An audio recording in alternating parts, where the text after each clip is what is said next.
A meme is widespread voter fraud. Absolutely. Think about what you're saying now, dude. I'm thinking. Okay, you can only cut taxes for people who are paying taxes. You can't cut from zero. I don't like millionaires to me like what you're doing right now. Donald Trump received a $400 million gift from a bunch of terrorists.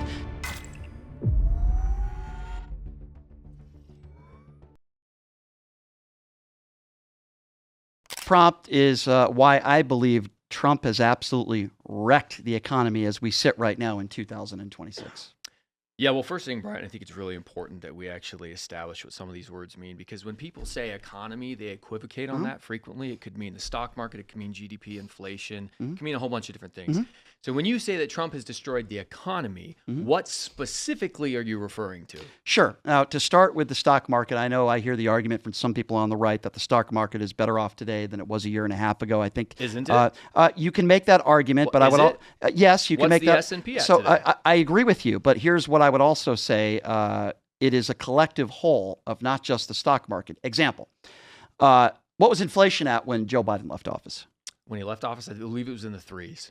It was 3 or just under 3. Where is it right now? It's in the threes. Okay, like 3.5. Is it higher than it was when Joe Biden left office? Yes. Okay, so that's one economic metric. You just switched from the stock market to inflation. Right, Let's do I'm these naming. point by point. You asked me a question. I'm answering you. I'm giving you a list of why. Right. So you concede that the stock market is better, and now you want to move on to inflation? Yeah, I just said that you can make Trump the argument, even though that the stock market, even though a lot of people have 401ks, you could also make the argument that as far as people buying stocks, you can make the argument that there's a small percentage of people that the stock market affects, unless we're talking in correlation to that when it comes to inflation, unemployment numbers. There's a lot of other economic metrics. I want to get to all those economic metrics. Okay, but just good. as long as we're aware that the stock market is actually better today than it was when he took office, and for all those people who have 401ks and Roth IRAs or individual stocks, they are actually doing better today. I'm willing to concede that. Back to, you wanted to go to inflation next? Well, Donald Trump said on day one that he would lower all the prices. Has he done that? No. Okay. So was he lying when he said that, or He was wrong. He was wrong. There's a difference between an intentional lie and just being wrong. Okay.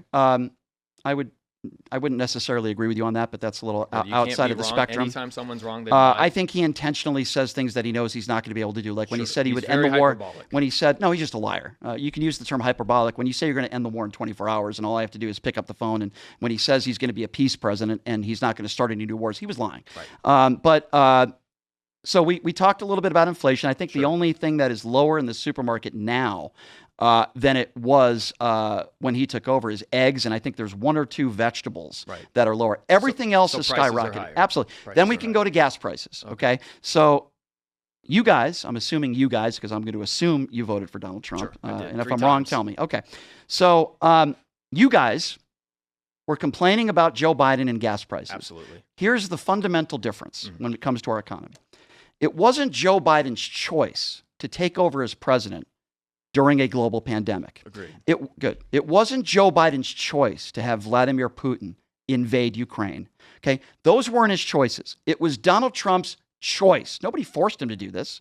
It was Donald Trump's choice to go to war in Iran, and he has fucked our economy because of it. We can be talking about gas prices. We could be talking about inflation. We could be talking about GDP growth. We could be talking about the unemployment numbers. Okay, well, let's take those points. Is that wrong? Yes, because you Wasn't mentioned his the choice. stock market again. Well, no, you're right. It was his choice to go to war, and the war in Iran right now is indefensible. You have no disagreement with me there. However, has it, as you said, fucked the economy? Well, you just brought up the stock market again. We already discussed that. Yeah, and most rich people it affects, but I would say most people that are very poor, most people that are living paycheck to paycheck, most people that need the government programs that Donald Trump took away in the big and beautiful bill, including Medicaid, where 8 million people have lost their health care coverage. Doesn't affect them as much to the same degree that it affects the rich people? It affects rich people much more than it affects poor people. There's no question about that. And guess what? Enough. There's a lot of poor people in this country right now. Look at the unemployment numbers. By the way, record lows in unemployment with black people under Joe Biden. The unemployment numbers have risen. The inflation numbers have risen. They've risen to what? The unemployment right now? I believe unemployment right now is 4.2%. It was a little bit higher. It was a little bit higher about 6 months ago. It's at 4.2% right now. It's still higher than it was when Joe Biden left. This is where people obfuscate and they bank on people not knowing the facts about unemployment to get their point across. Historically, for the last 40 years, full employment for this country has always been cited at 5 to 6%. So if we're oscillating between a 4.2 to a 4.6 to a 4.3 to a 4.8, we are well within the margin of error for healthy unemployment. So I understand you could bring those numbers up about healthy unemployment. True? Hold on. The point that I'm making is that is one facet of about 20 others that I can bring up to you right now. So we've talked about the stock market and unemployment is inflation. Still within the healthy range of what's considered full employment. So you think, now let's get to inflation. You think this country is healthy right now when it comes to the employed? Yes, according to the unemployment stats that you yourself just cited, we are well within the healthy margins. It's called frictional unemployment. Okay. You always need a So certain here's why I amount of disagree with you. unemployment. So you disagree with frictional No, unemployment? I'm going to explain to you why. So unemployment, obviously, we want it lower than 5 or 6%. Sure, I agree with you there. And we are currently lower than 5 or 6%. I'm going to give you a perfect example of somebody that's employed that was used as an op that knocked on the door at the White House. So you're going to take an emotional story to try to It's not an make your emotional point story. instead of stick to It's the not hard an facts it's when not you just demanded not that an emotional Shannon story. Stick to the hard facts and evidence. Not an emotional story if you'll hear me out on it. So this is a grandmother whose husband was dying of cancer. Sure, that's an emotional part of it. But she admitted to the media that she's working several jobs. Now, in the country that I want to live in, I don't want a woman over 60 years old to have to work 2 or 3 jobs. There are plenty of people in this country, and you can look up the stats on this, that are working multiple jobs, and they're having to make a decision while they're employed. They're having to make a decision on whether they fill up their gas tank or put food on the table for their family. Now, we can brag at unemployment's only at 4.2%. Sure, that's one economic metric. But if you also look at the metric of how many of these people are working 2 or 3 jobs to make ends meet, the people that are working that can't afford health care, which is a huge part of our economy, because if you're not making enough money to take care of yourself or take care of your family, that is a bad economy. Agreed. That's not a sign of a healthy economy. Can I ask you about that? With people that are working right now, how many people are offered health care that are working full time? Are you talking about from their companies or whatever? Yeah. I'm not sure the statistic. About 49%. Okay. Well, now we're moving into healthcare. That's a part of the economy. The reason why I'm bringing up healthcare is because in a good, stable economy, for the most part, most people can afford healthcare coverage. And I got that stat wrong, by the way. I mixed it up, and my apologies. 49% of people that are working full time can't afford healthcare.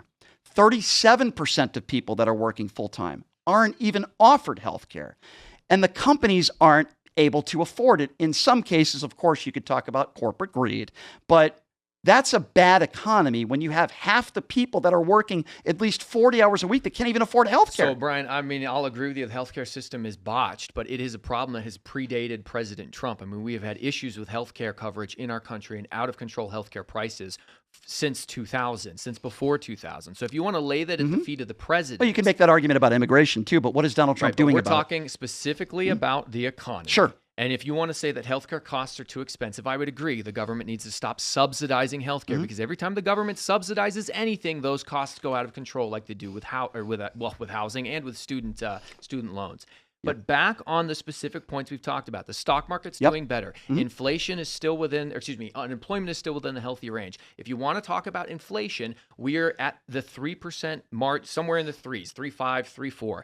Now, it's higher than we would like, but you specifically went to increase of prices. But when you say, well, prices have increased, again, you're banking on the illiteracy or lack of knowledge of the common person. What is the target inflation rate that the Federal Reserve aims for intentionally on an annual basis? I didn't say that we weren't in the target rate, but what I did, we're actually above it. But what I am saying is that where we were when Joe Biden left and where we're at now, and that's not good. And I would also, but Brian, prices are not. This is a very elementary understanding of affordability because you're going with prices, but what's more important is affordability. So if you're looking, again, as I mentioned seconds ago, the Federal Reserve intentionally targets a 2% inflation rate on an annual basis, which means that at any point in time, it's always going to be more expensive than it was. 5 years from now, it doesn't matter who the president is. It's going to be more expensive than it is today. We're intentionally aiming for a 2% inflation rate on a yearly basis. What you need to track is affordability. So you need to then look at wages, incomes, and earnings. How did those grow relative to what inflation was? So for instance, in Trump's first term, he was averaging a little under 2% inflation and 3 to 3.5% wage growth. So affordability improved. Do you know what it's at right now? What is with regards to what, affordability? In terms of affordability, what wage growth versus inflation is right now? Yeah, what is it? Well, I asked you. Do you know what it is? Tell me the number. I don't have it off the top of my head. Anemic growth. We are at a 3.5 when I checked earlier today. 3.5% inflation rate, and we're at about a 3.6% wage growth. So certainly well below what we'd like to see in wage growth. but affordability is still technically increasing. So even though when you come on here and say, well, prices are higher, yes, wages are also growing. That is how our economy is. What's the GDP growth right now? 2.1% for what was it? What was 2026. What was it when Joe Biden left office? I'm not sure. You what don't was know. it? Okay, it's worse. Okay. Worse. No, it's worse now than it was when Joe Biden left office. But are we still growing positively? It depends what your definition of growing positively is. There's a lot of metrics where there's a lot of metrics. There's a lot of metrics we could talk about. The definition of positive is pretty easy from a math perspective. Trust me, I get that. And there was a couple of quarters during Joe Biden's presidency where we were actually negative on the GDP. So we have not seen a negative GDP under Trump in the second term. So we'll agree to disagree on that, but I want to ask you about the definition of positive? No, not on the definition of it. We're talking about inflation numbers at 3.5%. By the way, it was 4.2% a couple months ago. What do you think about Donald Trump's tax cuts in corporations? Do you think that's good for the economy? So now, so we've moved from the stock market, inflation, and unemployment. Well, we have like 10 minutes, so I'm trying to touch on all the topics. Fair enough, but it sounds like when we're talking about the economy, I asked you for specifics what you're talking about, and on the first three, you've been walked on them. No. So now we're going to move on to something else? Okay, so hold on a second. You just said, and that's your personal opinion, that I've been walked on. Okay. I'll look to the comments for some verification later. Well, you can look to the comments, but the fact of the matter is I'm talking about when Joe Biden left office to where we're at right now. We talked a little bit about the stock market. There's a lot of people where the stock market does not affect them, especially families that are poor. So I wouldn't consider that being walked on. I talked about inflation with you, and I talked about how inflation was at 3% or just under 3% when Joe Biden left office. Right. It was 4.2% 2 months ago. It was 3.5%, the latest numbers, and I guarantee you that number will go back up as the war in Iran continues, which is very... Do you think the war in Iran is good for the economy? No, it's terrible. I already $2 billion. What do you think about him getting us $8.2 trillion in debt? And then what do you think it's going to be at after this war is over? By the way, so it's really bad for the economy, right? I definitely think that the easiest example of a dark stain on President Trump's legacy will be if we continue to remain engaged in this. Biggest tax breaks. Okay, we agree on that, so there's no reason to continue that conversation. The biggest tax breaks for the top 1%, $100 billion. Tax cuts helping corporations and high earners, ballooning the federal deficit, adding trillions to the national debt. Is that good for the economy? Well, every president adds trillions to the national debt, Brian. So again, if you want to go after faults in our system, then you have to lay that at the feet of multiple presidents, not just President Trump. We've had massive debt added every single president that has been in power. But we're comparing I think Andrew Jackson was the last president that balanced the budget. And I'm sure if you know about Andrew Jackson, you're probably not a fan of him. So when I look at the tax breaks, I look at the no tax on overtime and I look at the no tax on tips. And I would say that both of those policies fundamentally help the middle class and the lower income people not blatantly, that you said you care about most. It's not blatantly no tax on tips. Do you know what it is? Let's hear it, Brian. Okay. Educate me. Is it a general no tax on tips? Educate me on it. Okay, so you don't know. I don't. You're getting walked on. Let me educate a tip. I don't want to walk on you, but let me just try to educate you, sir. Okay. Let's hear it. So it's not no tax on tips. Right. It's a no tax on tips cap at $25,000. Okay. I've lived in Las Vegas for 24 years. Most people in this town that are getting $4 or $5 an hour, they could be bellmans. They're getting less than the minimum wage because they're allowed to do that because they make money on tips. Most people who make a living in this country that are doing average somewhat well, especially in Las Vegas, which is a service industry, they're still paying tax on tips. That's number one. But not the first 25,000? Correct. Number two. Right. So that helps them, Number right? two. That does help them, I'm going to tell you why. For them? I'm going to tell you why in the long $25,000 tax-free? I'm going to tell you why in the long term it doesn't. Okay. So let's just say you make $25,000 on tips. Let's just give that the maximum, right? And you would normally pay, let's estimate, maybe $4 or $5 grand they're saving. Is that fair? Probably something like that. Okay. Yeah.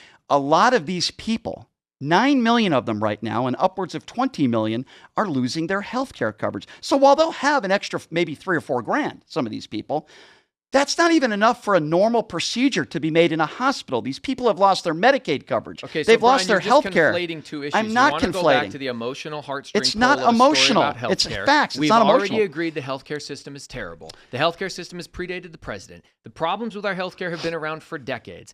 And now you want to say, okay, but here's a win for middle class people. It's going to put an extra $4 or $5 grand you decided that they would have paid Mm-hmm. a tax back in their pocket, and you go, well, but healthcare is really expensive, so that $4 or $5 grand doesn't count. The point that I'm trying... It does count. Marginal increases in the right direction do matter. Okay, so the point that I was trying to make is, while you can look at that no tax on tips $25,000 cap as an extra maybe $4 grand in some people's pockets as a good thing, the point that I'm trying to make as it pertains to the economy is it's a bad thing when you look at some of his other policies that are costing Americans far more than $4,000. Do you know how much money this war is costing the average family? So I want to make sure, because there is a conflation here. I want to understand, you are saying that the no tax on the tips is still good, right? Well, yeah, it's not a no tax on tips. It's a no tax cap at $25,000. Right. But I would say... you agree it's still good. Like that one policy piece right there is good. If you had the power to, I tell you what I would prefer. It? I tell you what I would prefer over the no tax on tips, which I think I would like a little bit more. In some cases, billionaires are paying a lower percentage on taxes than a family or a household income of under $400,000. Instead of a no tax on tips policy, because there are a lot of people in this country that do not work for tips, let's include everybody. And let's make sure, at a minimum, that if you're a billionaire or a Jeff Bezos, you're paying the same percentage of taxes that somebody making $50,000 a year makes. That would help everybody in the economy. It would give people more money to go to the movies, to go out to eat. So while you could make the argument, okay, $25,000 no tax on tips for people that only work for tips, okay, great. But let's help everybody in the economy, not just people that are working for tips. Trump won't do that. The Republicans won't do that. Kamala Harris had a plan. And while I'm not a huge Kamala fan, and I don't want her to run again for president, and I've been criticized for that, Kamala had a plan to lower the tax bracket for household families that are making under $400,000 a year. So tax cuts. Well, for middle class and people that are struggling, all the brackets down. For people that are struggling, living paycheck to paycheck, Donald Trump has given the biggest tax breaks to the wealthiest people in this country. $100 billion. Everybody got the tax top breaks under 1%. I'm talking about the top 1%. But Brian, who pays the majority of the taxes? See, I always hear this argument, and here's why I disagree with it. I'm glad you brought this up. Don't they pay the majority? I'm glad of you brought taxes, this Brian? up. The argument that I am making is not. By the way, there's like 17 people in this country that own like 98% of the wealth. So this is why your argument doesn't make sense. I'm not arguing that the rich don't pay the most in taxes because they're rich. My argument is I want them paying the same percentage that everybody else has to pay. They're not. Donald Trump gave them the biggest tax breaks in the history of this country, the top 1%. Yes, Brian, you can only cut taxes for people who are paying taxes. You can't cut from zero I'm further not talking, than zero. Hold on. So if you sit here and no, I'll let you wrong. talk. I didn't That's interrupt not what I you. said. You're misrepresenting what I If you said. want to sit here and say that the tax cuts are not being equally applied to everybody and the billionaires are getting the biggest tax breaks, they have the biggest tax bills. They have the most to save with a tax cut. For instance, me, I'm in a higher tax bracket now at 35 as a millionaire real estate investor than I was at 25 when I was broke. And so when I get a tax break now, I actually have money coming in that the tax break can affect Well, that I'm really I didn't happy have back for in you. the day. I'm really happy for you being a That millionaire. doesn't sound very that you sincere, wanna, Brian. No, I'm not being Doesn't sincere. sound sincere. Yeah, I'm not being sincere. Really, you don't like business owners. So you don't like. here's what I don't you don't like. like rags to riches Here's business owners. Brian. Here's what I don't like. Really? I That's the respect- American dream. Here's Brian. what I don't like. Well, here's what I don't like. What I don't like is I don't like millionaires bitching to me like what you're doing right now. How is any of this hold on. bitching, Brian? Let me explain. We're having okay? a debate. Okay, let me not explain. Here to hurt your feelings. Okay, let me Let's explain. hear it. Okay. First of all, I wasn't talking about people that don't pay taxes. The first thing out of your mouth was, how do we tax people that aren't paying taxes? Never in this conversation. I Never. don't want to tax the people who are at the lower end of the income. They don't have the money to spare. So I never made That's the a straw argument. man argument. No, you just said, how can we tax people that don't pay taxes? My response to that I said, was, how can you give a tax break to people who don't pay taxes? okay, well, that's not who I'm talking That's about. a different thing, and it's a qualitative difference, Brian. I'm not talking about people that aren't paying taxes. I'm talking to you about people that are working, that are paying taxes. Capable Well, of you experiencing said- a tax I cut. think what you had said, right, Brian, of was course. the same thing across the board for So, everyone, which would I have- apply right, to of course. all of them. So And- then Brian is pro-taxing the poor people to make it fair with billionaires. and no, I'm not. Against taxing No, I'm them not. more. You're not hearing my argument. All right. And I will repeat it once Let's again. Let's hear it, Brian. The richest people in this country are paying a lower percentage of taxes than most Americans that are making under $50,000 a year. Now, obviously, if you're a billionaire, you're going to have a pretty large bill that you're going to have to pay to the IRS. My argument is it should be a flat tax for everybody in this country. I don't want to give tax loopholes to the richest people and the Fortune 500 companies, which is Donald Trump has done. The people in this economy that are suffering the most are not the wealthiest people. In fact, like you might not be one of the wealthiest, but I would imagine you're in the top 1%. He gave you guys the biggest tax breaks. He has not given the biggest tax breaks to people that are struggling, that are living paycheck to paycheck. You know who I'm most compassionate for? And listen, I can appreciate anybody like you or anybody else, and I am being genuine now. If you work hard in this country to make a living for yourself and you make something of yourself, I think that's great. I think everybody should have the opportunities that you had, and I think that's awesome. That's not what I'm saying. What I am saying is that if you make a lot of money, you shouldn't be getting tax breaks and tax cuts. The people that should be getting a break on their taxes, we could be talking about 1%, 2%, 3%. Every bit matters. Are Brian, people that are living paycheck to paycheck that can't afford health care, they can't afford their rent. How many businesses have you started? Do you own the business, the radio show that you have? So I do, but what are you trying to say? I don't have experience owning a business, so I don't know what I'm talking about? What I wanted to ask was... How is that relevant to the conversation? It's relevant because when you sit here and you say you don't want to see people in those upper classes get tax breaks, my question for you is, as someone who owns a business, there are a bunch of taxes you pay as a business owner that are make it very, very hard to actually open a business and keep it sustainable through its first several years of life. I own four real estate businesses in 4 different states, 2 conservative, 2 Democrat states.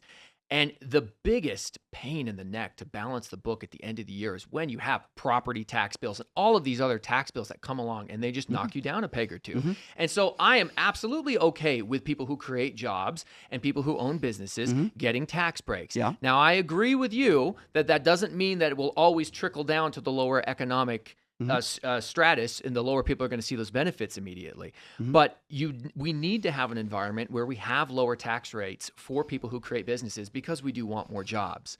So when you sit here and you're like, well, they shouldn't get tax cuts. Why? It just sounds like you hate business owners and you don't like the rich. And I want to say, we're going to start maneuvering into the wrap-up mode. So I do want, if you have any last final points, start really nailing them in now. So saying that I want everybody, whether you're a billionaire or somebody making minimum wage, to pay the same percentage of taxes, and alluding to that of Brian doesn't like rich people is insane. Mark Cuban is a perfect example of that. I happen to know Mark. I've interviewed him a couple times. There are very wealthy people in this country that agree with me that they should be paying a higher percentage of taxes, Mark Cuban being one of them. So no, I don't hate rich people. I hate rich people that don't want to help others. I hate rich people that say, no, I pay enough in taxes. I'm not paying any more, but screw those people who are making minimum wage. I'm okay with them paying a higher percentage of taxes than me. Around the corner here, we have a Walmart, and some of those people are getting paid $8, $9 an hour. Now, I haven't really gotten into capitalism too much. Not a big fan of a company that makes that kind of money paying some of their employees $8 an hour, but I'm not going to tell them what to do. I could just have the right not to shop there, okay? But some of those people that are making $8, $9 an hour are paying a higher, this is the whole argument that I'm trying to lay out to you. They're paying a higher percentage of taxes than Jeff Bezos.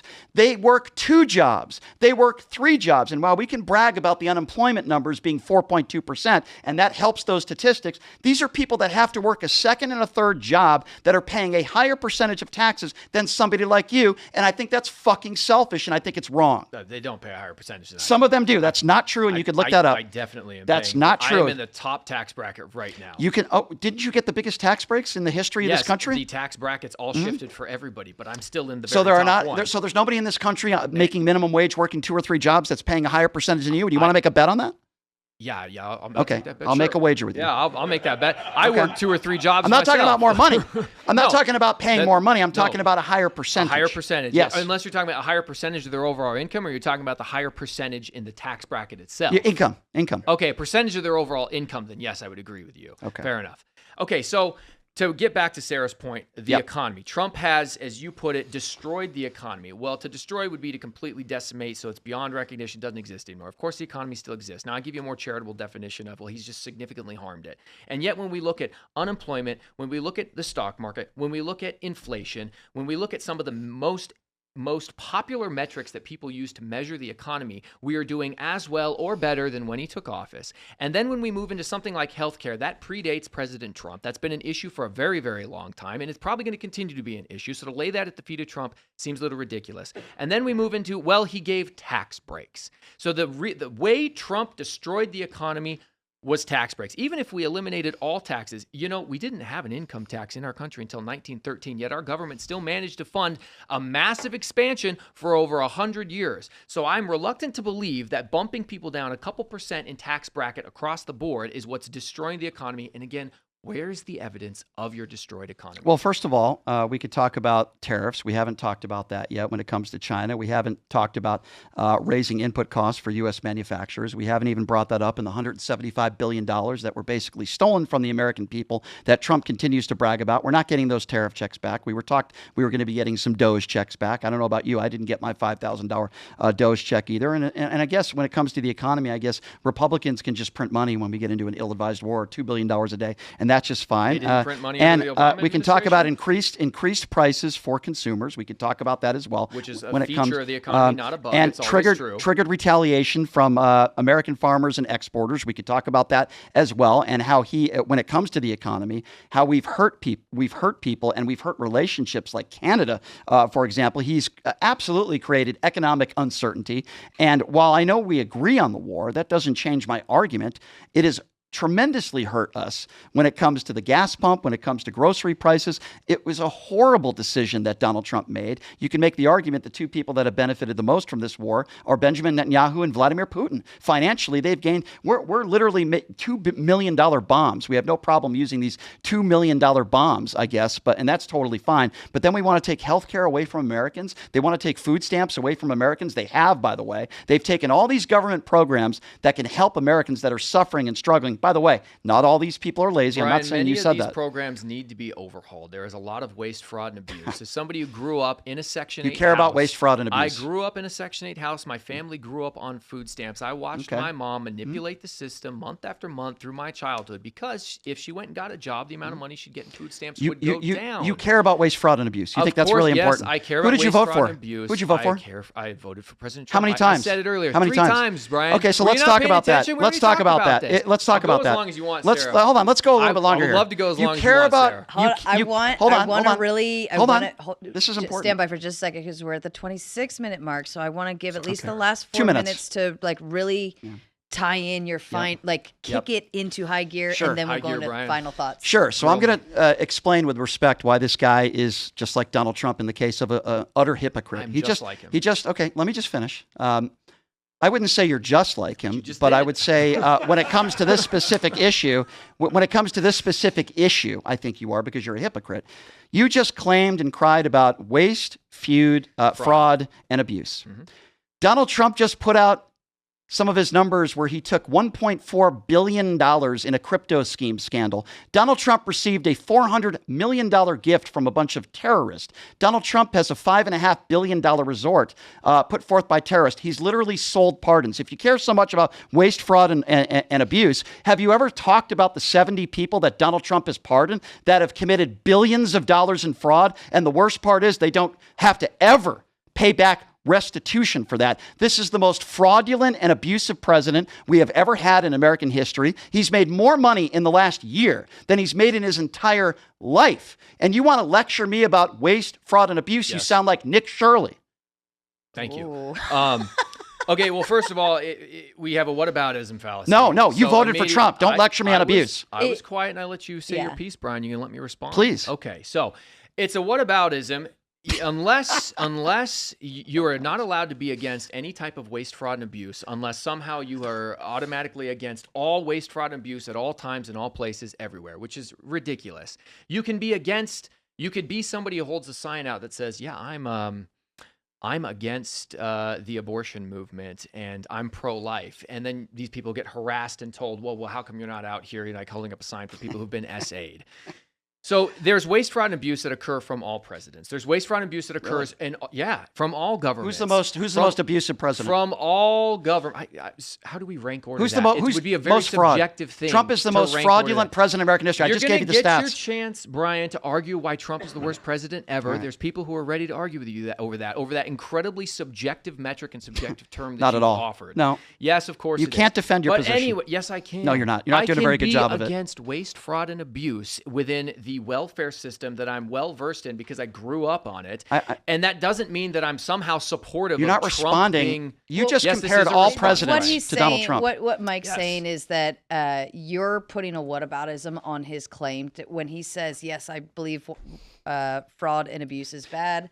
Yada, yada, yada. But you're saying, well, but what about? So we're talking about the economy and we're talking about Donald Trump. That's not whataboutism. That's number one. Number two. Number two. You switch to Trump pardoning people. Well, that's the prompt. How does Trump pardoning people affect the economy directly, Brian? You were changing the topic. I'm going to respond if you'll allow me to. Let's hear it.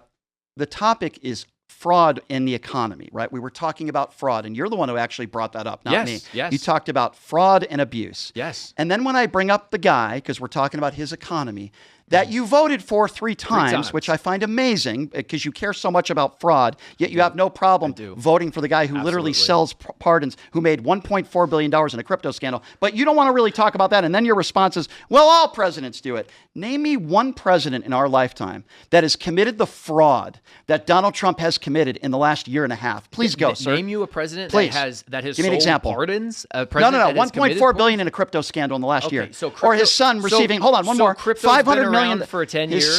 His son sold got a $500 million Iran contract. Hunter Biden is the world's greatest painter, and he was selling a whole bunch of different paintings. Okay, I'm so glad he brought this up. Yeah, because I know Hunter. We could go Let's talk about that. I don't want to go. This is important. I don't want to go off. I'll lay my plan here. This is important. This is important. 30 seconds. 30. Oh, this guy who I'm talking to right now. My name's Mike. Mike compared $1.4 billion and compared a $500 million government contract that Don Jr. has because of this war in Iran to Hunter Biden selling $5,000 paintings. Sir, you are not a serious person. You asked me for an example of fraud. It's a bad example. I gave you That's not fraud. Okay, well, but according to your point, Brian, that's not fraud. We are supposed to be against all fraud at all times and all places. How's that fraud? We are hypocritical. Hunter Biden selling paintings is fraud? Denounce. Tell me. Hunter Biden and his doing fraud what? And the Biden what crime fraud? Family. Tell me. And I just did selling his very nice finger paintings. So selling paintings is fraud? Yes. What's the crime? Yes. What's the crime? What was happening? What's the crime? Tell me. The influence that's being peddled. By who? By the Biden family. Where's that been proven? Right. Because we don't have an investigation to show it. We don't have it in a court. Hunter Biden was convicted on a gun charge in an unloaded gun that he had for 13 days. Sounds like he's a felon.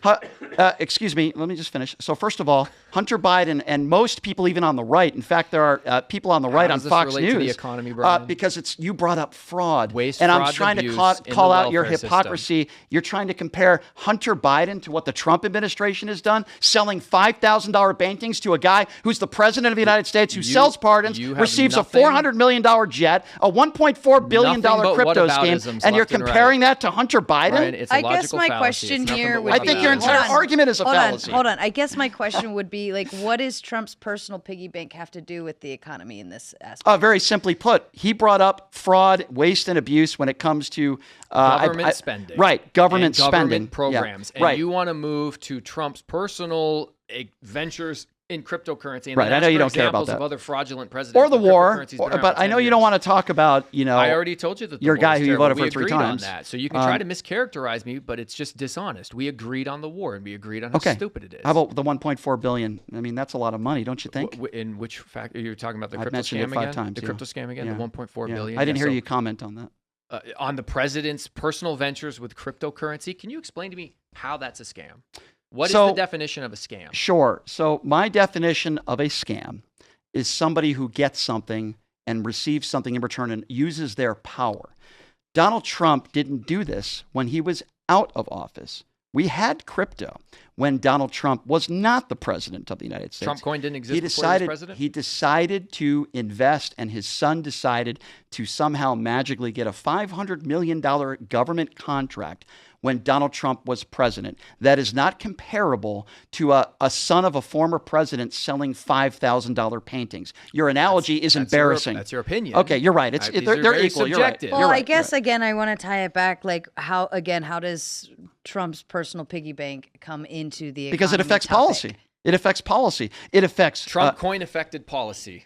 Sure. So when we're talking about fraud in a general sense, when you sell pardons, I want to talk about it in a specific sense, specifically on things that reflect or affect the economy, like government spending. That's what I want to talk about. He has government contracts with people that have donated millions of dollars to his campaign. He literally has. Ask you a question that you've asked many times. Sure. Well, where's the court evidence proof of that, Brian? The court evidence that I'm not. Yet? Okay, so where are the prosecutions, Brian? Sure. I'm happy to talk to you about that and let's hear it. Sure. Cite the case. Sure. Absolutely. So, if we want to talk about Donald Trump and convictions in a court of law when it comes to fraudulent activity, let me ask you a question. How would they go about doing that when Donald Trump and his own DOJ is running the show? Do you think hold on.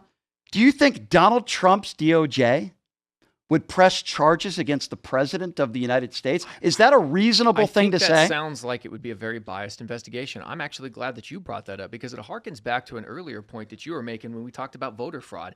How can we trust these Democrat-run states with Democrat governors, senators, state legislators, state House of Representatives, and Secretary of States who are charged with running the elections? How can we trust them to investigate the voting in their own state? So glad you asked that. You just said, so glad you this asked is that. my biggest problem. When you talk about the voter fraud, Yep. is that, well, there's been no court case, there's been no court evidence. Yeah, but there's a problem with biased investigations. Okay. You admit it, and I admit it. We actually could end on a point of agreement that we don't like when people investigate themselves. There should be some sort of third party or committee. In this specific situation, here's why your argument completely fails. Right. Donald Trump had his attorneys that showed up 62 or 63 court cases. Almost half of those judges were Republican judges. Some of them Trump-appointed judges, okay? Trump-appointed judges. All of those judges ruled that there was no merit in any of those cases. So that completely throws away your garbage about, how could we trust the left? No, it doesn't. Okay, so those not Trump-appointed judges? Am I wrong? A judge is not the only person involved in a criminal conviction. Who conducts? Who collects the evidence? The judge is the one. Conducts the now investigation. that we're officially out of the Sarah. topic. Actually, well, I want to allow time for everybody else too. Sure. So I think we should put a pin in this one. And Sounds we fair. Could Sounds fair. certainly Thank come you. back to the two Thank of you. you. Well, hold on. Stop. We're going to let What you happened? guys do final closing I thoughts. thought that was the round end. of closing No. thoughts. I'm Listen, sorry, Brian. actual I thought that was our closing- closing thoughts. That's like Okay. actual That's cool. closing That's cool. thoughts. Go ahead. No problem. But quick. Okay, all right, on the economy. Look, when it comes to the economy, I just don't think that there's enough negativity occurring within the economy when you look at it in the broader picture, comparing the positives or the things that have remained on track to make a definitive statement that the economy has been destroyed. Not that, the economy's slightly worse off or it's been damaged or there's been some issues here or there. But when you make the definitive statement that something has been destroyed, that is very colorful language that incites panic, fear, chaos in the minds of the people who hear it. When I look at the most readily recognizable metrics that people measure the economy with, I can't say, inflation, unemployment, GDP are just horrible recession level numbers. They're not. So we come down to the more subjective opinion, which is, you don't like the war, me neither. You don't like gas prices, me neither. But that does not an economy destroy. So back in 2016, Donald Trump took over a pretty good economy based on pretty much every economic metric. Look at where the economy was in 2020. You look at where Joe Biden got the economy. Joe Biden wasn't perfect, but when he left, GDP growth was pretty good. Every country in the world was basically envious of where our economy was when Joe Biden left, coming out of a global pandemic, the war in Ukraine. And then Donald Trump takes over again. He made false promises about what he was going to do with complaints about the economy. He talked about healthcare, which is certainly a part of the economy because a lot of Americans right now are not on healthcare. And a lot of these people sadly are dying because of it because they can't even afford their insulin. Inflation is higher than it was on day one. A lie. He said he would lower all the prices on day one. He said he would end the war in Ukraine. in 24 hours. That's also very important with the economy because we're spending a lot of money on this war. I think we would agree with Ukraine. It's costing us a lot of money, which in turn hurts Americans. He made a choice. And I believe he made a choice based on Benjamin Netanyahu playing Donald Trump like the puppet that he is. Bibi tried to convince Obama to go to war in Iran. He didn't budge. Bibi tried to convince Joe Biden to go to war. He did not either. But Donald Trump decided to go to war. We're printing money now. And yes, while I know we agree on this issue, it is tremendously hurting Americans and their families. Thousands and thousands of dollars to every family in this country it's costing them as long as this war goes on. Every month, thousands. Most people can't even afford to pay their rent. Every price almost in this country is higher than it was. And you mentioned gas prices.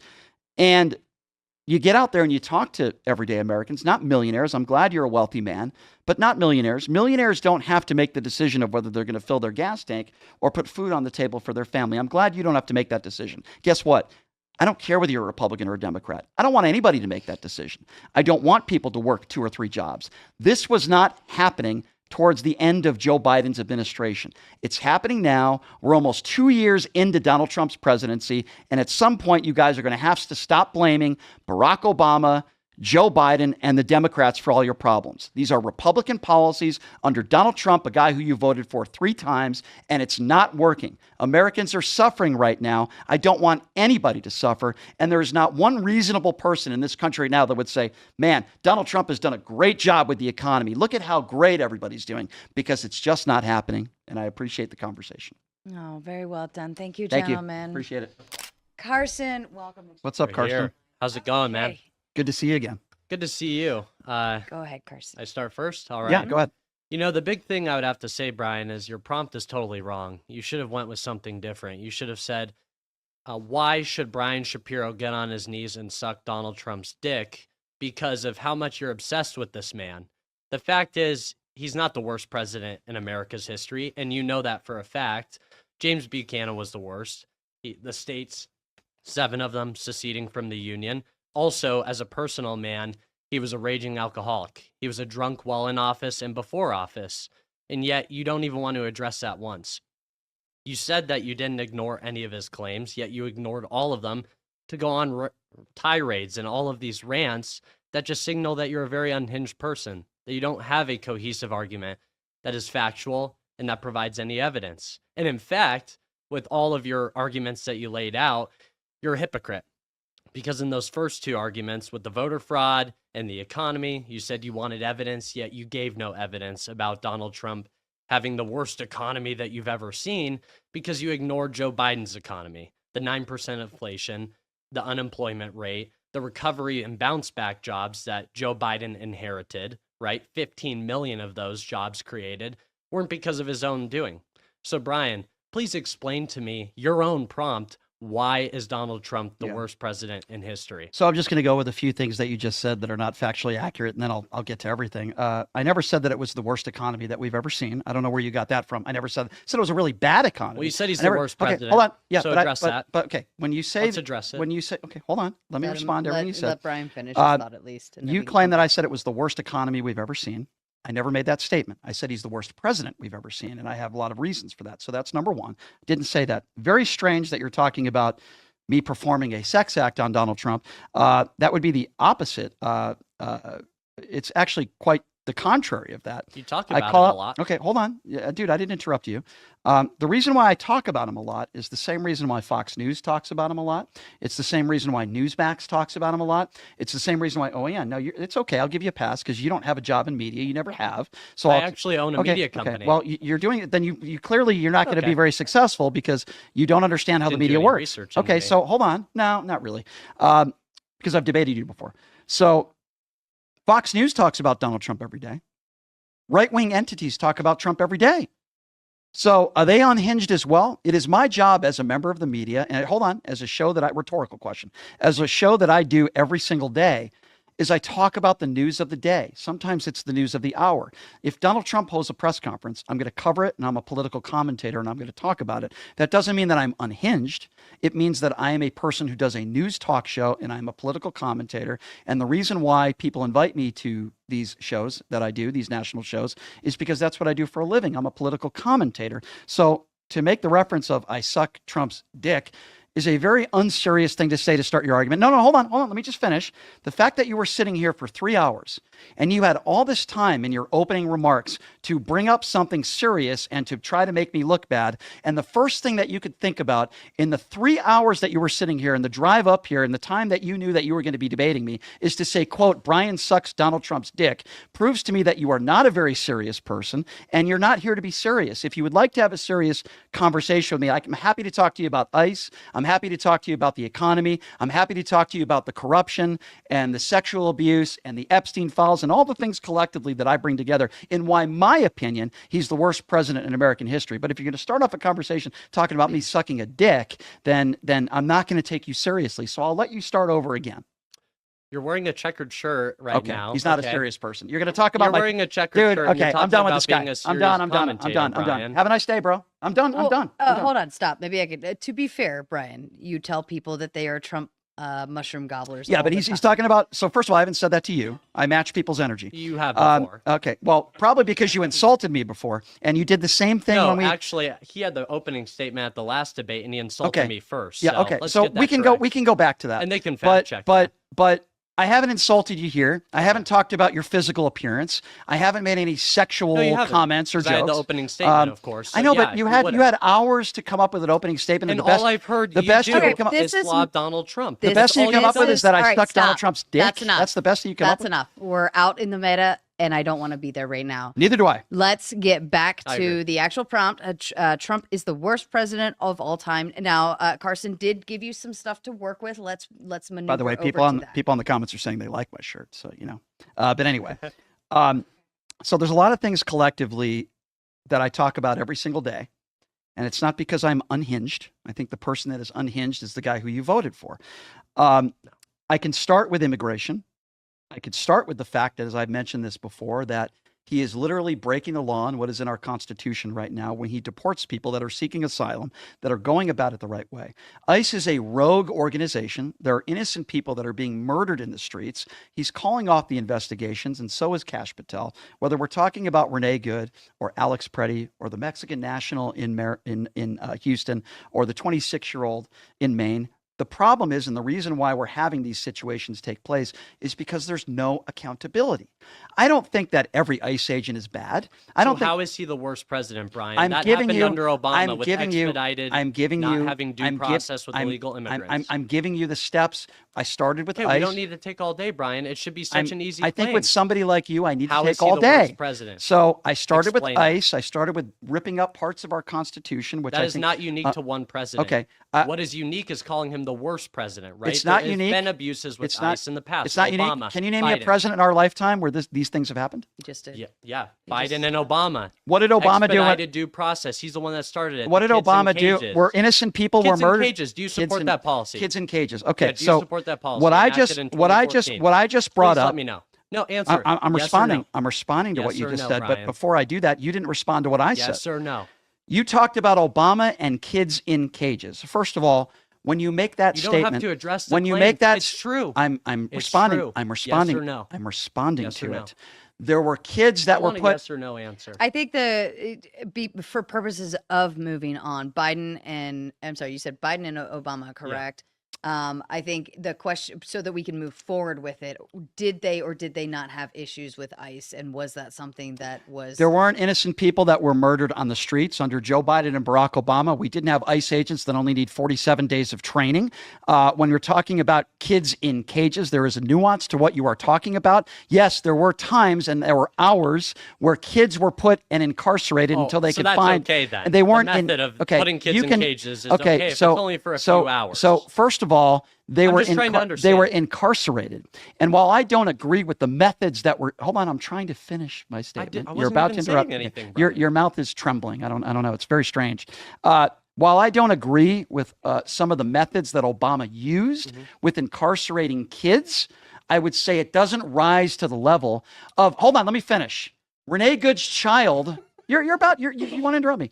Renee Kid's daughter is growing up without a fucking mother. Okay. Alex Preddy's family had to bury him. Hold on. There's a 26-year-old in Maine that was murdered, and the 3-year-old daughter in the back seat had to watch that. And there's nothing that officer should not have been there. This is why you're unhinged. You call the orange man the president bad, yet you're orange right now because you're so unhinged, because you're saying Renee Good isn't there. I'm passionate about innocent people that were murdered. No, her parents said that she shouldn't go when she consulted them. That doesn't mean she deserved to be murdered. Ashley Babbitt on our last debate. What about Ashley Babbitt? She said she did it to herself. It's very sad. She did it to herself. So hold on. Let's go back to Renee Good's parents.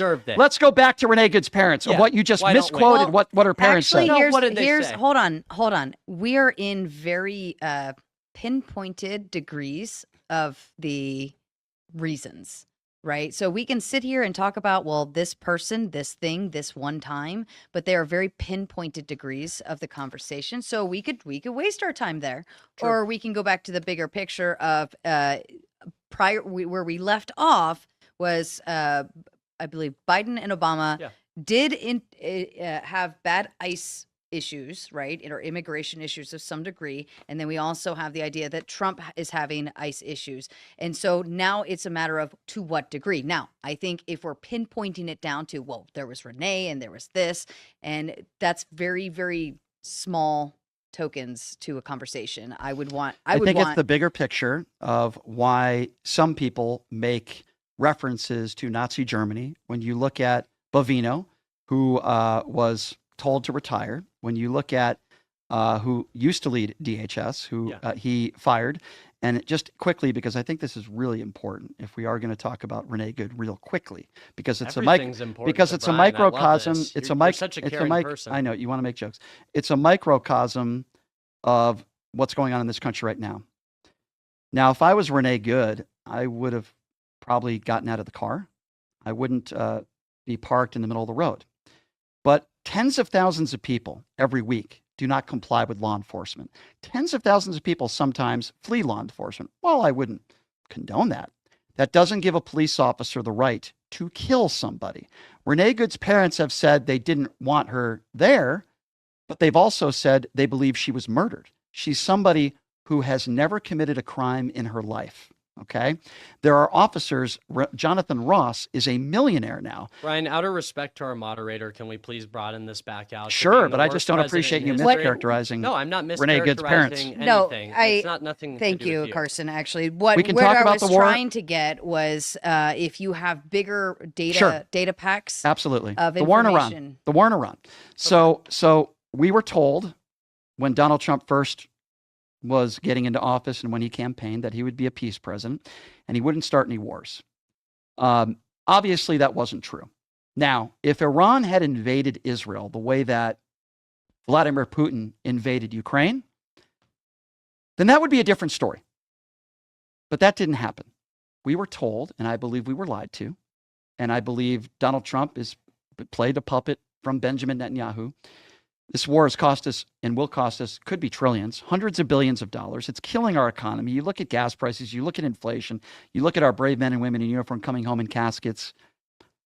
Most in MAGA are fighting over this. Obviously, everybody on the left is against the war. Half of MAGA are saying, this isn't what I voted for. That's not America first. Most younger people like myself are against the war, and I think that's a moot point, Brian, because... It's not a moot point. Yeah, it absolutely is. Big part of why I think he's the worst president in American history. Because of your own prompt. That doesn't make him the worst president in American history. It's a part of why he's the worst president. No, it doesn't. Okay, well, that's your opinion. You know why? Because it's not strong enough. That's not even close to strong enough of an argument. $87 billion in a war, and what is it now, 20-something lives, is not the reason why he's the worst president in American history. It's not the only reason why I think he's the worst president. It's one of many issues. You're saying it's the main reason. I'm saying it's one of the main reasons. It has to be a stronger reason. Well, I think it's Give me your strongest reason, hold Brian, on. Let me just and go then I'll back. Pick it apart. Let me go back to Iran real quickly. I think it's a big reason when you have a president that gets us into an ill-advised war pushed on by Israel. I think it's one of the biggest. I think there's a lot of big reasons. I think that's one of the biggest reasons. Last time I talked to you, his conduct, said that Netanyahu wasn't pulling the strings over Trump. You said that was almost an anti-Semitic When did I say that? I never said that. You're a liar. Never said that. You're a liar. You want to make a $1,000 bet right now?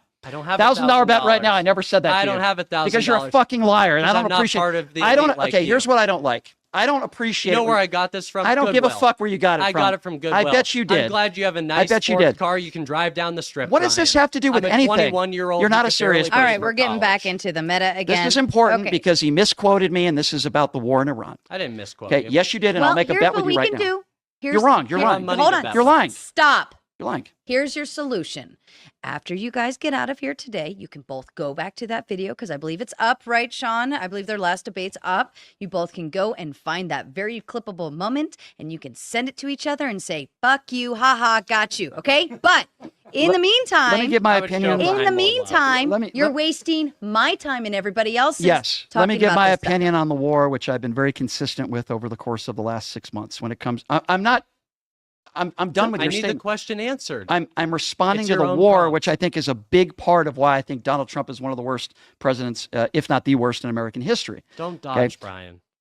You're dodging. Why he's saying you're dodging is because dodging he anything. asked you, he said, I want to know what your biggest issue is with Trump that makes Sure. him the worst president. I You would said I would the put it war up was a there. piece of I it. would put up there his conduct along with the war in Iran. I would put up the relationships or lack thereof that we have with other countries. I would talk about kissing the ass of Vladimir Putin, inviting him on American soil, Do you know the deal that we writing just love signed with letters, Montenegro, writing by the way? writing love. I wasn't done yet. Writing You love said that we letters. don't I have wasn't any done Hold yet. on. You wanted everything. He's Writing good love now. letters to Kim Jong-un, inviting Vladimir Putin on American soil, no sanctions. Russia has given up no sanctions. Iran, if we're going back to the war, gives up no sanctions. I would also talk about his personal conduct. And yes, I do think January 6th and lying about the election and saying the election was stolen and attacks on our democracy are also a big part of this. I could go down the list of his personal conduct and the way he's treated women in his life. I don't want someone talking like that or actually threatening the life of 6 elected Democrats, because all those 6, including Mr. Kelly, all the Democrats simply said was, don't abide by unlawful orders, which is, by the way, it's not illegal to make that claim at all. And Donald Trump alluded to the fact that they should be executed. 6 elected officials. We've never had a president in modern day history talk like that about people that he disagrees with, saying that they should be killed because you shouldn't abide by lawful orders. Are you kidding me?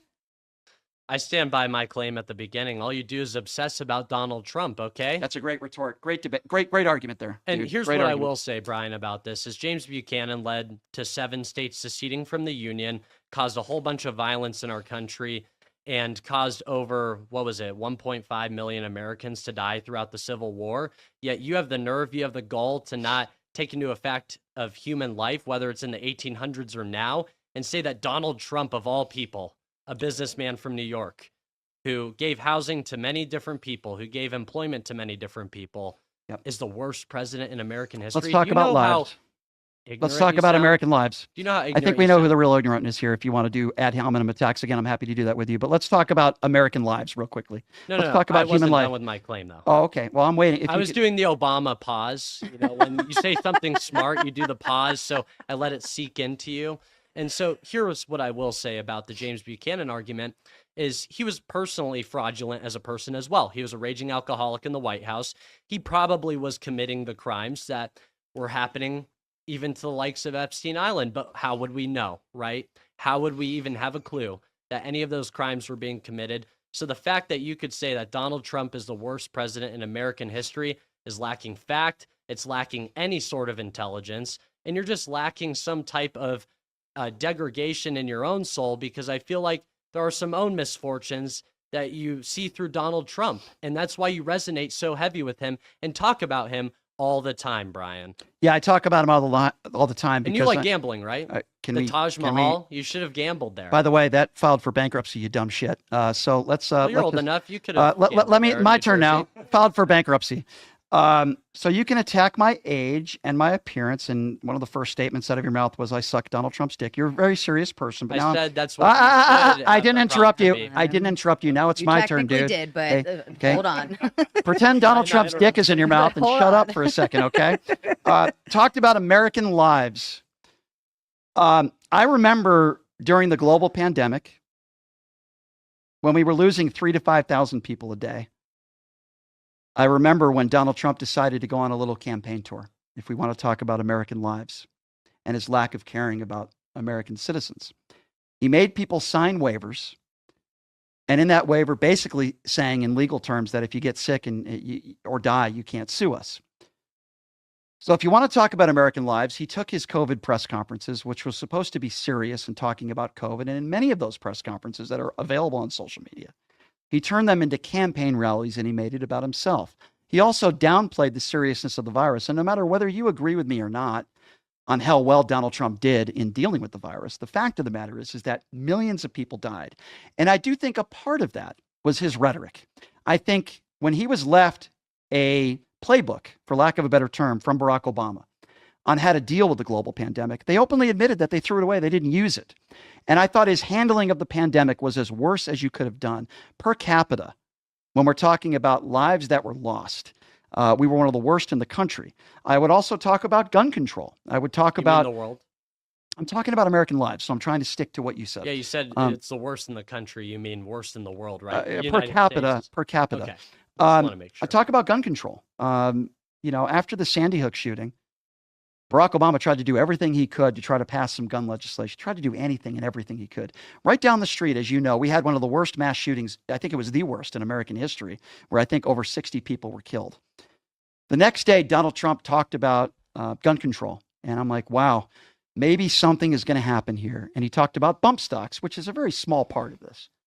And then several days after that, since the topic is American lives, he met with, at the time, was the NRA president.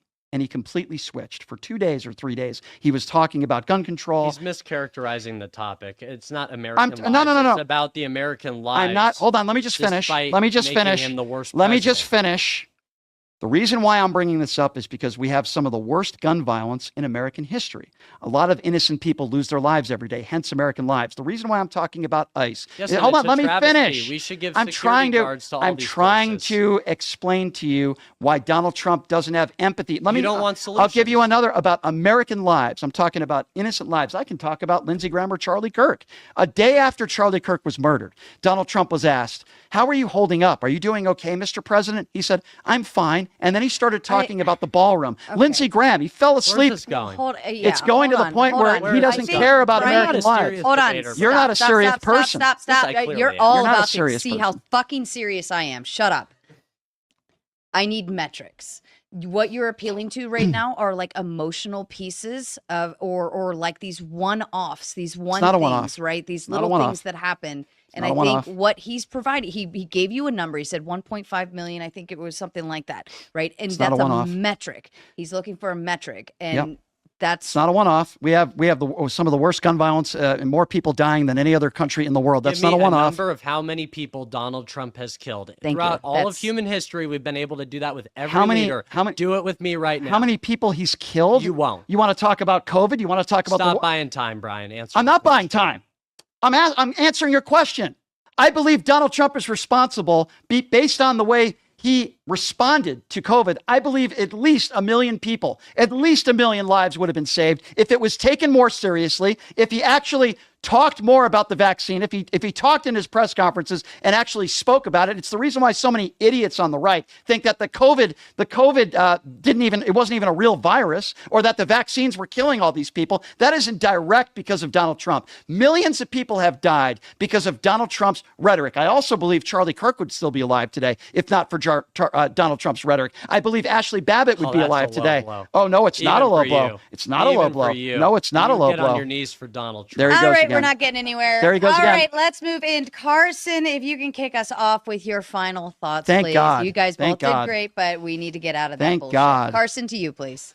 Absolutely. Going to say I suck his dick again? That was brilliant. All right.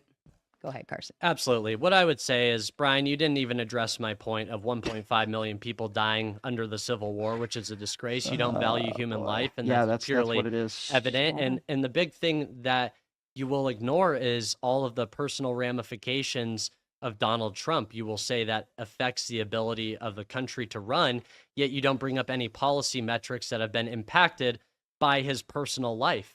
Not one.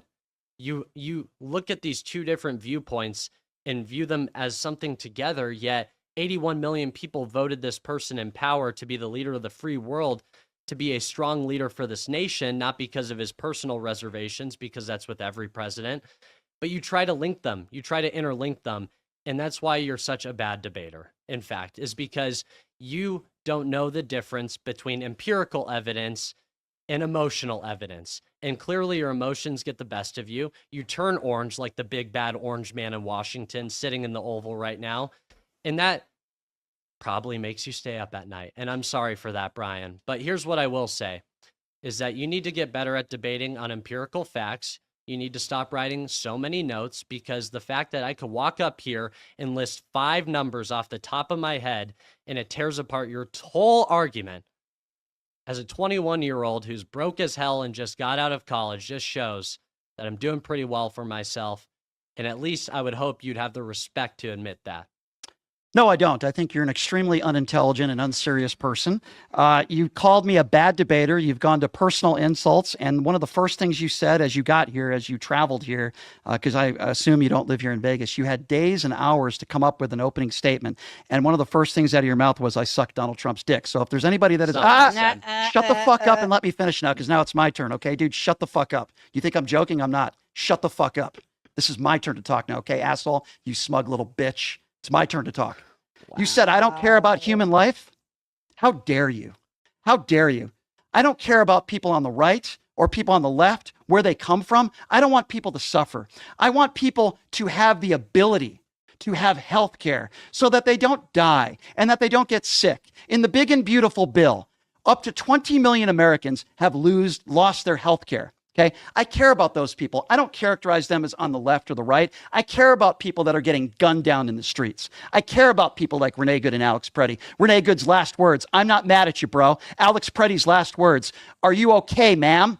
I care about a 26-year-old whose 3-year-old is in the back seat, who's going to have to grow up now without a father. I care that it's a rogue agency, that there are people all over the country, okay, that are getting murdered. I care about the fact that we are in an ill-advised war in Iran, where innocent children in Iran are dying. Thousands of innocent people in Iran are dying. People in Israel are dying. Our soldiers are dying. I care about everybody, not just if you're on the right or you're on the left. So for you to say I don't care about human life makes you a moron. Now, going to some of the policies that I've talked about time and time again, whether it be the war in Iran or the biggest tax breaks for the top 1%. I'm not a very religious person, but I'm pretty sure Jesus would say, you want to help people that are struggling. You want to help people that are poor. The people that are most vulnerable in our society, who I care about deeply, are the ones that are suffering the most from Donald Trump's policies. So listen, you can sit here and you could say I suck Donald Trump's dick, but I think we all could know, everyone that is watching this that is neutral, who wears the Donald Trump knee pads 24/7,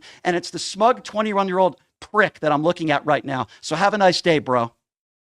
All right. Please, for fuck's sake, shake hands on that one. Happy to shake That hands. was still good. That was great. If you learned anything from this episode or got any value at all, please share this episode with a friend. It helps us grow the channel, it helps us grow the podcast, and it means a lot to us. Thank you so much. Here's something that I would like to debate him on, because this is a little bit different than what we've done. You know, why I think Donald Trump is morally bankrupt. Ooh. I think that's an interesting topic, because you voted for him 3 times. True. And I'm sure you have your reasons. I'd like to hear them. But 75% of the reason why I did not vote for Donald Trump was because of why I believe he's morally bankrupt. So I think that would be an interesting conversation if you're willing to have that. I'll have it. I don't know if I'm going to have that much contention with you. I mean, I'm not a huge fan of a lot of it, but I can explain Can I check with them how much time we have? 10 minutes. 10. Let's do it at 6:30, so we should go. Okay. Yep. All right, go. Do you want me to start us off? Up to you. All right. The question was, why would I vote for someone who's morally bankrupt? And then, of course, then the immediate response, well, is he morally bankrupt or not? And I would say that without a shadow of a doubt, I'm a Christian, and I think anybody who's a Christian would look at many of the choices that Donald Trump has made, and there's no way that you can say that he is someone of strong moral character. Maybe there's highlights in his life. I've heard stories of his charity, stories of his generosity, highlights in his life that you could point to and say, well, that was a nice thing. That was something nice. But when I had to sit there and decide who I wanted to vote for the president, I wish that I could say I had a batch of candidates in front of me and some of them were the clear moral winners over someone else. But I don't believe that that's the case. I think that I can find moral faults and moral flaws in nearly all of the candidates. So then you have to, at least what I did, put those things aside and say, well, what else is important to me? And so I look at policies, I look at things that are going to actually meaningfully affect my life, my business, the country that I live in, that I could be drafted to fight a war for if things went bad enough. And that's what I based my vote off of, who is going to most likely advocate for the values that are important to me. Some of those being moral, like the pro-life position. If you're pro-life, like you say you are, and I Yes. believe you, what about policy after the baby is born? Does that bother you at all? Because I can give you plenty of examples of some non-pro-life stances that Donald Trump has taken when it comes to children that are born. But we can get to that a little bit later. You said you're Christian. Yes. How do you feel about Donald Trump selling Bibles? How do you feel about him claiming that the Bible is his favorite book and he can't recite one verse in the Bible? If you're Christian, how do you square up with a guy who never goes to church before? If you're Christian, how do you square up with a guy that's cheated on every woman he's ever been with, raw dog Stormy Daniels, pays her off $130,000, has cheated on every woman literally that he's ever been with? He was proven to be a liable sexual abuser.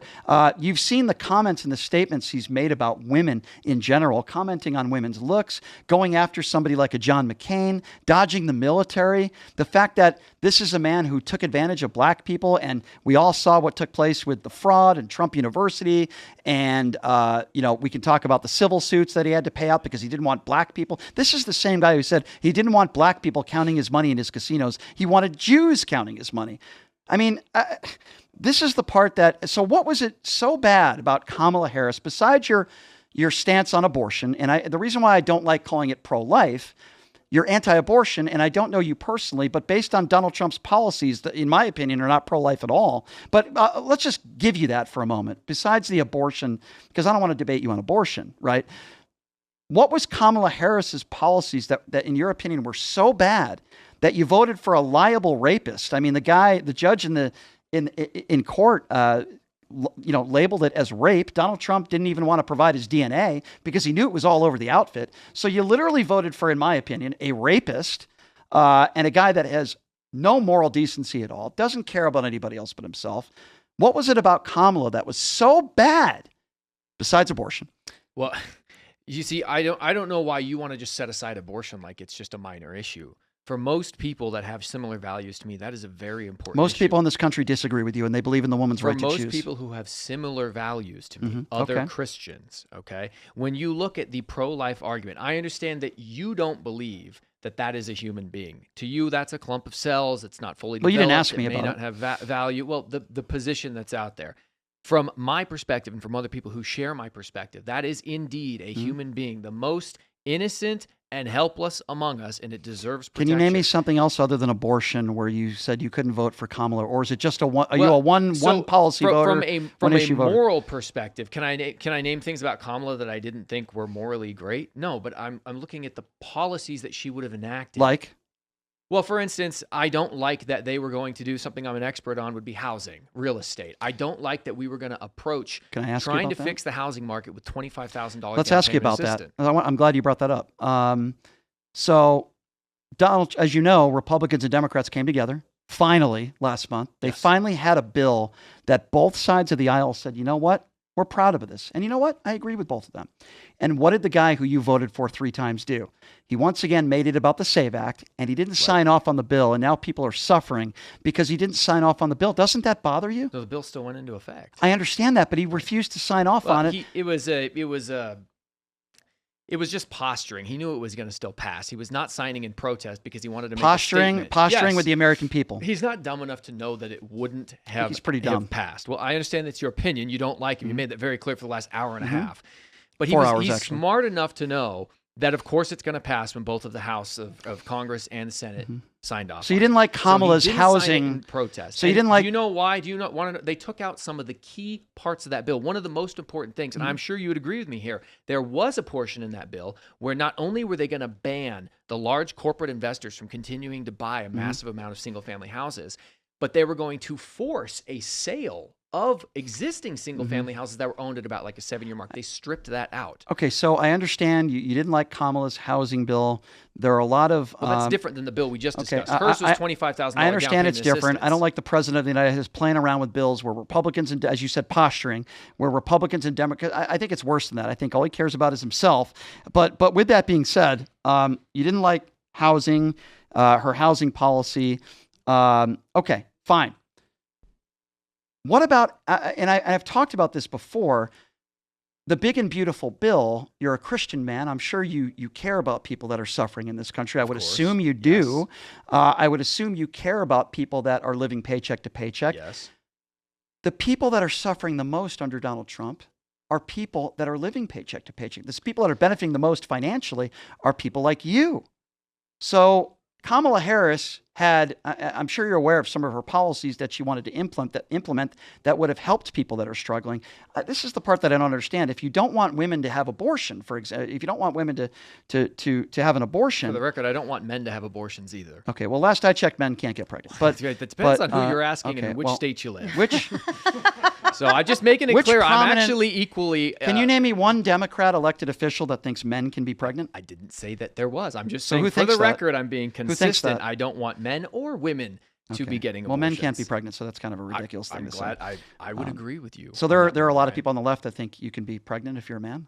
Well, look, living in Seattle for the last 20 years. I've lived in Seattle. I guarantee. But no elected official or policymaker thinks that way, right? Oh, I don't know. I mean, I've seen a lot of folks in these interviews. Who? Name me one. These interviews that you see Senator Hawley do, and they're reluctant to say something other than just pregnant people. Josh Hawley? Yeah. Name me one elected official on the left. I can't think okay, of well, I don't know why you'd even say that then. There are crazy people on both sides of the aisle that think crazy things. I said it to make sure that I maintain consistency. I know, but neither men nor women should I understand, but it's kind of like when people say Democrats want to abolish guns, which is not true.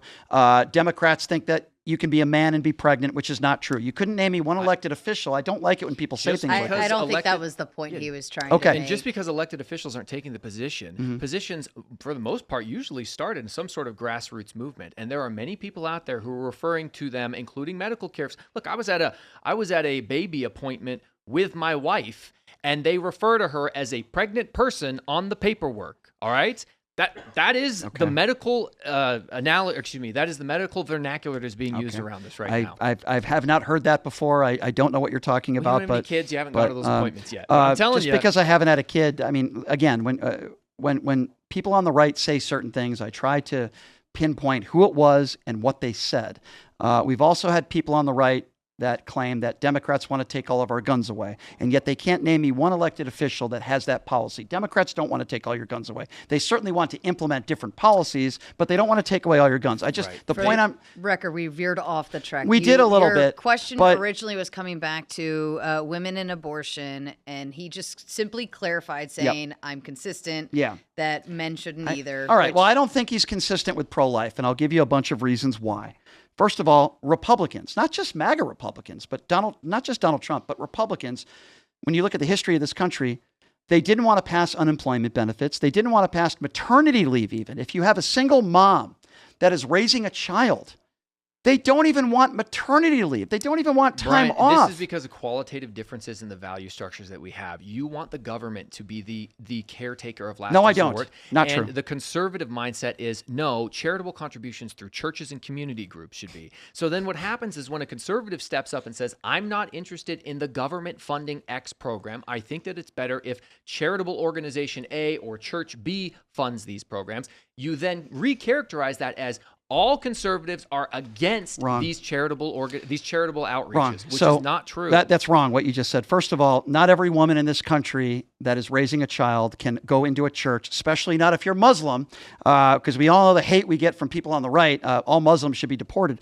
Not every woman in this country can walk into a church and say, hey, here's what I need, give it to me. By the way, also, newsflash, not everybody in this country is Christian. There are secular charitable organizations. There are organizations, but charitable organizations aren't going to give you the health care that you need. Charitable organizations. That is your opinion. Oh, really? So churches can help you with health care? Yes, they can. Really? Yes, they can help a child get a surgery? No, they can help you with paying. So help me understand this. There's many different healthcare policies out there. I hear them advertised on the radio all the time of sharing your medical costs with other Christian believers. You join a group that you fund on a monthly basis. So churches are going to save us.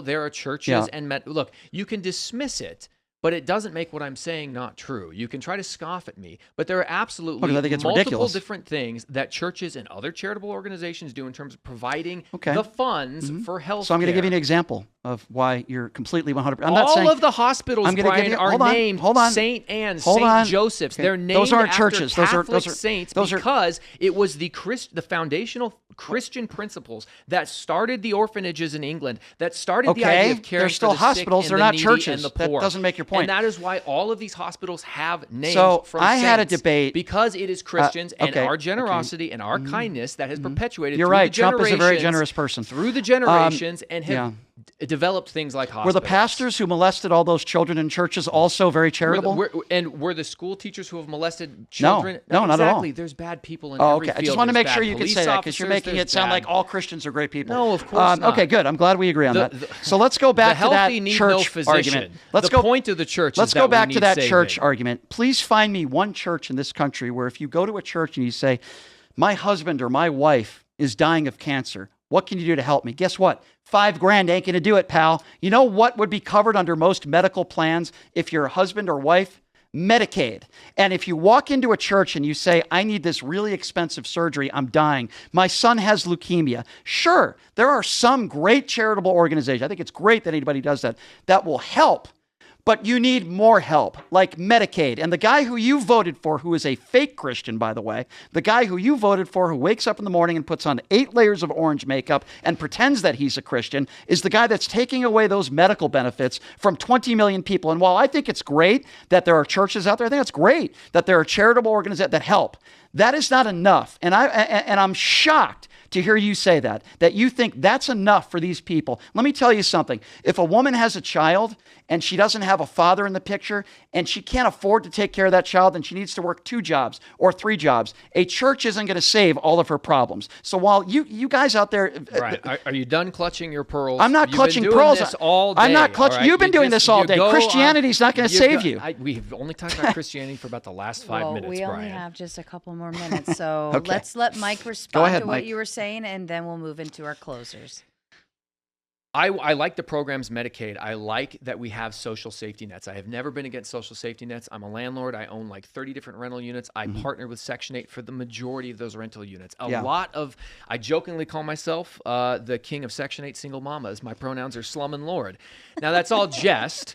I love my tenants. And I absolutely support voluntary participation in these types of programs. I actually like and prefer programs where the government partners with private citizens, for instance, like the Section 8 program, instead of just 100% government owned. So I'm not against Medicaid. I do think that a lot of people who have been removed from Medicaid were probably rightfully removed. Not true. It takes time to move through and examine all of these cases, but there are, as I mentioned earlier today, examples of waste, fraud, and abuse, people who take advantage of the system. And unless we actually start going over these types of things with a fine-tooth comb and holding people to a standard, then we're going to continue to spend money that we shouldn't be spending. And I'm okay with some people being removed under the premise that I do like these social programs. I would like to see them revamped and changed. So you talked about social safety nets. I'm glad that you're okay with social safety nets. Most Republicans are not. Most Really? elected. Tell me. No, now you wanted me to name somebody. Yeah, sure. You name someone who the elected big and beautiful official bill. who says The get big- rid of every the- single social safety net, erase them all. So I never said they want to get rid of every single safety net. So then I they will would give be you an for example. some. Then they would be for some I'm going to give safety you an nets? example in a bill that I am talking about, a bill called the Big and Beautiful Bill. Now, in that Big and Beautiful Bill, which basically every Republican voted for, and Donald Trump threatened them if they didn't vote for the bill, by the way. In that bill that every Republican voted for, there are already 9 million people, Republicans and Democrats, poor people and people that have families that have lost their medical coverage. There's always going to be a small percentage of people that are going to take advantage of the system. We could be talking Agreed. about welfare. We could be talking about Medicaid. Guess what? If there's fraud out there, then I say go for it. But the problem is you can't punish everybody for a small percentage of people that are taking advantage of the system. Again, going back to the Big and Beautiful Bill, there are millions of people in this country that can't afford to go to the supermarket. As you know, as we've talked about, inflation is up. Yep. And food benefits for these people, whether it's $200 a month or $400 a month, they've literally taken the guy who you voted for, millions of people. And I'm not a very religious person. I'm not an atheist, but I'm pretty confident that Jesus would say, we need to take care of the poor.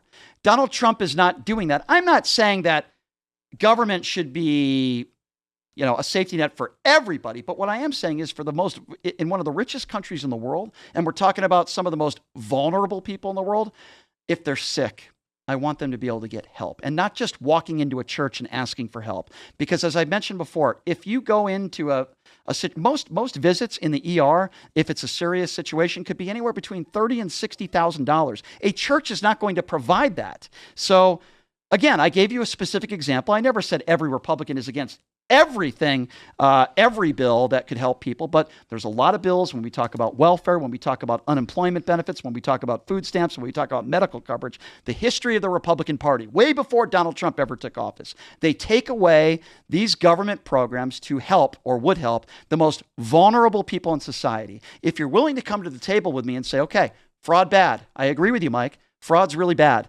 Don't want people to take advantage of the system. Let's get those people. But let's not take away medical benefits for people that are struggling. And you cannot convince me that... I'll let you go for a while. There's a qualitative difference between the approach that a conservative Republican Christian has versus a Democrat progressive liberal. And it literally boils down to, do you give a man a fish or do you teach a man to fish? That's literally the fastest way that I can succinctly put it. You think that the government needs to provide these things, the churches won't. And we could go program by program. Again, you had said, well, look, these Republicans wanted to get rid of these programs. No, for the most part, what they want to do is they want to restructure them. They want to revamp them. They want to try to eliminate waste, fraud, and abuse. I do not know of any elected official who is saying we need to completely eliminate all social safety nets or even Never Medicaid, made that Medicare. Is there an elected official out there saying completely get rid of Medicare or Medicaid? No, they're saying restructure it, revamp it. There are people that want to get rid of it. it. There are people on the record that said they want to get rid of Social Security. Fine was one of them. There are several Republicans that have said on the record they want to get rid of.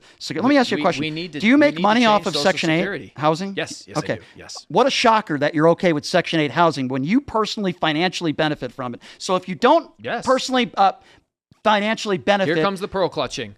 Clutch him, Brian. Why don't you listen? Even when I do something good. Hold on. Let me correct finish the statement. He said he was okay with revamping these. I understand what he said. Hold on. He made the statement when it comes to some social safety nets with the government that he'd be okay with it. The first thing he mentioned was Section 8 housing, which, by the way, I think it's great. I have no problem with it. You personally you probably make a lot of money off it too. You personally financially benefit off of Section 8 housing. Yes. But when it comes to food stamps or Medicaid, you don't make money off that. So, it's fraud. We got to do something with fraud. Brian. We got to do something with fraud. Food stamps. You make money off of Section 8. If you made money off of food stamps, you'd be okay with that too. It takes 5 seconds to figure out the problems with these. I outlined it earlier when I mentioned it to you. We used to get $750. I'm the oldest of 7 kids. We had a lot of food stamp money. We used to get $750 a month in food stamps. The problem was that if my mom went out and got a job, because she was earning income, they would reduce the amount of money she now qualified for. And it came to the point where she would sit there and say, it's not worth it to work because I'm going to lose more in terms of the benefits I would get. When I look at a program that incentivizes people to not get jobs and help themselves, I say that program needs to be revamped, done away with, changed. Something needs to happen so that it actually can assist people in moving from being given a fish to learning how to fish. And then you want to attack me and say that I'm anti-social safety nets. I have the decency to have a conversation with you and not besmirch your character and say you don't give a shit about people. Didn't say that. You can't come to me and offer me the same Didn't courtesy. say you don't give a shit about people. Here's the point, why are you Mike. clutching your pearls and yelling and being so angry? I'm not clutching pearls. It's called passion. Get used to it, number one. Number two, okay? The point that I tried to make is that you're financially benefiting and probably make a lot of money off of the one thing that you said helps poor people, which is Section 8 housing. Do you think Social Security off of that? Do you think Social Security should be revamped? Absolutely. Yes. Okay, so what does that mean? Should 100%. What does that mean? Should we get rid of it? No, we should not get rid of it. What should we do? People have paid into Social Security for decades, most of their life. So what should we do? A lot of people. I think probably what we need to do is probably people age 40 and younger need to have the retirement date pushed back. For anyone who's 40 and older, if you look at the time that they're planning in their lives to get to retirement, it's really unfair to pull the rug out from under them when they're so close to retirement. But if you look at the way that this program is funded and the age that people are retiring and how long they're living in retirement, it's not sustainable. So how do we change it? Another thing we could do, we could try to do something different with the funds. Every time we raise those funds from taxes, it could be invested into some sort of fund that's managed by the government so it's actually more profitable. There's a bunch of different things you could do with Social Security to keep the program, change it for people who it won't affect for 25, 30 plus years, and still be fair to the people who are currently on it right now. All right. Am I wrong? So here's my response to what you just said in a whole, because I don't know how much time we have. Until they kick us out of here. One of my biggest criticisms of Republicans and people who are Christians is that they talk about safety nets and they want to talk about, hey, we need to care people. Just go to church and they'll help you. Obviously, I disagree with that premise. I think church and faith can help people, but that's not going to get you the cancer treatment you need or health insurance or that sort of thing. You talked about social safety nets, and the first thing that we agreed upon, which I thought was unique, was Section 8 housing. And then I thought to myself as you were talking, I wonder why he likes Section 8 housing, but then he wants to talk about fraud when it comes to food stamps and healthcare. Hold on, let me just finish. Food stamps and healthcare and everything else. You didn't say that you were okay with healthcare for people that need it. You didn't say you were necessarily okay with food stamps, but the one government program that helps poor people, which we agree on, is Section 8 housing, and it personally helps your bank account and you make money off it. Yes. I'm sorry, ladies and gentlemen, people at home can make their own decision on this, but I think there's a correlation there. And I think there's something to do with the fact that you benefit yourself from helping poor people with Section 8 housing. You're a landlord. But yet when it comes to a lot of other social safety nets, you want to talk about fraud. Why don't you ever talk about fraud with Section 8 housing, which you benefit from financially? I'm 100% against the fraud in Section 8 housing. And you didn't bring that up, but you brought it up when it came to food stamps and healthcare. I find that very interesting. Yes. You've made millions. All right, let's move to closers. Okay. Go ahead. Okay. Mike. What I would say is, again, I highlight again the qualitative difference between how somebody with a conservative Christian mindset approaches solving these long-term systemic problems that society is facing versus the way that a progressive liberal Democrat approaches them. And if people have the decency to at least offer each other the kindness of not assuming the worst intentions behind everything, like accusing me of just participating in fraud perpetrated by Section 8. Fraud does occur within Section 8. Sometimes people claim that they don't have a job, and then they do have a job, and then they get kicked off the Section 8 program. I just had that happen to one of my tenants who was trying to work illegally so they could double dip the system.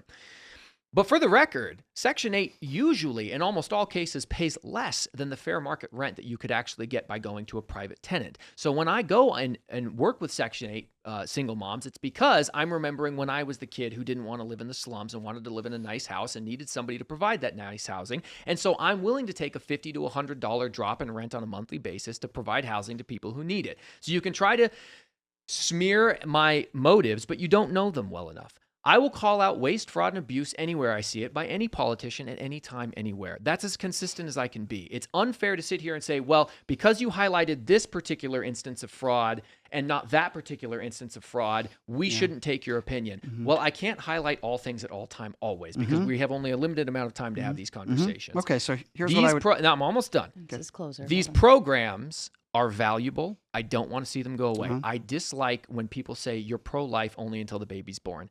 Absolutely not. Both in my business, I take care of a lot of kids that are children of single moms. I'm pro Section 8. I'm pro food stamps. I'm pro free lunch. I'm not pro waste, fraud, and abuse. And there's nothing wrong with wanting to revamp and change these programs to minimize it. Well, in regards to, first of all, I never said that you were committing fraud. I don't know why you said that. Benefiting from fraud. I never said you were benefiting from fraud either. What I simply said was this, and I'll repeat. You were very jovial when it came to Section 8 housing. When I brought up food stamps and Medicare, the first thing that you brought up, you didn't say, oh, I'm all for that. You talked about fraud. But when we talked about Section 8 housing, you didn't bring up fraud. And you benefit financially from it. I never said you were committing fraud, and I never said that you were benefiting off of people that were committing fraud. Number two, we talked about Social Security. And you said we should raise the age. Well, guess what, sir? The life expectancy in this country, it ain't going up. It's going down. 2/3 of people in this country have comorbidities. The life expectancy for a man and a woman in this country are consistently going down. Now, I wish that wasn't the case. There's a lot of factors involved there. We don't need to get into the health factors, but I think we both can agree there's a lot of people that don't eat very well. They don't take care of themselves. I would also go back to the Medicaid stuff and mental illness and how Republicans want to take away your health care. But I would never want to up the age of Social Security of people that have bonded to the system their whole life when we know that the life expectancy for many of these people are lowering. I don't want people in their late 60s and 70s to still be working. I want good, decent people. And I guess this is like one of my Christian beliefs. I think if you're a good family person and you've worked your whole life and you've paid taxes, I don't want to fuck you when it comes to Social Security. I want you to be able to get those benefits. And this whole revamping bullshit, I'm sorry, I'm just going to say it like it is. It's bullshit. Okay? I want people to be taken care of. I want people to know that when they hit a certain age, they're not going to have to worry anymore and they can enjoy the latter ends of their life. I don't want to up the age. And by the way, there are Republicans, maybe some of you support, I don't know, that have said on the record, like Randy Fine, who is a piece of shit, and others, that they want to abolish Social Security. So I'm sorry, Mike, I don't trust Republicans. I don't trust Republicans in D.C. Do I think every Republican thinks that way? Of course not. But as I've said before and I've said again, and it would be very appropriate to end on a Donald Trump statement. It's not that I think that everybody who voted for Donald Trump is a bad person or a racist, but I will say that every racist in this country did vote for Donald Trump. I appreciate the time. Thank you, gentlemen. Shake hands, call it Thanks, a day. Mike. That Appreciate was it. wonderful. Thank you. Yay. Mike, you're a smart guy. The next prompt is why I believe Donald Trump is the worst president in history. So, Brian, one of the things that I heard you talk about with Myron Gaines is that you don't like people who say things they don't believe. Mm-hmm. I think you're a fucking idiot on this one, and I think it's the most polite way I can put it. I'm going to share you my standard. We might disagree on the standard. I'll lay out the standard. If I had this chat with a normal American at a kitchen table, even someone center left, you're saying Trump's worst president ever. I was doing the research on this. You're familiar with James Buchanan, President James Buchanan? Not so much. No worries. I got you. Do you want me to interrupt you or do you want me to let you finish? So I'll keep going. Okay. Don't be a fucking idiot. Well, you look, the facts are going to be what the facts are. You're here to defend yourself. Always appreciate that about you. So Patrick, kind of weird though. 10 seconds into your statement, you would call me a fucking idiot. That's a little strange. Well, but see, James Buchanan, when he left office, there were 7 states that had seceded from the Union, a rival government. They had started seizing federal property. And then 6 weeks after his administration, the Civil War started, where Americans were killing Americans in the most deadly American war ever.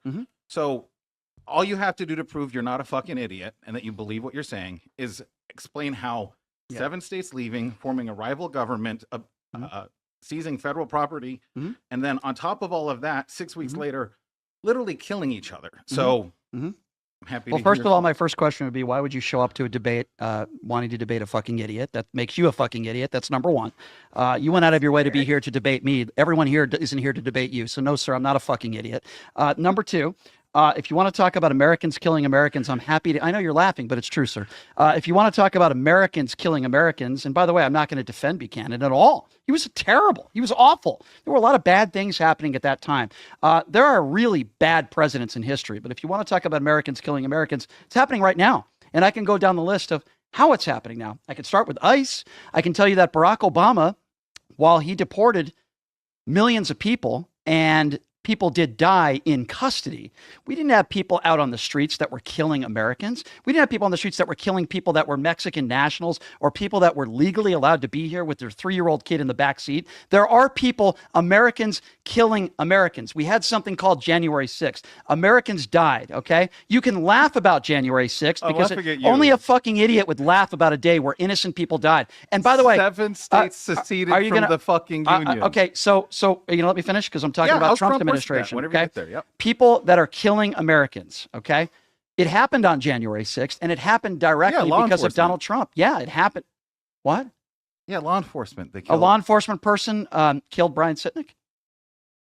So you're going for it. So why don't you go ahead and make your claim if you're going to? Well, no. Go ahead. What law enforcement official killed Brian Sitnick and attacked 140 officers? Some of those officers now have traumatic brain injury. Babbitt, and then hold on. You know who Brian Sitnick is, or you're not? Yeah, aware? he's a guard. Did a law enforcement media said died because of J6? What did the coroner say the next day? What did the coroner say to a media outlet? So let's just skip ahead. No, let's not skip ahead. I want to prove who the fucking idiot is in this conversation. What did the coroner say? No. Wait, formed a rival government. You don't know what you're talking about. War shooting each Hold on. other. I understand We're that. both in 2 different I understand that. right now. I want to bring Why it back would you around. laugh about people that die? I'm not laughing about people. Okay, dying. thank you. What did the coroner say about Brian Sitnick? I don't know. What does that have to do? Of course you don't know. What does this have to do because you laughed. with Trump being the worst president in history? Because we had something called January 6th, and it doesn't happen if Donald Trump doesn't lie about the 2020 election. So but I'll give you the opportunity to answer that. Does January 6th happen if Donald Trump doesn't lie and say the election was stolen? Is your claim that J6 makes him worse than James Buchanan? Does January 6th happen if Donald Trump doesn't lie and say the election was stolen? Don't be a fucking idiot. Answer the question. Of course it does. Just like January really? 7th, 8th, 9th, the calendar passes by. It's a stupid fucking question. So let me try to, I know you're trying to be funny and facetious on a very serious topic. I answered a direct question. No, you're just being a clown and you're not being serious. I glitched you. I'm sorry. Okay, Go ahead. you're being a clown. Okay, Does that day, hold on, this is important. Does that day happen, okay, on the Capitol if Donald Trump doesn't lie about the election? Most likely there would have been folks protesting. There's this belief amongst the left that Trump summoned everyone there and there's some group monolith that decides who's going to show up. A lot of people showed up to protest for a lot of reasons. Why were they there? A lot of them were there because they believed that the election was stolen. Who said that? Who started that? A lot of people said that. Who started that? You guys want to reduce the entire leader of the free world conservatives into one group that has one hive mind because you guys bow at the altar of institutions. What do you mean, you guys? The leftists and folks who argue like you. Oh, okay. So what's my political affiliation? Independent is what you say. Who have I voted for? What's my? You know who I voted for? You voted. I'm just anti-Trump, so I must be a lefty. That's a very so why only don't a we fucking do the idiot would prompt? say that. Right. So like you chose the prompt. By I the way, did. I showed up on your words. I did. Trump, worst president. My opening line, nice and easy. I don't defend Buchanan. Never would.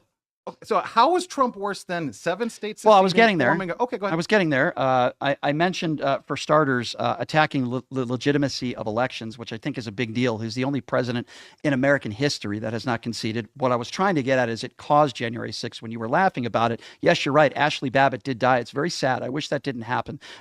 Seriously, I appreciate that. There's a lot of people won't be as decent as while I would never make jokes or laugh about a woman who served the country, I would also say that unfortunately complying. Now, this also she was armed with a knife. Hold on, I believe she was. You're right about that. But here's my issue, right? Yeah. And it goes to ICE, which I did talk. I heard Tom Homan last week say, "Just comply," in regards to a young Mexican national who died in Houston, Texas, a few weeks ago. By the way, no evidence that he was trying to ram at officers or anything. A 26-year-old in Maine with a 3-year-old in the back seat. No body cameras. And we did see a video that was released 100 feet away that shows he was going at about 2 miles an hour. Even DHS missed. He wasn't trying to strike an officer. But it's interesting, right? Because Tom Homan says, just comply when it comes to these shootings. But when it comes to Ashley Babbitt, that all goes out the window. Was Ashley Babbitt complying? So what the fuck does this have to do with Trump being the worst president because in the Trump, history of America? I'm so glad you brought that up. It's a rogue agency that Donald Trump has perpetuated. And under the Obama administration or the Biden administration, ICE agents weren't murdering people on the streets. They weren't taking the First, Third, and Fourth Amendment rights away. They're going up to brown people and saying, show me your paperwork, with no reasonable or articulable suspicion that they've committed any crime. That's Gestapo bullshit. I think you're a fucking clown, because the Supreme Court said they could do that. So if you believe in the courts, you sit here and say, if it's proven in court, the Supreme Court said tell me explicitly you can stop people. And Sotomayor ask them for ID. Sotomayor said she didn't like it. There was a dissent. But the highest court of the land said what you're criticizing was lawful. Hold on. So let me just get this right. Bro? Okay, let's talk about the Supreme Court. So can you please tell me what law where the Supreme Court said you can randomly go up to any brown person and ask them for ID and ask them for paperwork? I didn't come here for ICE, but I'll go ahead and I'll cover it. It was a recent one. I think it was in the last 2-3 years. And the specifics were, can you approach people based off of these characteristics? No. And there was a dissent. It wasn't approach. That's not what I asked you. You're not answering my question. I didn't say approach. Please listen. Okay, I'm listening. Okay? You can't randomly go up to somebody, or if they're brown, and racially go up to somebody and say and assume that, and ask them for ID and assume that they might not be legal. Supreme Court says you can. No, you're wrong. That's against Where's the fact checker? Where's comments? I actually am getting it now. It's coming up as red. You can't just. There's a contradiction built in. The Supreme Court said you can stop people and ask them for their ID. Oh, hold on, I gotta scroll back up. Hold on. No. That's what your claim was. I gotta move back up, but it said no. Yes. Hold on, if I can figure out how to. Oh no, I don't know how to scroll this back. Don't worry, I'll get you the link. Yeah, but it says that it basically said it didn't. The Supreme Court did not rule that. So now who's the fucking idiot? I'll get the source. I didn't come. Are you a fucking idiot? This. You're wrong, aren't you? Gosh, who's the fucking idiot now? So let me educate you. $100 says you're fucking wrong, and I'll prove it after this. $100. Bet. Deal. By the way, she just fact-checked it, so, I mean, who's the fucking idiot now? You just made a bet, and she just fact-checked it. Let me just educate you, sir, okay? And I said Sotomayor agreed Let me with just, you. okay, hold on. Let me In the educate. dissent. I'm trying to help you out, sir, because you're unfamiliar with what the Supreme Court ruled upon, okay? You can't is worse just, than it was you before. have to have reasonable or articulable suspicion that somebody has committed a crime in order to, number one, ask them for ID or force them to show ID, okay? They're going up to people. There's videos all over the place. It happened in Minneapolis. It's happening everywhere where they're demanding you show ID. And when a person says, what's your reasonable or articulable suspicion that I committed a crime? They say nothing. And then they use of force. You force them to show ID. That is illegal. It is against what he is ripping up parts of our Constitution. Are you aware of that? This falls into the category of Trump is. I just can't fucking take you serious on this because if we You, care about you this, just were proven if we wrong. What are care you talking this, about? If we care about the constitutional rights Yes, and Fourth we Amendment, do. Why aren't we talking about the fucking Patriot Act and Bush? Trump, Because under that's not the wettest of prompt. We're not dreams, talking about Bush right now. We're talking about ICE Trump. is like a tiny little sliver of something. The FISA warrants are a ginormous iceberg. And we're saying, well, but Trump's bad because of ICE. It's like, well, I'm That's not even one convinced concept. Bush Jr. is the worst That's- president. that's However, one- the Patriot Act right, went through as a big, Right. massive. George W. Bush was a really bad president. I agree. He was really bad. He got us into an ill-advised war. We were told Would you weapons of say mass it's worse than destruction. Trump? No. I Oh, would take George W. Bush in a heartbeat over Donald Trump. Do you know why? Because you have Trump derangement syndrome. Because you have can't Trump think in the fellatio world of syndrome. something other than Trump is bad. Like literally, if I were to talk to 10 people off the street here, go down to the strip, go down to Fremont Yeah, Street, his approval now ratings this- are like 30%. Well, yeah, but it's not yeah. about that. And Oh, I it's say- not about that? I say President James Buchanan, Mm-hmm. when he left his administration, 7 states had seceded from the Union, formed a rival government, Mm-hmm. seized federal property, and then started killing Americans 6 weeks later. They'd be like, that's probably worse than Trump. And you are going to an ICE argument? That's out of your fucking Okay, so mind. so first of all, that is one of many topics that I can discuss with you. It's not the only topic. Why don't you if the I biggest said, one? What's the worst one? What I is would your say- biggest condemnation of Trump? He's bad because. I would say the January 6th insurrection and perpetuating. Insurrection? Hold on, let me That's not finish. Let me insurrection. Go finish. ahead. I don't We'll care argue what that your one. characterization of it is. You can call it That's a a riot. definition. You can call it a riot or an I'll give you a insurrection, riot. and I don't care. Okay. Okay. Don't care what your definition is. Meaningless to me. Okay. Donald Trump is the one who perpetuated that. Donald Trump is the one who lied about our elections. Donald Trump is the one who attacked He lied? the legitimacy. Yeah. What Donald about the Trump did not Georgia win. fucking tapes? Donald Trump Well, did that's not really win. weird. I'm sorry, So what? there's a chain of custody with 315,000 votes. There's concerns about that. There's concerns about the voter rolls, but you're saying there's no Concerns? fraud. Yeah, things like What are that- your concerns? well, the folks on the voter rolls. The call. Remember when he was asking for those votes in Georgia and he brought out 3 different Find me categories? votes. Yeah, find me votes. And Yeah. then And did you remember hear when the rest of the call? Raffensperger said that there was no evidence to perpetuate anything that Donald Trump was accusing the in Georgia? Do you institutional remember that? The Secretary of State who's a worshiping. Republican. Do you remember that? If you want to talk about that conversation, do you remember what Brad Raffensperger said, or do you need It's to be fact irrelevant checked? to me. It's of course it is. Of Plus, course, it's they admitted irrelevant to you. 315,000 votes. They said, "Oh, we don't have the signatures," and go, "Okay, well, we counted." There was again." It's no like, there well, was but no if the chain widespread of voter custody fraud in was Georgia. Donald Trump. Okay, so you think Donald Trump won the 2020? Am I talking to another election I denier? voted 3 times for Trump. He won all 3 That wasn't my times. question. Okay, then you're the fucking idiot. We're quite both frankly. fucking idiots. No, Isn't I'm that not. nice? I'm We're not. sitting here talking about whether a fucking Here's the complete difference. civil war Here's the is difference. worse than anything Trump Okay, but has hold ever on. done. I am talking to somebody I've been who thinks pissing that. myself with laughter about this, Bron. Okay, well, this whole time. okay, you can. I believe that you piss yourself, sir, because you talk like an infant. Okay, you're a child with a diaper. Okay, me, if so I had the diaper. I'm talking to a guy who is an election denier who thinks I that. believe elections happen. Okay, hold I on. don't deny that. Where is your evidence? Where is your evidence? Every 2 Okay, years. thank you. Where is your evidence that would lead you to believe that there was widespread voter fraud, that Donald Trump won the 2020 election? I'm waiting, sir. Go ahead. So if we're gonna do this like adults, one of the things that you'd look at is the way that the voter distribution, like the vote counts, come in. Mm-hmm. So in sort of any other honest sense, if you took a look at the way that votes come in, for some reason towards the end, You know why? the Democrats always pull Do you know in. why? Okay, Now, I have an here's the other explanation. thing. Let me- Can I no, just let me- address let that me first? fucking- no, let me. You don't I'll want me listen to? you plenty. No, I'd love for you to get through all of it. I just want to make sure we're Okay. clear. Why the hell is it that most Americans, if you say, I don't think we should mail out ballots to people who don't request them, we should verify signatures, we should make sure we're authenticating them, most Americans would say that just makes sense.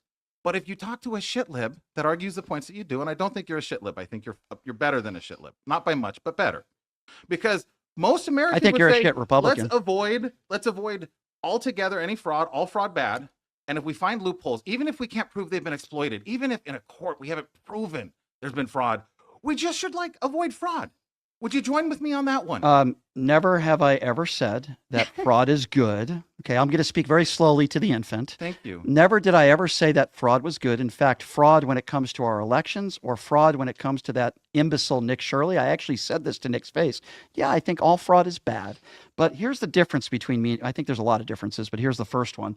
You mentioned vote counts.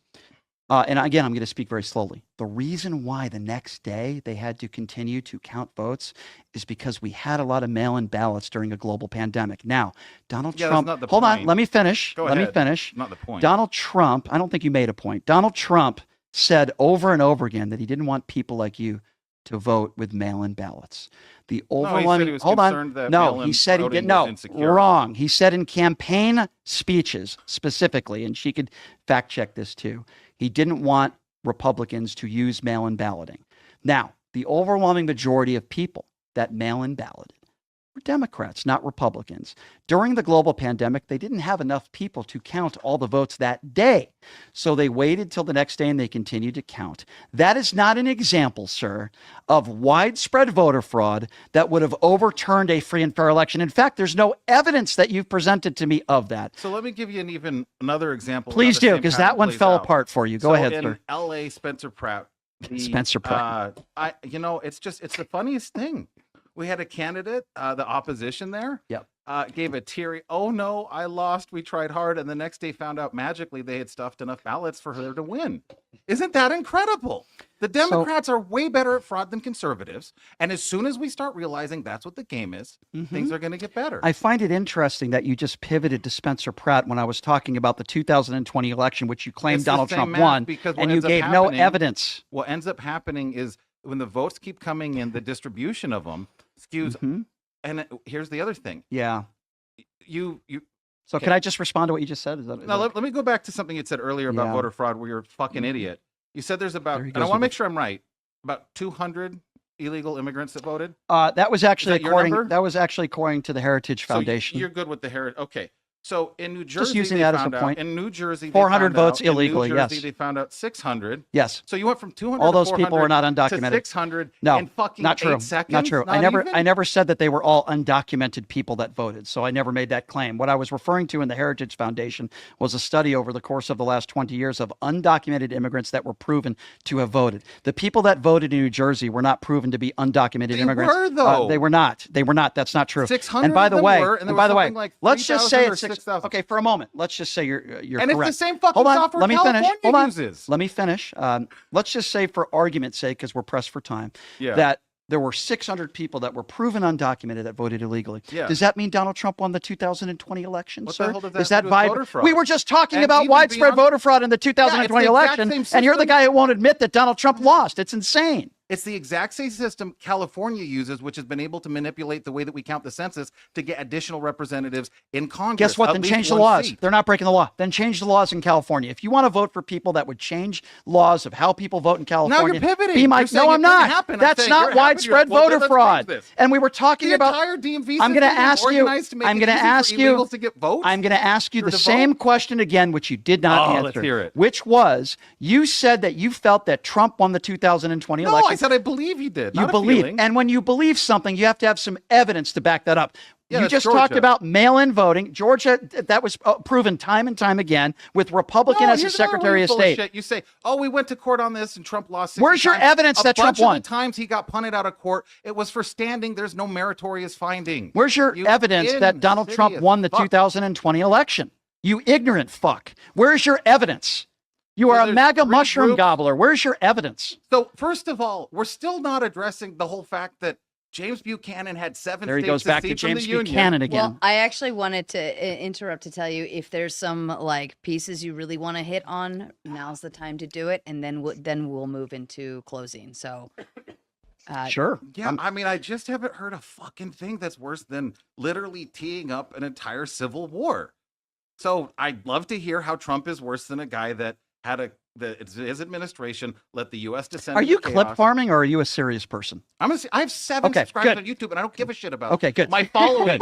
Okay. I'm here because I think you're an interesting guy to chat with, and I think that you're so fucking committed to hating Trump. To facts. You're arguing that literally the president that's attributed for like setting Right. Again, I'm going to repeat this a way a normal person would hear this. 7 states seceded from the Union. They formed a rival government. They, you didn't like J6. They fucking seized federal property.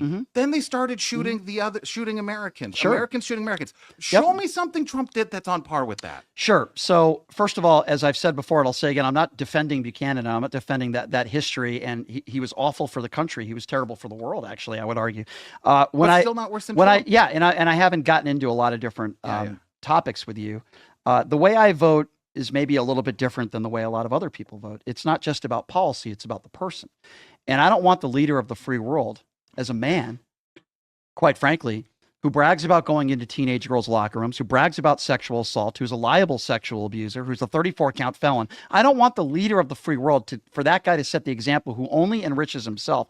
I would agree that there are presidents in our history that have enriched themselves, nowhere near the levels of Donald Trump. I don't want a guy to be the leader of the free world who literally sexualizes his own daughter. I want the leader of the free world to at least have a wife who might be in the White House more than once a week. I don't want a contractual marriage. I don't want somebody who's cheated on every woman he's ever been with. I don't want that guy, the pig, who is best friends with Jeffrey Epstein. Do you defend this investigation? There is no investigation. Do you defend Donald Trump when he calls people like you and me stupid for even talking about Jeffrey Epstein? I don't want a guy who puts Ghislaine Maxwell in a Club Med facility, one of the biggest sex traffickers in American history. I don't want that guy to be the leader of the free world. I don't want that guy to be morally repugnant. I don't want that guy to sell Bibles and hold Bibles upside down and say the Bible is my favorite book. By the way, his name is more in the Epstein files than Jesus Christ's name is in the Bible. I don't Bill want... Clinton was on the flight log. And guess what? I'm so glad you brought that up, because here's the fundamental... No. Let me respond to that. I'll happily respond to Bill Clinton. Here's the fundamental difference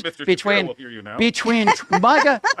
MAGA mushroom gobblers like you and people like me. I wouldn't vote for Bill Clinton. I didn't vote for Hillary Clinton. I think Bill Clinton did some very bad things to children, allegedly. I believe that. But I also believe Donald Trump did as well. So while I believe Bill Clinton bad, and while I can still say fiscally he's the only president in modern day history that ended his presidency with a surplus, but I would still say that Bill Clinton probably did some really awful things to kids. It's actually part of the reason. And interns. It's actually part of the reason why I didn't vote for Hillary.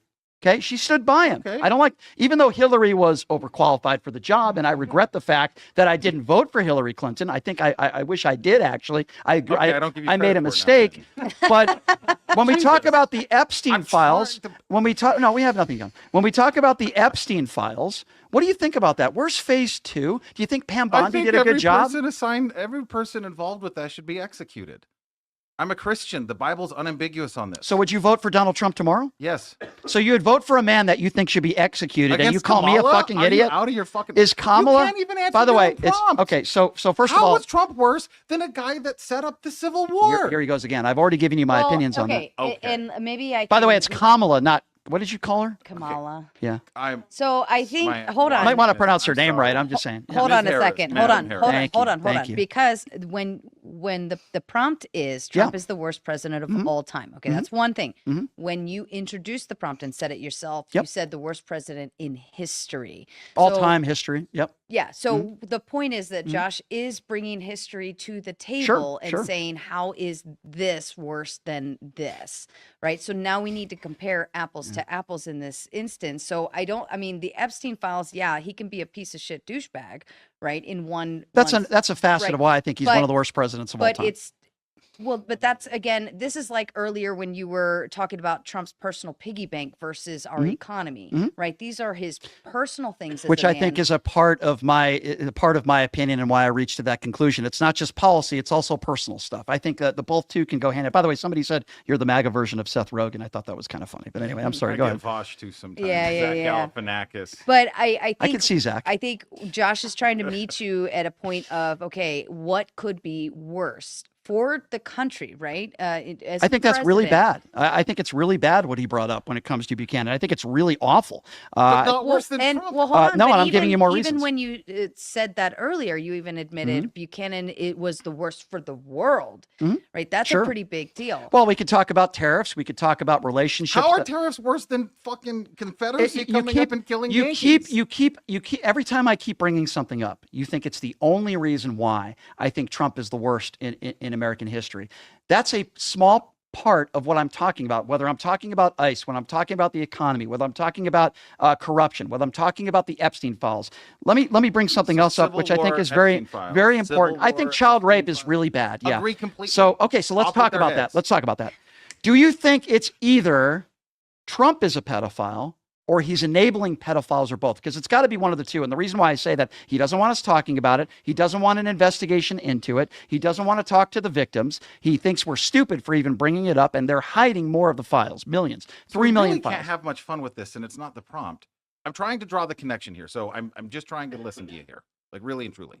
So I'm saying the entire Civil War happened in the ashes of Buchanan, and you're saying Trump tariffs are worse than the Civil War? Again, what I just said 2 minutes ago, I'm bringing up a bunch of different topics collectively that I think make it him the worst president of all time. I've never have said there's one thing that would make it worse than what Buchanan did. What I'm saying is, collectively as a country, besides getting us into an ill-advised war where our brave men and women are coming home in caskets, and Donald Trump calls people like them suckers and losers, the guy who dodged the draft 5 times. His watch, 13 bodies were coming back from a body. He didn't look at his watch. He left literally billions of dollars. So you're taking to be used against Israel, so we can pay Israel to defend. By the way, the puppet is Donald Trump. I don't think we're going to get on an apples to apples. Well, hold on, but let's talk about that glimpse of his watch. You're trying to compare a glimpse of a watch, which, by the way, Joe Biden did at virtually every press conference. It was a habit that he had. Donald Trump just wore a hat a few weeks ago when our brave men and women were coming home in caskets. He dodged the military 5 times. Do you appreciate the fact that Donald Trump said in regards to John McCain that he didn't respect him because he was captured? Can you name me anything Joe Biden did to disrespect our military that he said that was worse than Donald Trump? They were at the Coast Guard graduation. He said, "What a dull crowd," when they wouldn't laugh at him. Okay, let's go with that. Thank you for that example. Wow. So you're comparing Joe Biden, who said dull crowd because they weren't clapping, to Donald Trump. Hold on, let me finish. Let me just finish. Hold on. I'll talk about the Afghan withdrawal, but hold on. You're comparing dull crowd to Donald Trump saying publicly that he didn't respect somebody who was a prisoner of war for 4 years, who wouldn't leave his comrades behind. He didn't respect him because he was captured. A piece of shit. All right, let's move into our closing statements because we're not getting anywhere with this conversation. We're definitely not. Well, but John McCain is a piece of shit, but you voted for Donald Trump 3 times, who dodged the military 5 times. That is embarrassing. To closing statements. Josh, if you could give your final thoughts, please. So when I was doing my research for this, I thought I'd have to do more. The James Buchanan thing, I'm like, look, I'm just going to remember these points. And I can think of, in this discussion we've talked about Fourth Amendment. People shit on Trump about ICE. There's a lot of good criticisms of Trump. Even the meme coin thing, the corruption. Okay, fine. But the premise of why I'm here is because you said Trump's the worst president in history, ignoring literally a rival government forming of states that left the union to come kill the rest of the union. That's insane. Thank you so much for the debate. I do appreciate you. I think you do a great job out there sticking to your shtick, and you held true. You have defended once again that Trump, even if he didn't literally set up the Civil War, is still the fucking worst president, even though the guy that set up the Civil War was a president before. Yeah, so first of all, never did I ignore any of what you just said. So that's, again, factually inaccurate. I don't ignore prior presidents and horrible atrocities that they've been responsible for. So that is not true. I didn't ignore it. Number 2, again, collectively, I'm talking about this presidency. Collectively, I'm talking about totally dismissing rule of law. We could be talking about immigration. We could be talking about people that are seeking asylum here from Mexico, where the Trump administration is ripping up parts of our Constitution and deporting these people, not giving people due process. We could talk about the infinite amounts of corruption and use of the presidency and power. We could be talking about, even though I don't defend Maduro. We could be talking about kidnapping other presidents. We could be talking about stealing literally $13 billion from that country. And then when Trump is asked about it, he doesn't know where the money went. He was asked about that the other day. We could be talking about sexual escapades. We could be talking about liable sexual abuse. We could be talking about using our court system against certain people because he doesn't like people. He calls people like me vermin. You want to talk about free speech. You want to talk about ICE. You want to talk about a rogue agency. You want to talk about, I thought he only hired the best people. Yeah, I mean, Pam Bondi did a great job. The former leader of DHS, boy, she did a great job. And now we got a plumber in there. His only life experience experience taking over his father's plumbing business in Mark Wayne Mullen, if you want to talk about fucking idiots. You want to talk about this war in Iran, where they have lied about the war in Iran. First, we were told under oath, Tulsi Gabbard said 10 months ago, that they had no reason to believe, based on our own intelligence, no reason to believe that Iran was furthering their nuclear capabilities. Then we obliterated them, right? We bombed them. By the way, I disagreed with that as well. And then 8 months later, we need to obliterate them again. They haven't taken responsibility for a Tomahawk missile that hit a school in Iran. We know that that was a Tomahawk missile. We know that it was America that had the Tomahawk missiles. They still haven't taken responsibility for that. The Strait of Hormuz is closed one day. It's open the next day. It's closed. We have Donald Trump every day saying Iran is desperate for a deal and we're in communication with them. We have the Iranian government that is saying not only are we not in communication with them, but we don't want anything to do with Donald Trump and we won't even talk to him. This war has been a fucking disaster from beginning. And I'm not going to say end because there is no end in sight. And you know that. They don't even know what they're doing. So we have this war in Iran that is an absolute debacle. It has been more and more difficult for MAGA to defend Donald Trump. We have the economy and where it's at right now. We talked about that, the war, obviously, in Iran, the personal conduct of Donald Trump on a daily basis. It's embarrassing to the country. It's embarrassing to the world. The world is laughing at us right now. And where we're at right now and where we're moving forward, this man can't even admit to losing an election, which apparently you can't admit to either. I think threats to our democracy is sacred. It's really important. Sure, I want secure elections, but I also want a president who has some humility and can admit defeat. Donald Trump can't admit to losing at anything. He lies every single day. He makes everything about himself, including dead soldiers that are coming back, when he tried to speak for them and he didn't even know these people. And what does he say? He says, oh, well, you know what? When it comes to these soldiers, they didn't want Iran to have a missile. He makes it political, even in times when you're supposed to be remembering those fallen soldiers. The man can't control himself. He can't conduct himself in any way other than making it about himself and his rich friends. This is the most corrupt president in American history. He is the worst president in American history, based half on policy and his personal conduct. Oof. Thank you, gentlemen. Shake hands. And I hope you still don't think I'm a fucking idiot. All right. Yep. How's it going, Brian? What's up, man? Okay. Josh, I will kick it over to you. And Yep. Okay. So, to make it easier for Sarah, I'm gonna try to give you some metrics for what I think or how I determine who the worst president is. I kind of look at it through the lens of human well-being and suffering, and to determine that, I'd look at death, the destruction of the nation, and maybe stripping of liberties. Would you agree with that? I think stripping of liberties, I can't even talk. Stripping of liberties is a horrible thing. Horrible. Absolutely. Correct. Now, some of these guys already brought up Buchanan. I'm going to do it again. They brought up how he just sat by while the 7 states seceded, basically making the Civil War unavoidable. But not just that. Before he was inaugurated, he was president-elect, and he colluded secretly with a Supreme Court judge, Robert Greer. What he wanted was a broad ruling in the Dred Scott case, which was, I believe it was a African-American slave who went to the North and tried to have his slavery. He had tried to have his freedom. Well, in that case, Buchanan colluded with Greer so he could get a broad ruling from the North and South.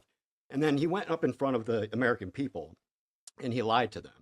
What he said was, well... Get closer to the mic, by the way. People are saying they... Yeah. What he did was he... excuse me, sorry. Yeah, so he was trying to codify slavery into the American system. He wanted a broad ruling from the North and South so that when they came out and said that the Congress had, or the president didn't have any authority to stop slavery from spreading throughout all of the territories. Mm-hmm. So he got that ruling by colluding with the Supreme Court justice, right? And that basically nullified the Missouri Compromise, allowing slavery to go all the way west. Not just that, but the Lee-Compton state constitution of Kentucky was to make Kentucky a slave state. Mm-hmm. The people did not want that, but he went against that and went for the Lee-Compton state constitution. I think that, or the decision of the Dred Scott, what that did was make it where no African-American was able to have citizenship, free or enslaved. I think that makes him the worst president. Okay. So a couple things. Let's just start by the word colluding. I'm not refuting anything you said about Buchanan, and I haven't throughout this entire debate. But if you want to talk about collusion, how about Donald Trump colluding with terrorists? How about, hold on, let me just finish. Donald Trump colluding with the Taliban. You know, we hear a lot about the Afghan withdrawal, which obviously was a disaster. One loss is lost too many. But Donald Trump colluded with the Taliban and helped release 5,000 Taliban terrorists. What about a $400 million gift that he got from Qatar? He got from absolute terrorists and bad human beings. By the way, he didn't just get a $400 million jet and accept it as a gift, but now he can't even fly in it because of safety concerns. Guess who has to fit the bill for that? The American taxpayer. Or a $5.5 billion resort that he colluded with, as you use, I'm using that same word, with terrorists, or $2.1 billion under Donald Trump's first administration that Jared Kushner received from the Saudis. And he didn't send Mike Pompeo out there towards the end of Mike Pompeo's presidency. He sent Jared Kushner, who's not even a part of Donald Trump's administration, yet he's involved in all these negotiations. It's the levels of corruption are through the roof. So if you want to talk about like collusion, I'm happy to talk to you about that and all the horrible terrorists and people that listen, throughout our history, like Buchanan and others and John, we can talk about collusion. Absolutely. All really bad. But the levels of collusion and the horrific human beings that Donald Trump has worked with and made business deals with and shady business deals that have cost the American taxpayer a lot of money, I think is repulsive. And if you want to talk about, sat by, I think is the word that you used when you talked about Buchanan, right? He just sat by, and I would agree with you. He did. I give you that. How about all the people that when Donald Trump just sat by, when we were losing 3,000 to 5,000 people a day from COVID, he just sat by. And then today in Iran, when innocent men, women, and children are dying, not just American soldiers. Did Trump have the ability to save those people in COVID? Let me finish, and then I'll gladly answer that question. But Donald Trump, actually, I'll answer it now. Donald Trump had the ability as the leader of the free world to take necessary steps to make sure that he wasn't holding campaign rallies with 50 to 100,000 people during COVID when we were told to socially distance. Weren't there like Antifa protests and stuff while they were telling churches they could not assemble? Weren't there Antifa protests? Okay, let me be very clear. When we were losing 5,000 people a day, which I think was at the peak of COVID, I didn't want anybody protesting. I didn't want anybody, whether you're anti. Okay, but I'm trying to be fair and honest with you. I didn't want anybody. But Donald Trump is the guy, if you want to talk about sat by, we can also talk about January 6th when he, quote, I know Republicans don't like talking about this, but if you I'm going to grant everything that you say for the sake of this argument. Okay, but hold on, let me just finish. Is that worse? Let me just finish. Let me just finish and then I'll answer that. Donald Trump sat by, I'm using your own words, for 3.5 to 4 hours when he was being begged by members of his administration, including Meadows and others, to put out a video to stop the violence. The reason why he sat by, to use your terminology, is because he was enjoying it, because it benefited him. To his internal state of mind. Here's what I have access to. I have access to the commission, the January 6th commission. Do they have access to his mind? They have access to witnesses who testified. So I'm going to give you some of that now. People in Donald Trump's administration, including the First Lady's own communication director, who testified under oath in this hearing, that they meaning multiple members in Trump's administration, not only begged Melania Trump, who also said— You trust the Trump administration in this case, right? I tend to trust people who are under oath with the chance of going to jail if they perjure themselves, are not in the Trump administration anymore, so they don't have anything to lose, and they're not scared of Donald Trump. It is so hold on. I'll answer your question also by saying this. When these people are under oath, but they're still working for the Trump administration, they can't even answer who won the 2020 election. Kash Patel was asked not that long ago, did you tell Pam Bondi that Donald Trump is in the Epstein files? He was asked 11 times, and he wouldn't answer the question. So there's a difference. If you're on your way out the door, whether you're a Thune or whether you're Marjorie Taylor Greene, and you know you have nothing to lose and you're not going to lose any power by being honest, I tend to trust those people a lot more than people that are in the administration or people that are in elected office. Great, awesome. So does that not make sense? Do you think that all of that, let's say every single thing that you think Trump did, and he did it exactly because why you think, that is worse than literally splitting the country in half, having it fight each other, 1.5 million people dying? I think not just that, but taking away the rights of every African American slave or person in America. Can you imagine the suffering that caused those people? Oh, I'm sure it was atrocious, but terrible. not as bad as Trump, though. So here's what I would say to that. I need you to concede this. So here's what I would say to that. I think it rises to a horrific level, He's and I think one of the worst presidents, right? I would say that if you want to talk about minorities suffering, and if you want to talk about 1.5 million deaths, which is all terrible, again, I could list you policies and behaviors that I think could rise to that level. I don't even know what could happen. Okay, well, I've just listed those for you, and I've tried to go through with you one by one. None of it is even reaching. Well, again, if you're going by how many people died, if you're going by how many people have suffered, I can tell you there are millions of people in this country every single day that are suffering. Some people are dying. Some people that are suffering. Is that only directly true in the Trump administration? No, in every administration, there are people that suffer based on specific policy. But if we're talking about 1.5 million people, my argument or my retort to what you were saying is, while that is atrocious and horrible, I could also point to the fact that there are absolutely millions of people in this country, including minorities, that are suffering, and some people that have died, let alone taking away their health care coverage, taking away their government benefits, taking away maternity leave. There are a lot of policies put forth by Donald Trump and the Republicans in the last decade or so where you can point to millions of people also suffering. Now, if you want to make the argument that this is not worse than this, you have the right to make that argument, and I understand where you're coming from. But Trump is the worst I understand. president of Yes, all time. Correct. I truly feel that way. You feel like he's worse than taking away the rights of black kids, black moms, black dads, all across the country, everywhere, codifying slavery into the law. So it would be much more difficult in the times that we are living in today to implement any law like that. That's not my question. So hold on. So if you want to talk about taking away rights from people, Trump administration is doing that. Millions of people. Don't even bring up abortion, bro. I'm not bringing up abortion. Why? I wasn't bringing that up. I was going to bring up immigration. If you want to talk about people that are losing their American citizens' rights, what does it say in our Constitution about immigration? What is that they're allowed due process. Okay, Trump's not doing that. What's that due process? Trump's not doing that. The due process is once you are found here legally, you are picked up and taken to you are even incarcerated. Even if you're filling out the proper paperwork and you're seeking asylum, say from Mexico. Is that what our law says? I don't know. No, of course you don't know. Well, so tell me the specifics. Okay, I am. So if you're seeking asylum from a country, there's a few countries, a country like Mexico. In our Constitution, in our laws, it says if you're seeking asylum, even if you're not Mexican, let me finish. If you're filling out the proper paperwork, okay, and you're coming into this country, our government, and you're appearing in hearings. By the way, the Trump administration, ICE agents are literally deporting some of these people outside of the courtroom. It is illegal.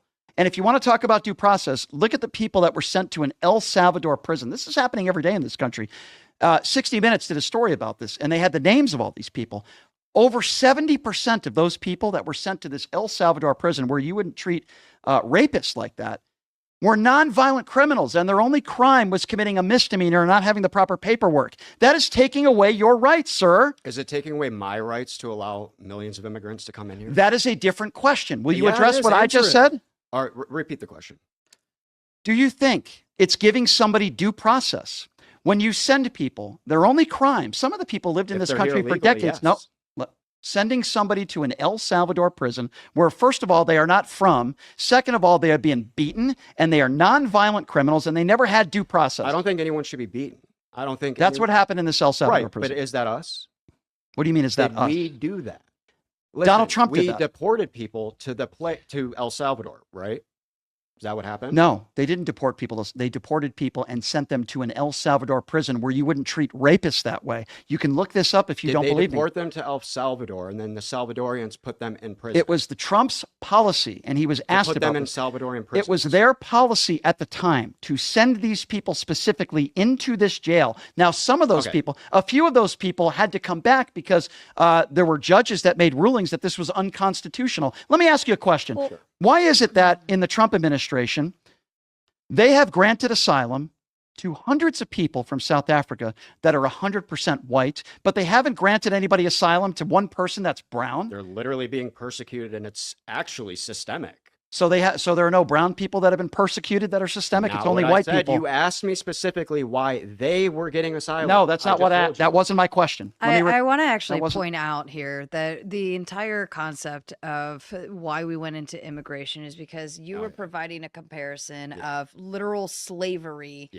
black mothers, sons, fathers, children of all sorts. And we turned that over into immigration with people who you're saying, admitting have due process. There's still courts that are bringing them back in, and they're still also not slaves, right? So I think there's a metric in here that we could use, but we're not using the metric where we need to use it. We're looking into the weeds on this. So 2 more minutes to really spitfire your biggest points here, and then we're going to move into closing statements.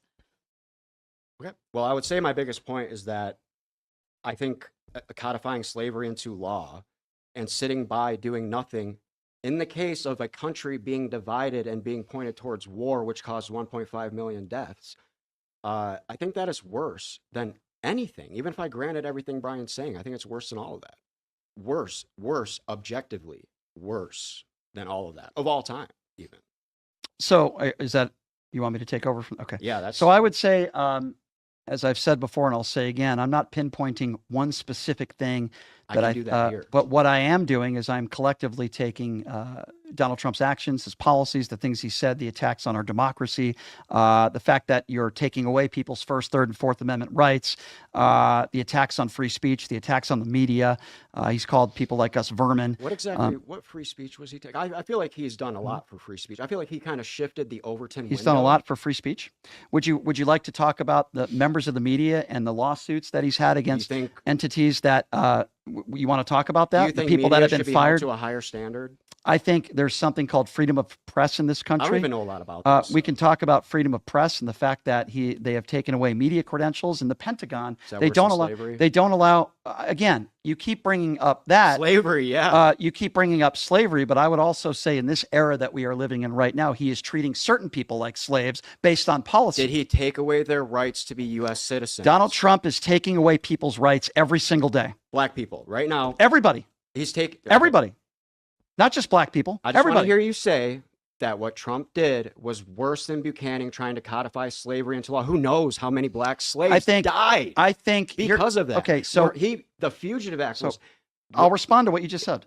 I'll respond. Go ahead. If you want to talk about any death, in this case, you're talking about black people that have died. And again, it's a collective thing. No. I'm talking about the Civil War as well. I understand what you're talking about.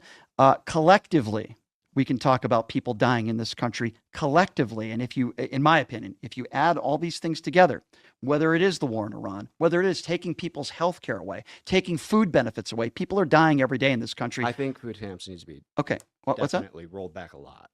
Yeah. So the point I'm making is that collectively, if you add up all the reasons why people are dying in this country every day, I can make a complete correlation to Donald Trump's policy and why these people are dying every day. Again, healthcare, the war, the fact that people can't put food on the table. So it's not one thing that I say that one thing is just as bad as slavery. I mean, slavery is awful. I asked you but all of it. Yeah.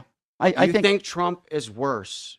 I think collectively, with all the things that I have mentioned. Gonna respectfully disagree here. Okay, well, that's okay. We can agree to disagree. That's what this is all about. I think they're both horrible. I can understand why people in your position would say, geez, I think this president was worse than Donald Trump. But let me ask you a question.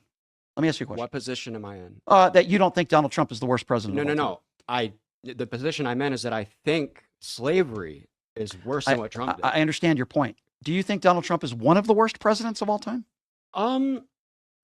One of the worst. Top 5.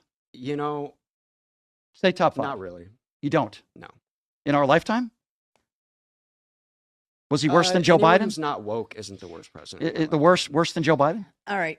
Let's move to closing statements. Well, I mean, I wanted to get but we're not getting any further than slavery bad, and you say everything would match up to that, and we're not getting. Go ahead. So go ahead with your closing thoughts. Yep. Well, my closing thought is this: is I think that I was trying to really pull this concession out of Brian because I think it would be the sane and common sense thing to do. But I think all that I've proven here was that Trump, you do have TDS, and that you cannot take your emotions out of the driver's seat to look at something objectively, I think your presupposition is that everything Trump does is bad. No, it is. It is. Because my presup coming in was Trump is not the worst president. And all I had to do was a quick Google search to objectively figure that out. You could too, but you didn't. You have this presupposition to find things that make Trump bad. And then you see through that lens. And that's why you're not able to concede that abusing your power, violating the separation of powers, and going and colluding with a Supreme Court justice to codify slavery, one of the most heinous acts ever committed in our American history, I think we could agree on that, into law is not worse than anything President Trump did. And then even add on top of that, the Civil War part. That's 2 points that I can point to and say objectively, in my view, human suffering and human well-being as the metrics, these are way worse than anything Trump has done. And Okay. that's it. So Thank you. again, we're kind of going around in circles here. I can understand the position why some people would take that, Trump maybe not the worst president of all time. But it keeps going back to, oh, you're just deranged. You can't pick apart anything that Trump did that's good, which again is 100% false, because anybody who listens to my show every day would know there are some things that I've given Trump some credit for. Operation Warp Speed, of course, being one of them. There are things that I thought he did that were good. I think the no tax on tips things would have been much better if it was done a little bit differently. I think I like the idea of it, but I think it would if it was done a little bit differently. So no, I can point out, and as I've said a million times, I've wanted Donald Trump to succeed. I wanted him to succeed day one when he defeated Hillary Clinton. I said, I saw Donald Trump when he went into the White House with Obama, and I said, wow, that was a really respectful and toned down Donald Trump. This might work out. And I was truly rooting for him. So it's not a derangement thing. It's clearly pointing out things that he's doing that I don't like from basically every perspective. We could talk about rule of law. We could talk about how this administration is breaking the law every day. We can talk about ICE. We can talk about the economy. We can talk about this illegal war in Iran. I don't know what the hell this guy's doing good.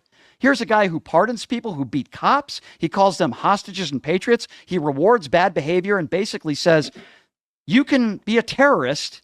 You can commit these heinous acts and these horrible crimes, but as long as you support me, it's fine. I mean, again, you talked about collusion. He's colluded with terrorists. He's accepted $400 million gifts from terrorists. He's enriched himself, $1.3 billion, which I keep talking about. The corruption, the crimes, the government contracts with his own kids, the people in his administration who have been enriched. I mean, you can talk a lot about how maybe you didn't like Joe Biden, or I don't know, maybe Bernie Sanders or whoever. But the level of corruption and how he's enriched himself, and going back to my original point, which is the people that have benefited the most from this war, Benjamin Netanyahu and Vladimir Putin, the people in America that have benefited from the Trump administration, they're not poor people. They're not people in the middle class. They are the richest people in America. Elon Musk, this is why Elon Musk got involved to begin with, because he knew it would help his investors and his bottom line. The richest people in America have benefited off of Donald Trump. Middle class and people that are suffering have been damaged by Donald Trump. It is one of my biggest criticisms of his administration behind his behavior and the Epstein stuff and the cover up there. I just think it's despicable. Besides being a horrible person, I could just go to his policy, and we can go back in times in history and talk about slavery and talk about Buchanan and talk about Johnson and other presidents that were atrocious people, that were horrible. I think Donald Trump is right up there. And I'm a little bit more focused on Donald Trump these days because this is what I do for a living and he's the president and I cover him every day. Maybe, and I'll give you this and I'll concede this. Maybe if I was a radio host back in the days when Buchanan was president, maybe I would agree with you. Maybe if I was a talk show host and covered the news every day when Johnson was president, maybe I would agree with you guys. So it's also, I wasn't there every day. You can read about it and you can talk about it. And yeah, the things you guys have brought up, which I am aware of, are atrocities. It's horrible. But I'm living in 2026, and it's not because I have something called Trump derangement syndrome. It's because it's my job to cover this guy every day, inside and out. I don't know everything inside and out about Buchanan. I don't know everything about Johnson. They're terrible people, of course. I concede the things that you have mentioned. So that's why I'm focused on Donald Trump, and I'm focused on this administration, as I would with any Democrat if I disagree with them as well. And in just closing, I would say, very critical of Democrats when they do things that I think are wrong or bad. I was the first person to just call Eric Swalwell an absolute piece of shit. I think Ilhan Omar and Rashida Tlaib are horrible people. I believe they're anti-Semitic and they're un-American. Now, I don't think they should be deported. But I guess just to give a little context, I'm not somebody who doesn't criticize the left. I do it all the time. It just so happens that Donald Trump is the leader of the free world and Republicans are running the House and the Senate. Go ahead. No. Thank you, gentlemen. Thank you. Shake hands. Let's get you two Thank you, outta sir. here. Appreciate it. Thank you. All right. If you learned anything from this episode or got any value at all, please share this episode with a friend. It helps us grow the channel, it helps us grow the podcast, and it means a lot to us. Thank you so much. Why I believe widespread voter fraud does not exist in America. Okay. And Stephen, to you. Okay. So as far as this debate goes, I will bring up a few key facts that have been brought to light by the Trump administration. There were 35,000 non-citizens that were found on voter rolls in New Jersey, and then over 6,000 in Pennsylvania.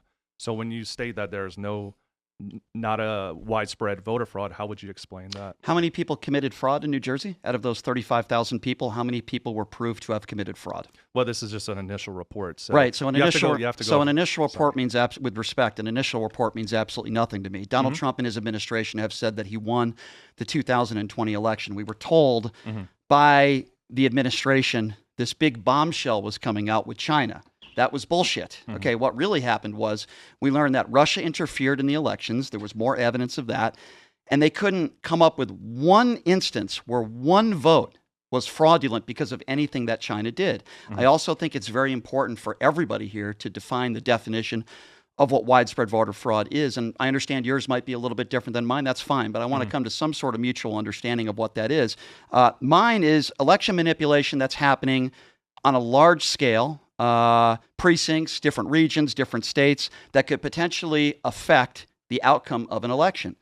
And if you can give me any example of widespread voter fraud that overturned an election that was manipulated in any way, shape, or form, but I'm open ears, but I'm sorry, but I just don't believe anything that comes out of this administration. Donald Trump is the only president in American history that is yet to concede an election. It's been 6 years. We had Kash Patel just recently, 6 or 7 months ago. Guys, the arrests are coming. Can anybody name me any arrest that has been made when it comes to the election? There hasn't been. They haven't presented any evidence that the election was stolen. It's all nonsense. And then we have something called January 6th. But going back, we have plenty of time to talk about Trump. But going back to your claim of the 35,000, what they found in New Jersey was that 400 people, and of those 400 people, we don't know whether they were Republicans or Democrats. We don't know how they voted. And that is not my definition. It's not even a sliver of what would be considered by most to be widespread voter fraud. And I would also go to the Heritage Foundation, which is not a left-wing organization.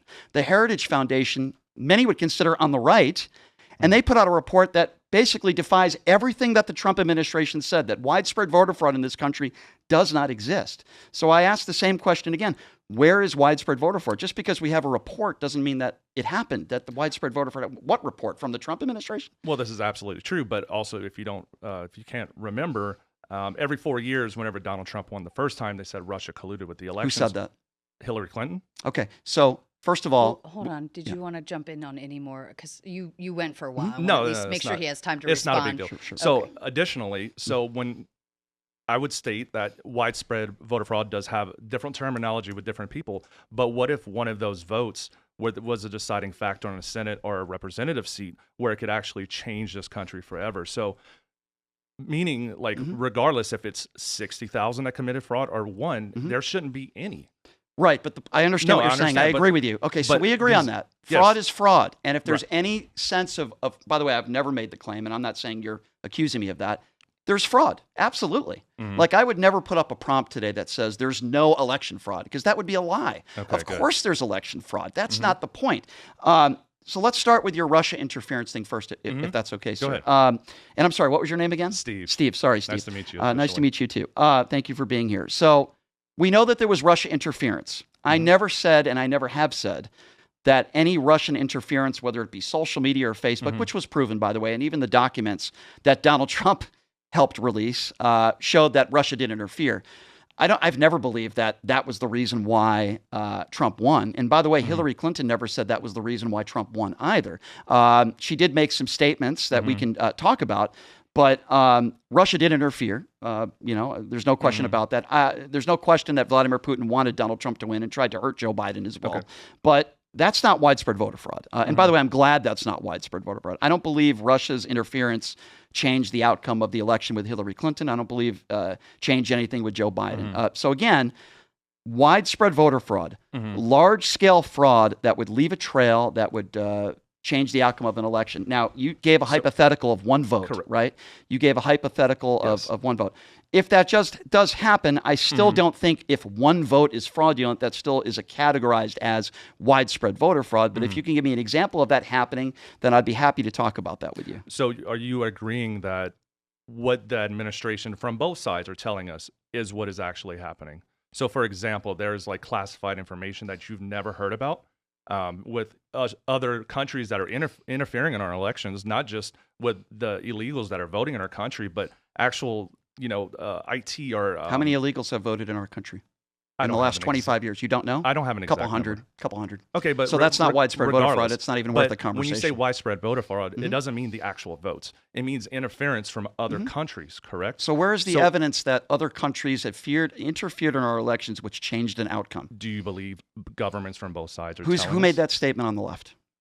I don't believe anything the Trump administration says because they're all a bunch of fucking liars. But who said that on the left? Do you believe the Democrats are any better? Give me an example. Absolutely, I think they're better. When it comes to this stuff, you don't think they're hiding? Let's talk about that. Wait, so you're making the argument, and correct me if I'm wrong, that you think the left is just as much of a problem at our elections and election integrity and confidence in our elections than the right. Absolutely. Can you name me the last insurrection where Democrats stormed the Capitol and people died? Last I checked, those were all right-wing Republicans who believed in the big lie that Donald Trump won the 2020 election. Will you tell me right now Donald Trump lost a free and fair election in 2020? I mean, I don't have the actual data in front of me. So if you don't have the data, then why wouldn't you admit that Donald Trump lost the 2020 election? Okay, well, why would you not, on the inverse, say that he possibly did not lose it? Because there's no evidence of widespread voter fraud. Okay. Give me the evidence in the last 6 years. Okay, let's pull this back a little bit. Okay. Give me any evidence that the Trump administration or anybody has shown, and not the MyPillow idiot or Sidney Powell or these morons that have zero credibility, or Dinesh D'Souza and his 2000 Lies movie, okay? Give me, it's idiocy, and here's why I bring that up. You couldn't find me one example in that bullshit movie from a despicable man in Dinesh D'Souza. I've met him. I think he's a despicable human being who's a convicted felon who has called Barack Obama a Negro on social media. There's not one example in that fake film where anybody broke the law. In fact, he's been sued in that movie and he had to pay people out for lying. So that movie is nonsense. It's a fictional piece of garbage. And when we talk about the 2020 election, and I ask people this question, who won a free and fair election? Not who won, because a lot of cowards on Capitol Hill on the right will say, well, obviously Joe Biden was the president. No, that's not the question. The question is, who won a free and fair election? And when I can't get an answer with respect that you won't answer for whatever reason, and your only response is, well, I don't have all the evidence in front of me. I think you said something like that. Yeah, in order to question an election, you have to have some bit of actual real evidence proven that there was fraud, and you can't give me any. So why can't you just say what everybody else would say, that the election was not stolen, Joe Biden won a free and fair election, there's no evidence of widespread voter fraud? And I want to try to give him a little more time. I'm sorry, go ahead. No, you're good. You're good. Because you're owning your claims, right? Which is great, but I want to hear a little bit more talking time because we're close to the 10 minutes and we know. Go ahead, sir. I apologize. No, it's all good. You're long-winded, Brian. It's all good. It's good. So let me ask you this. Okay, during the 2020 election, when they had the water leak in Georgia, and they delayed the votes, have you ever seen a shift in a presidential election or any election that has gone on the conservative side? It's usually only the 3 a.m. like ballot drops that happen with the suitcases in Georgia. Do you remember this, what I'm speaking of? Yeah, I'm happy to talk about ballot drops with you, but again, with ballot drops. And I feel, personally speaking, I think universal mail-in voting should be outlawed. We should not have voting machines in this country. We should have paper ballots. And guess what? I don't disagree with you. Okay. I think, but that doesn't mean there was widespread voter fraud. But widespread voter fraud is a hypothetical type. Then why does Donald Trump keep talking about it? And why do you guys keep saying that the election was stolen then if it's hypothetical? I agree with you. It is hypothetical. I also agree with you with what you said about machines and all that. I wouldn't have a problem with that. Here's my problem. Okay. Go ahead. Donald Trump told you guys not to mail in ballot. He said there was all this cheating going on. Was never proven. All these votes were counted late at night into the next day. I'm talking about the 2020 California. election. Again, they needed people to count the votes. Trump told you guys not to mail in ballot, even though he's mail in balloted 5 times in the last 6 years. Okay. Donald Trump has done that. So at a minimum there, So you're saying he's a hypocrite? Well, I'm not saying he is. If you don't like something, I've always said this. I said this on Tim Pool's show a few weeks ago. Change the laws. I have no problem with that. Or vote for people that agree with your ideology on this stuff, that want to change the laws. No problem. And I can have a reasonable conversation with people on how our elections could be better, how they could be counted faster. I think that's a very fair conversation to have. Here's what I don't think is fair. When I look you in the eye and I ask you, who won a free and fair election in 2020, and you don't answer it, and then I say, why are you not answering that? And your only response is, I don't have all the information in front of me. Well, I can give you all the information. And I can tell you right now, the election was not stolen. There is no evidence of widespread voter fraud. Donald Trump released some paperwork that was classified a few weeks ago that literally didn't show that China interfered in one vote. All they talked about were the voter rolls. In America, we have the ability to do the exact same thing. It costs a little bit of money. We can get voter rolls. It's not against the law. If anything, it proved that China tried to hurt Joe Biden and that Vladimir Putin tried to hurt Joe Biden. So it actually made the case for Democrats. So I'll ask you. Wouldn't that be considered widespread voter fraud in your opinion? Absolutely not, because you have to prove that a vote was manipulated. No, you don't. Yes, you do. It changes the minds of people. There's no way to How did China change the minds? There's no of people? possible way to tabulate. Say I'm conservative, right? And say I've some Russian or Venezuelan propaganda that says, "Oh, you need to vote Democrat," for example, right? There's no way to know that person switched that vote because of that. So the Trump administration has to prove what you are talking about. I don't think you need to prove the numbers themselves. Just because somebody has voter rolls, and they alleged that, by the way, it wasn't proven in a court of law. It wasn't proven. And then I also, if this was true, hypothetically speaking, go ahead. Let's just say, sir, what you're saying is 100% true. Why isn't he bringing it up to President Xi? Why is it when Marco Rubio met with them a week ago, he didn't even bring it up? Why is it when it was brought up to Donald Trump a few days ago? If China really, truly did this, and they kind of which hasn't been proven, and I don't believe it, but let's just say hypothetically they did. Yes. Donald Trump's response the other day was, they do things to us, we do things to them. I'm going to tell you what's going to happen with President Xi. He's going to praise President Xi. He's going to be Taco Trump as usual. He's not even going to bring it up the way Marco Rubio didn't bring it up. If this was true, don't you think they would have brought it up with President Xi? No, I don't think so. I don't think they would do that on a public forum. I think they are doing privately. These things behind doors. Absolutely. Marco Rubio was asked if it was brought up in a private meeting, and he said no. We're talking about Marco Rubio. You the truth? No. You think they brought it up? I think so. I think they talk about this stuff behind closed doors. They do backroom deals just like the left. The right and the left, they play this game. With no evidence to back that up. You're just assuming that. What is China giving up? What if this is a national security risk? Because I used to be in military intelligence, right? And whenever something, you have to have the need to know, you have to have the clearance level. There are things that the public cannot be privy to. All right, well, 100%. Let's review. And this is my issue with your argument with respect. You won't answer whether Donald Trump lost a free and fair election. Your only response to that is, I don't have the data in front of me. When you make a claim like that and you're not sure about an election, you have to have some evidence to back it up. That's exactly what the Trump administration has done for 6 years. Donald Trump said this in 2015. Before the election with Hillary Clinton, he said the Democrats were going to rig it. It was not rigged. Donald Trump won a free and fair election in 2016.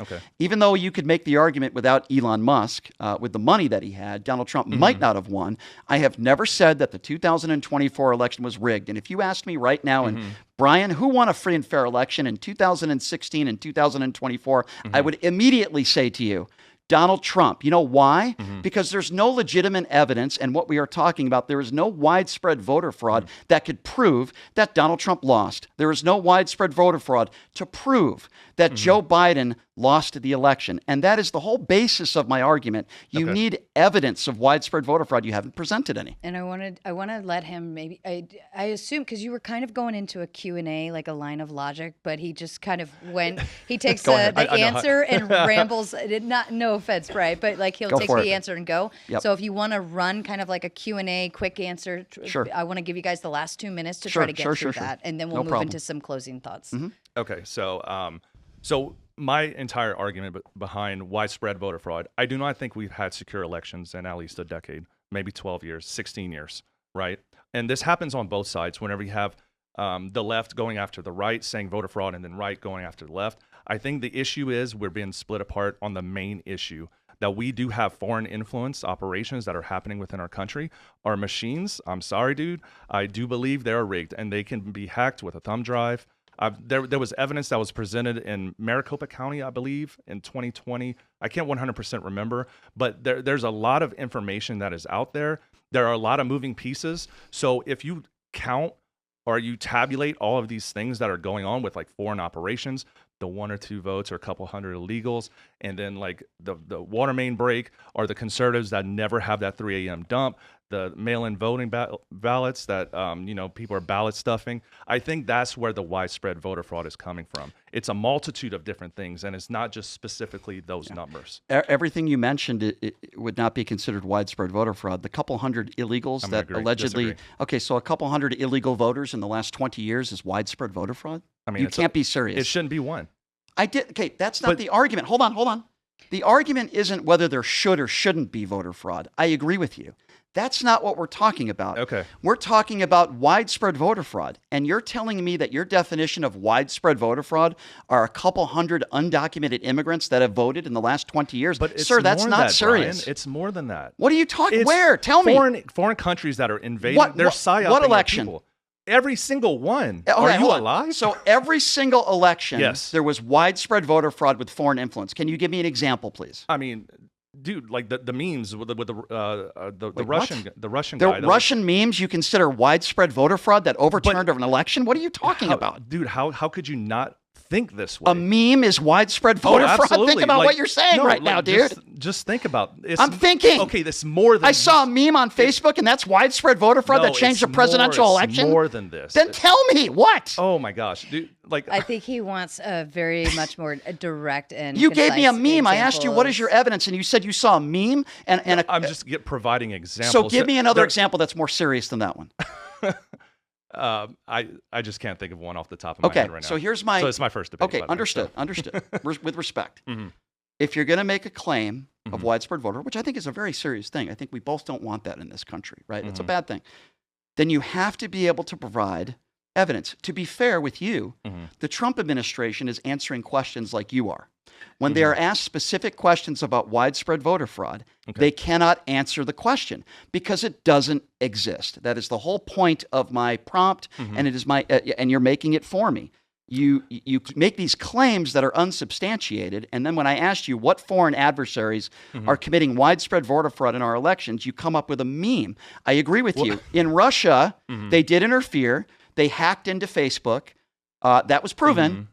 But there's no evidence that that changed the outcome of an election. There's no evidence that that's why Trump won. I've never made that We're claim going to before. agree to disagree on this one because I think our definitions of widespread voter fraud are vastly different. Give me one example. No, of, what I'm give me I'm one saying is, example like, that an so election. I can't release. I can't tell you top secret information. I can't tell you information that. Wait, you have top secret information? No. What I'm saying is, like, if I were. How do you know it's there? How do you not know it's there? Because nobody's I believe presented it's it. there. So you think So there's they're not going to So hold on. declassify this. All right, They're so going let to me do it in time. Donald Trump just declassified a bunch of stuff, and Caroline Levitt said it was a bombshell. Do you know? Can you tell me one vote that was manipulated because of Are we? what We're they going to showed? argue with the semantics on what a bombshell is. It's now? not okay. So Let's- again? That's my point. I feel like That- we're not going to get anywhere because we don't have the examples, and it's like, well, how can you prove it? How can you disprove it? Let's move into. I would like you to give a closing thought, and then Sure. Brian, you can have the final say. Sure. Go ahead. Steve. Okay. So what? I mean, great debate. This is my first time ever debating, and Good, I I'm glad you're appreciate you. I think there are a lot of things we do disagree on, and a lot of things we do agree on. I do believe there is widespread voter fraud.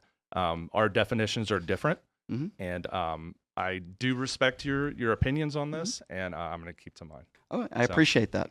If I sat in front of all you today and I said, I believe that the earth is flat, some people might laugh. Hold on a second. You got me, sorry. Some people might laugh, which is fine because it would be funny. I would ask Kyrie Irving, can you please give me any geographical evidence that the Earth is flat? Now, obviously, anybody with a brain would give some science evidence as to the Earth is round and not flat. I personally feel like this is the argument. You have to have actual, real evidence that an election was overturned or manipulation on a large scale. 200 undocumented immigrants voting in 20 years. It never overturned any election. It wasn't widespread. There are mistakes made in every election. That doesn't mean that that's widespread voter fraud. So Donald Trump has hurt our integrity and our confidence in elections because he couldn't admit he lost an election. Apparently, everything went well in 2016. Apparently, everything went just fine in 2024. Apparently, when Plattner or somebody in California loses and a Republican loses, the Democrats cheated. But when the guy who used to do a weekend show on Fox News wins, apparently that's totally fine. So I guess Democrats are just choosing when they can cheat. You have to show actual evidence that widespread voter fraud manipulated or changed the outcome of an election. It's never happened in the history of this country, and until it does, I'm going to hold the same opinions. But I appreciate the discussion very much. Thank you. And I wish I could grow my beard out like yours, quite frankly. That is so a I nice appreciate beard. that. I appreciate that. Thank you, sir. I appreciate Thank it. you so man. much, Appreciate Shannon. All right, Shannon, welcome aboard, my friend. Hi, Shannon. Widespread voter fraud. You've decided to come take on this claim with Brian, so I'm going to go ahead and say, start it off. I am very passionate about this subject. I live in California, SoCal, by the way. I hate Gavin Newsom, first of all. Can you answer me a question? I know you like numbers and you like stats and stuff, but how come in California it's illegal to ask for identification when voting? Yeah, so I disagree with that. I have no problem with voter ID. I've agreed with Republicans on that, but there's a caveat to it, right? There are a lot of poor people in this country. There are a lot of homeless people in this country. There are a lot of people that might not have the means to take public transportation to be able to get an ID. So I think if we're going to pass laws on voter ID, which, by the way, I wouldn't have a problem with, I think that you have to give everybody fair opportunity. So the government has to come up with a program. In the SAVE Act, they don't have this. There's a lot of people that wouldn't have the means to be able to get an ID. So let's give those people an opportunity. Now, listen, if they don't take the opportunity and you can't schedule, an appointment, or you can't get to an office, or the government can't get to certain people that are poor, then that's an issue. But we have to come together, Republicans and Democrats, to understand that there are some people that don't have means of getting an ID, and let's help them out. Let's try to get them an ID. If we can move that ball forward, then yeah, I wouldn't have any problem with voter ID. I don't have a problem with that at all. I agree with that completely, but you said how many illegal immigrants have illegally voted in the last how many years? According to the Heritage Foundation, which did a study on this, there were around 200, I could be give or take, I could be wrong, that were proven, that were voted, that were illegal immigrants. Right. So if you don't have to prove your ID when you vote, then couldn't that number be a lot different? Yeah, so you can't just walk up and say, hey, I want to vote. There is a process. And some Republicans make it seem like any person without ID can just walk up and say, hey, let me vote. I mean, obviously they ask you for your address. Obviously they ask you for your name. Obviously they ask you for a social security number. So there still is a vetting process. All I'm simply saying is I don't have a problem with ID. I don't have a problem with voter ID. I just want to give people the opportunity because some people don't have the means, to get an ID. Okay. I can't give you the factual information, but I have looked into it. I can't remember it right now, but there is a loophole for illegal immigrants in California to receive a social security number. So, I mean, we have do you think maybe we have illegal immigrants voting in California? If somebody could actually show me evidence and proof of that, then I would be glad to look into it. But if you have a fake social security number or you come up with a fake, I believe that's fraud, and I believe that's a felony. It is. So, if that's happening, then of course I wouldn't be okay with that. Right. But again, it brings me back to my original point. I don't have a problem with voter ID. Right. What I do have a problem with is in this prompt is when people claim, and I'm not saying you're claiming this, I don't know what your opinion is on this. I'm meeting all of you, most of you, for the first time today. Yeah. And I don't believe there's massive voter fraud in this country. As I said in the prompt, I don't believe there's widespread voter fraud, that it would have to be proven, which it hasn't. You would agree with me that the Trump administration has not proven that. Would you agree with that in the 2020 election? Or let me just ask you this. Who won a free and fair election in 2020? Let me get your opinions on that. I don't think, 19 million people voted for Biden? No, it was far more than that. It was around 81 million. Okay. Oh, yeah, 81. My Yeah, bad. yep. 18. I mixed the numbers. Okay. I don't think that happened. I definitely don't think that happened. Why? Look at Biden. Are you kidding me? Look at Biden. Look at Trump. That's your argument? I don't think 81 million people voted for Biden. Why don't you think that? Are you kidding me? Look at Biden. Okay, I can give you the same argument with Donald Trump. Did you see him falling asleep at Lindsey Graham's funeral the other day? Do you see the rashes on his neck? He looks like he has herpes on his neck. Do you see the guy walking around and dragging his leg and lying and attacking people and saying he wants to put 6 Democrats and give them the death penalty? So I'll tell you why I voted for Joe Biden. And by the way, I'm a registered independent who did not vote for Barack Obama or Hillary Clinton. Most people that I know, I respect that. most people that I know that voted for Joe Biden that are not far left Democrats, it was an anti-Donald Trump vote. We were coming out of a global pandemic, okay, where I thought Trump took COVID press conferences and turned them into campaign rallies. Okay, the economy was in ruins when he left, and he's doing the same thing this go around. If you ask me, I ask, how can people vote for Trump? I know we're getting a little off topic now. We've got, and we'll get to the Trump stuff, but the war in Iran, the economy right now, everything headed in the wrong direction. Joe Biden wasn't my first, second, or third pick. Okay, I'll be honest with you. He wasn't. Neither was Kamala Harris. Right, I agree. But it was an anti-Trump vote. Now, if your argument, I would assume you have more thoughts about this, not than just Joe Biden was in the bunker or something like that, right? Joe Biden wasn't the perfect candidate, right? But if you're going to make the case that you don't think it was a free and fair election, then I need something else other than, come on, look at what Joe Biden looked like. He was eating ice cream and getting it all over his face. I mean, I would assume, you have more. Yeah, but this is also what I was talking about with you. You're more of a number and stats guy. And you had mentioned earlier that any stats that come from the Trump administration, that you don't trust them. But you only trust the stats that come from... What stats did the Trump administration give out?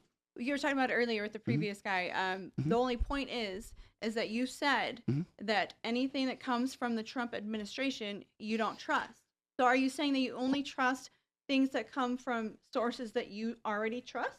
So what stats are you referring to when it comes to the Trump administration? Because I don't recall them ever giving out any specific stats that were proven that there was widespread voter fraud. Now, maybe I'm wrong. Right. Give me a stat from the Trump administration, and then I'll tell you my opinions on it. In general, do I believe things that the Trump administration says? That's what I'm saying. In general, no. When it comes to the war in Iran, I mean, in general terms, I don't believe anything out of this guy's mouth because he lies 30,000 times. Okay, so you only believe information from sources you The trust. heritage, okay, so in order to prove that an election was rigged, it has to be proven in a court of law. The reason why I brought up the Heritage Foundation, which is, by the way, a right-wing entity, not a left-wing entity, and by the way, Turning Point, another organization, has done studies on this as well when it comes to undocumented immigrants. Nobody on the right, forget about the left, nobody on the right in these organizations can come up with any evidence of widespread voter fraud. Even Mike Lindell, who was supposed to have this symposium, this bullshit symposium, oh, well, we got hacked, so I can't provide you the evidence. Or Sidney Powell, these lunatics on the right that come up with these conspiracy theories about the election, or Dinesh D'Souza. They never deliver any real evidence. So it's not just the Trump administration. If, in fact, there was widespread voter fraud, I'm waiting for one person to provide me actual, real evidence that the election was manipulated or stolen. Right. If that makes sense. I can send it to you later, but there was like this is only one example, but there was a lot in Southern California, which is where I live, by the way. So I experienced a lot of illegal immigrants around there. There was a big, huge empty lot, and there was like hundreds of names that lived at that address and got sent voter to vote. So I know you're a numbers guy. I know you're a stats guy. Not really. I'm just a logical fact guy. I'm not not really a numbers guy. So, let's go with your theory of hundreds of people were sent. By the way, that still wouldn't fall under the definition of widespread voter fraud. It's just an example. One example. It's an example, but for widespread voter fraud, you need more than just a few examples. You need enough.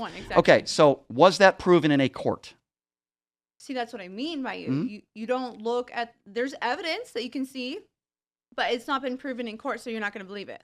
So in order for an election to have been overturned, and by the way, I've got some news for you, Donald Trump would have lost California, even if that happened in 100,000 homes. But even with that being said, let's just say what you're saying is true. I still ask you that question because those are just allegations. From the Heritage Foundation, the stats that I gave you, which they studied, proven voter fraud, not an allegation or hearsay where somebody says, hey, I live in this house and I got blah, blah, blah, blah, blah. If that actually happened, then it has to be proven in a court. You have to file, and you have to prove that it was intentional too. But I'm just going, it's not even really a numbers thing. It's more of just a logical thing. If somebody is claiming that there was widespread voter fraud, then they have to prove it. Donald Trump was 0-63 in the courts. I'll go back to Al Gore and George W. Bush. Right. Extremely close election, right? Went down to hundreds of votes in Florida, right? What Al Gore did is he didn't say that the election was stolen. He didn't claim that Republicans cheated. He went through every legal avenue that he had to go through. And then when he exhausted all those legal avenues, he did something Donald Trump didn't do.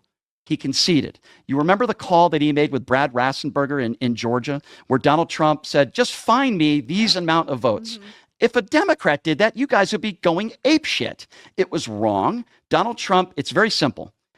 He can't admit that he lost at anything. He never has, and he never will. I've had private conversations with people that have had dinners with Donald Trump, where Donald Trump has admitted that he lost. He knows he lost, and that's what makes this so dangerous. I feel like some people continue to talk about this widespread voter fraud issue, which does not exist in this country. I'm still waiting for evidence. And when somebody can provide that, I'm willing to have that conversation. But if you want to make the elections better, if you think that they can be counted faster, I'm not a huge Gavin Newsom fan. There's a lot of problems in California. I would still vote for Gavin Newsom over any MAGA Republican, and I can give you a lot of reasons for that. But there's a lot of problems in California. Okay, you have a terrible mayor in LA. She's awful. Okay, I'm not one of these far left. I'm not one of these far left people that can't criticize Democrats. What I do criticize is any politician that attacks our democracy. Right. And this is why I say Donald Trump is a threat to our democracy. He has never shown any real widespread voter fraud evidence that he lost the election. It's why we had January 6th. And I will always call out people for lying. And Donald Trump is a liar. Can I ask you a question? Sure. You can And ask me anything you want. I'm 6 feet tall. Oh, I thought she was going to ask me. Brian, I'm no, sorry. I'm going to let her ask. Oh my God, a question, but I want to give her a little more time. Sure. I know you. I'm a love, chatterbox, I man. know you are, and that's why I'm trying not to like shut you down so much. But No, we you have can to give shut me her down anytime you want. at least the last few minutes to shine on her own mic. Absolutely. a little bit more. Sure. There you go. Go ahead. Okay, Jamie. so in reference to proving this, right? Chad Bianco was trying to look into the voter integrity, and they told him that he couldn't do it. They stopped him from doing it and said that it would affect the trust in voting. Why would it affect the trust in voting for someone to look into the voter integrity and look for voter fraud? Yeah. Why did they stop him from doing that? Don't you think that if they did nothing wrong, that they would have no problem with him looking into it? So I'll answer that, and I just want to start out by saying you used the word integrity, and that's certainly not a word that I would use to describe this man. There's somebody here right now who he claimed was trying to kill Donald Trump. That was a blatant lie. That was completely wrong. So Chad Bianco has no integrity. Oh, I think he's a complete buffoon. That's number one. No credibility. Yeah, that's number that's two, besides the point, yeah, though. but number two, in order for somebody to investigate, right? He wants to investigate, right? He wants to look into things. When we have recounts in this country, you can't just have a recount. There's a process you have to go through. And in that process, you have to have some reason and evidence to believe that votes might have been manipulated, things might have not gone the right way. What Bianco has done and what Democrats have argued is that he's just making an unverified claim with no evidence. And I agree with Democrats on this issue. If Mr. Bianco, with no integrity, wants the opportunity to have some sort of election integrity check or whatever he would call it, then provide evidence as to why. And if he's able to do that, which to this day he has not been able to do, then I would be totally okay with that. But it is a waste of taxpayers' money. They did it in Arizona. They didn't let him do it. They didn't let him. Right, because he had no evidence. He wanted to, but they didn't let him Okay, do but it. that's my point. Just because But you what if he want. did have So it? let me ask you a question. But he hasn't presented any. He That's my couldn't. They point. stopped him immediately. He has the right now to hold a press conference and to provide evidence to make Democrats look bad. It would make Democrats look bad. If he could actually hold a press conference and he had the goods, he could hold the press conference right now. They did it in Arizona. By the way, he hasn't done that. They did it in Arizona. They had all these recounts. And you know what some of these ninja recounts found? That Joe Biden got more votes. It actually helped the Democrats. So if Bianco wants to make a claim, and he wants to make Democrats look bad, and oh, look what they're doing. They're not letting me do this investigation and all this fraud. Then hold a press conference and present the evidence that you have that would lead you to believe that there are shenanigans going on. If it was actually there, he would have done that by now. No. My point is, like, why would they stop him? I Say just he did told have you the- why. No. There's a reason why. If they're not doing anything wrong, then why? I just told you why. No, but listen, the wording on it was that they wouldn't let him because it would affect voter trust. Sure. That's weird wording. Don't you think? So here's my opinion on, and I don't know exactly the wording that they used, but my opinion doesn't change. Right. You can't just have any politician say, "Hey, I think this was stolen. We want a voter recount." This is very expensive. And by the way, last I checked, California's spending a lot of money on a lot of different things, right? So we can't just have somebody on the right, like Mr. Bianco, who is a Trump mushroom gobbler, pardon my French, but he is. We can't just have somebody like Bianco or any politician say, there was election fraud and the Democrats are cheating. Okay, sir, where's your evidence? I don't know, but it's just a feeling. And let's put millions and millions of taxpayer dollars into some sort of recount. Well, I'll tell you what, if Bianco wants to do that and he doesn't find anything, let's charge him. Let's charge the Republicans. They would never agree to that, though. They would never agree to that. That's an opinion. You think Bianco would agree to paying for this investigation if it didn't work out? I can't say. I don't know what he would Okay, do. there's no chance he would do that. It would cost millions and millions of dollars, more than his salary. It happened in Arizona. Tens of millions of dollars of taxpayer dollars were used because these Republican ninja morons claimed that the election was rigged and the Kerry Lake bullshit. You know what happened? Nothing other than the fact that they proved that Joe Biden actually got more votes. The same thing I think would happen in California, and I'm not okay with any of these integrity checks or investigations that cost taxpayer monies unless they can actually provide some evidence. My advice to Mr. Bianco, if you have the goods and you have some evidence, hold a press conference yesterday, make the Democrats look bad and provide that evidence, and then the Democrats will have pressure and they will be forced to have an investigation. But that's not going to happen. You know why? Because he doesn't have any evidence. And Shannon, let's go ahead and move into your final thoughts, and then Brian, you can give a final word. Yeah, I mean, I just want to know that. So your opinion is there's not a lot of voter fraud in California. Let's just say California. I know it's I widespread. never said that. I'm Let her asking have you. her final thoughts. Mhm. Oh, I'm asking you you. are asking. There's no widespread voter fraud in California. You genuinely believe that? It's not what I believe. It's what can be proven. See, that's what I mean. You're a numbers guy, not a common sense guy. No, I think In my common sense opinion. says if you're my definition of common sense when it comes to this with respect is if you're going to make a claim that there's widespread voter fraud, you can't just make a claim and believe it. There actually has to be evidence. That's not a numbers guy. That's just if you're claiming that somebody murdered somebody and I say I don't believe you, I don't have any evidence, but I think that person murdered that person, a judge would laugh in your face. So right now, if you guys went to the courts and you went in front of a judge, which, by the way, Donald Trump tried to do when he claimed that the election was rigged in 2020, they would say it's not based on merit. It's why Donald Trump went 0-63. If one Republican in California can provide me any evidence, not that the elections could be done better or faster, I'm all on board, or even the voter ID stuff that I think we agree on, that's a different conversation. That's fine. Right.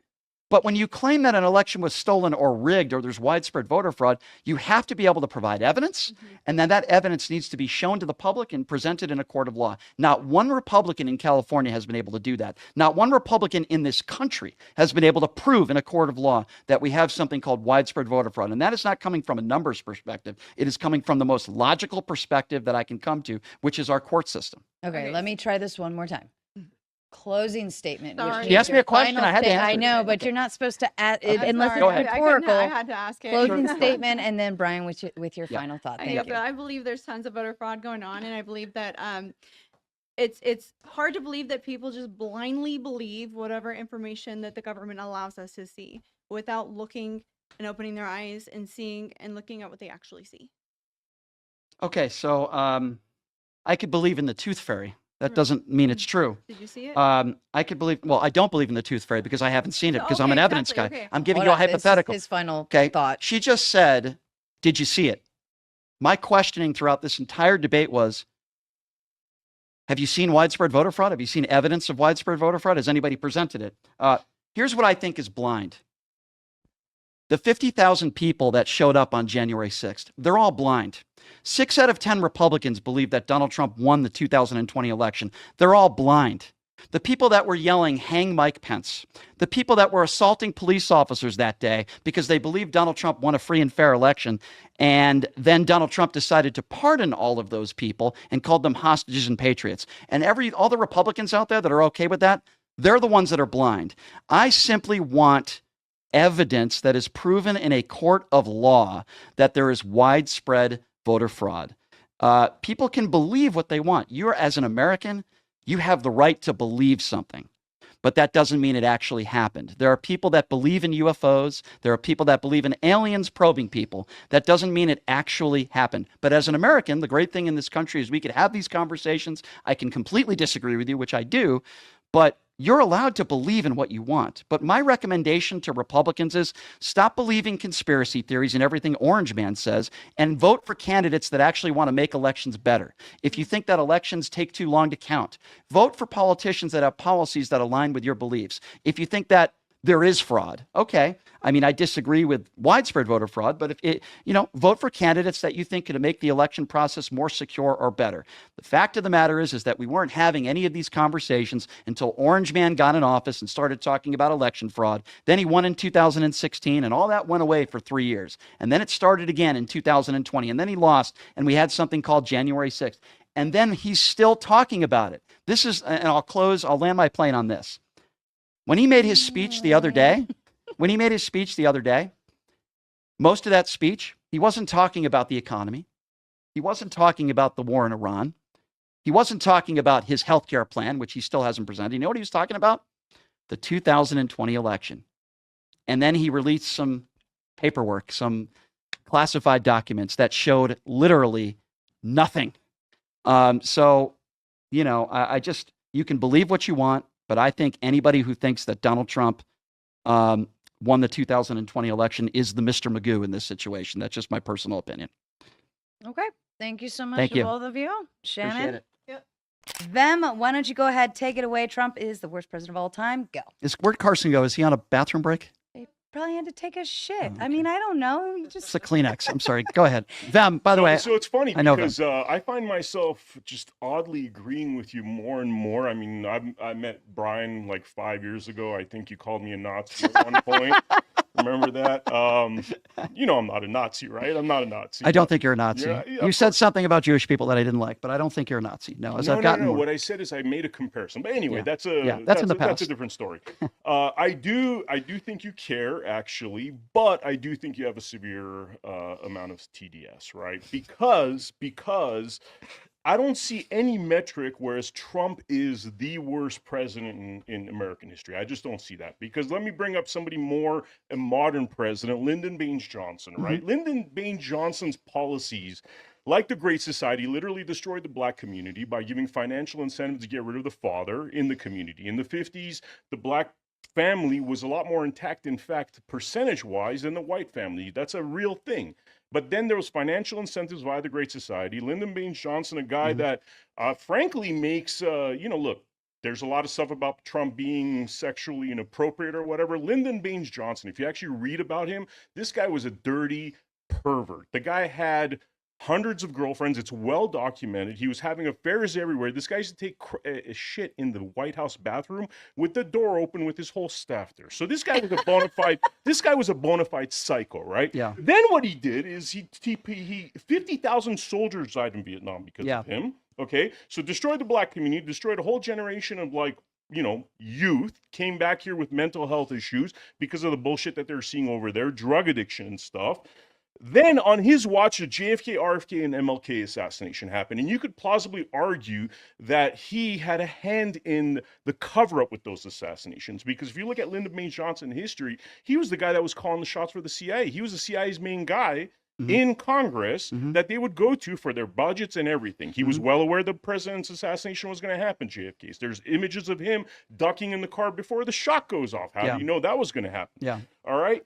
Then you look at the globalism issue right now in terms of diverting resources to foreign issues as opposed to dealing with what this country is, the problems with this country. Again, Lyndon Baines Johnson, very globalist, whereas you could argue that JFK was a little bit more of an isolationist, not as bad as Wilson back in the day, but he definitely did not want to go to these wars, right? What else is there? And not to mention, he was very well connected with the CIA and FBI with all the intelligence nonsense that they do, the cover-ups of these assassinations. And not to mention that when he did the Great Society thing, he said these N-words are going to be voting Democrat for the next 100 years because he was giving free shit to them so they could destroy their own community. So tell me how Trump's worse than that. Well, first of all, there's no question that Johnson would go down, at least in my personal opinion, as one of the worst presidents of all time. I wouldn't debate that. And I wouldn't debate anybody prior who's come up with some presidents that were horrible. I would put George W. Bush up there as well. Thought he was awful. I wouldn't put George W. Bush in the level of one of the worst of all time, but he was a terrible president. Why not, though? I'm asking why not? Because on George W. Bush's watch, we went to the leadership. Weapons of mass destruction. What's happening to Iran was born with the Iraq War. So really bad, right? George W. Bush had some moments in his presidency where he did show some leadership. Now, really bad president. He was bad for the economy. I know after 9/11, and this is not a conspiracy theory, there were members of the bin Laden family that were flown out of the country. Michael Moore, who I don't always agree with him. I thought he did a really good document. Fahrenheit 9/11 was really good. And that was proven. That wasn't a lie. George W. Bush was an awful president. But there are some moments where I could say, man, that guy showed a lot of leadership there. I like the moment, when he took that megaphone on where the Twin Towers were. And he said, I hear you, the world hears you. There were at least a week after 9/11 where I thought the country came together. I think George W. Bush and his wife, who I do think is a classy lady, they have some class, whether they're sitting next to the Obamas, at John McCain's funeral, being able to talk, having some human decency. I did not like Dick Cheney. I think Dick Cheney was probably one of the main reasons why we went to war with Halliburton. However, at the end of Dick Cheney's life, towards the end of his life, I thought he did the right thing. The way you could argue that, Liz Cheney is probably one of the most furthest right Republicans you could have. I mean, it's nice to do the right thing after there's a million Iraqis dead and a lot of soldiers. I understand. Thousands of innocent soldiers died. Hundreds of thousands of innocent Iraqis died.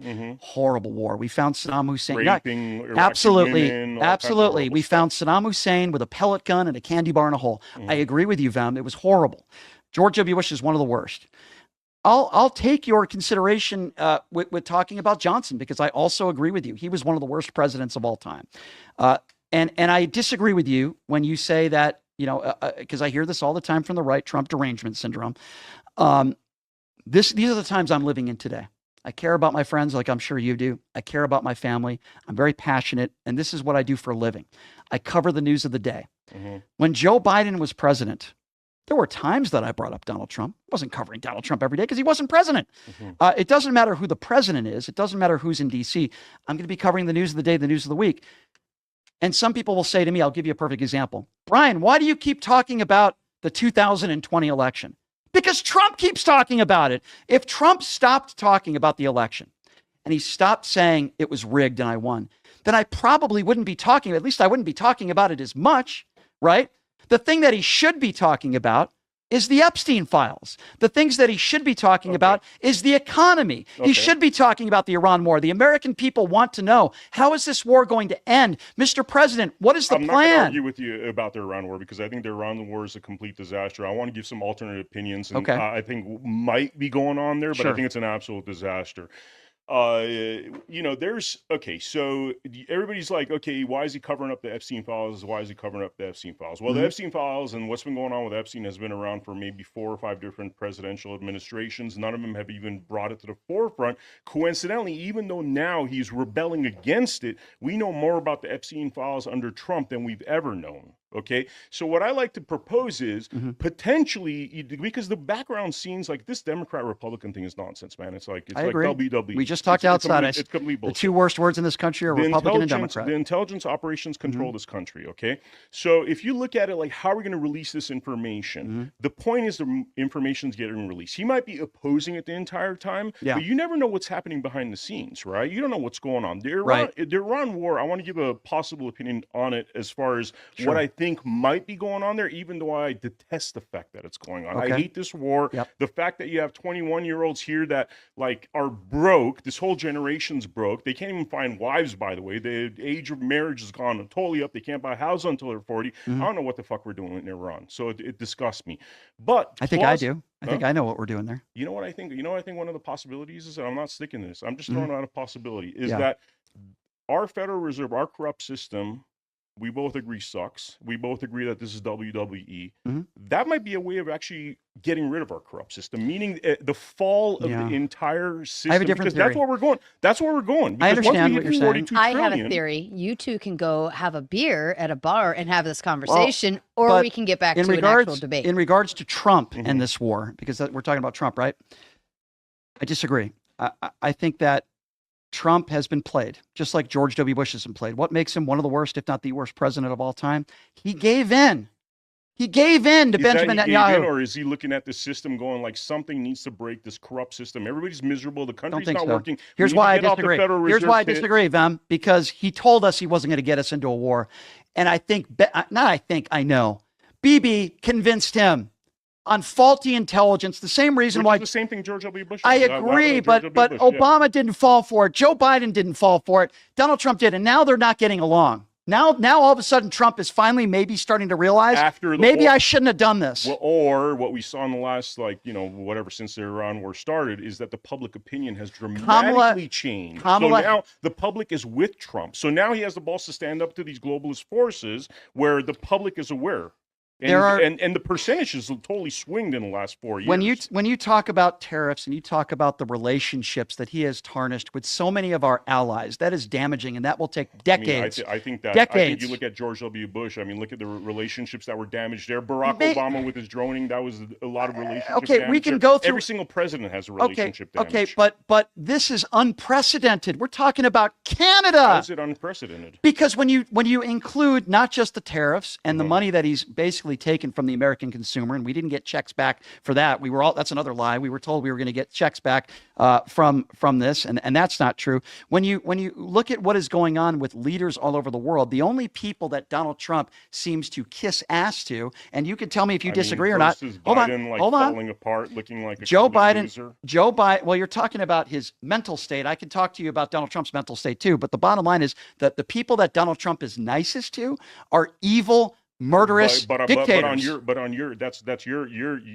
keep saying Russia's evil. What Russia doesn't have is Vladimir Putin isn't evil. Well, guess what? 20% of their youngsters are not OnlyFans prostitutes. They're not doing that. What does that have to do with it? Is Vladimir Putin evil? Culturally, because our country's a mess right now. These kids don't even want to get married because of the culture. I'm not saying they're not a mess. Have that problem you don't think the over there. Putin regime? Rates that are high. Hold on, Vem. You don't think the Putin regime isn't evil? They're not evil. They kill people for just. What is your definition of evil? Sure. I know a family, that lives in Russia. In fact, her name is Nina, and she's done my show before. She lives in the United States.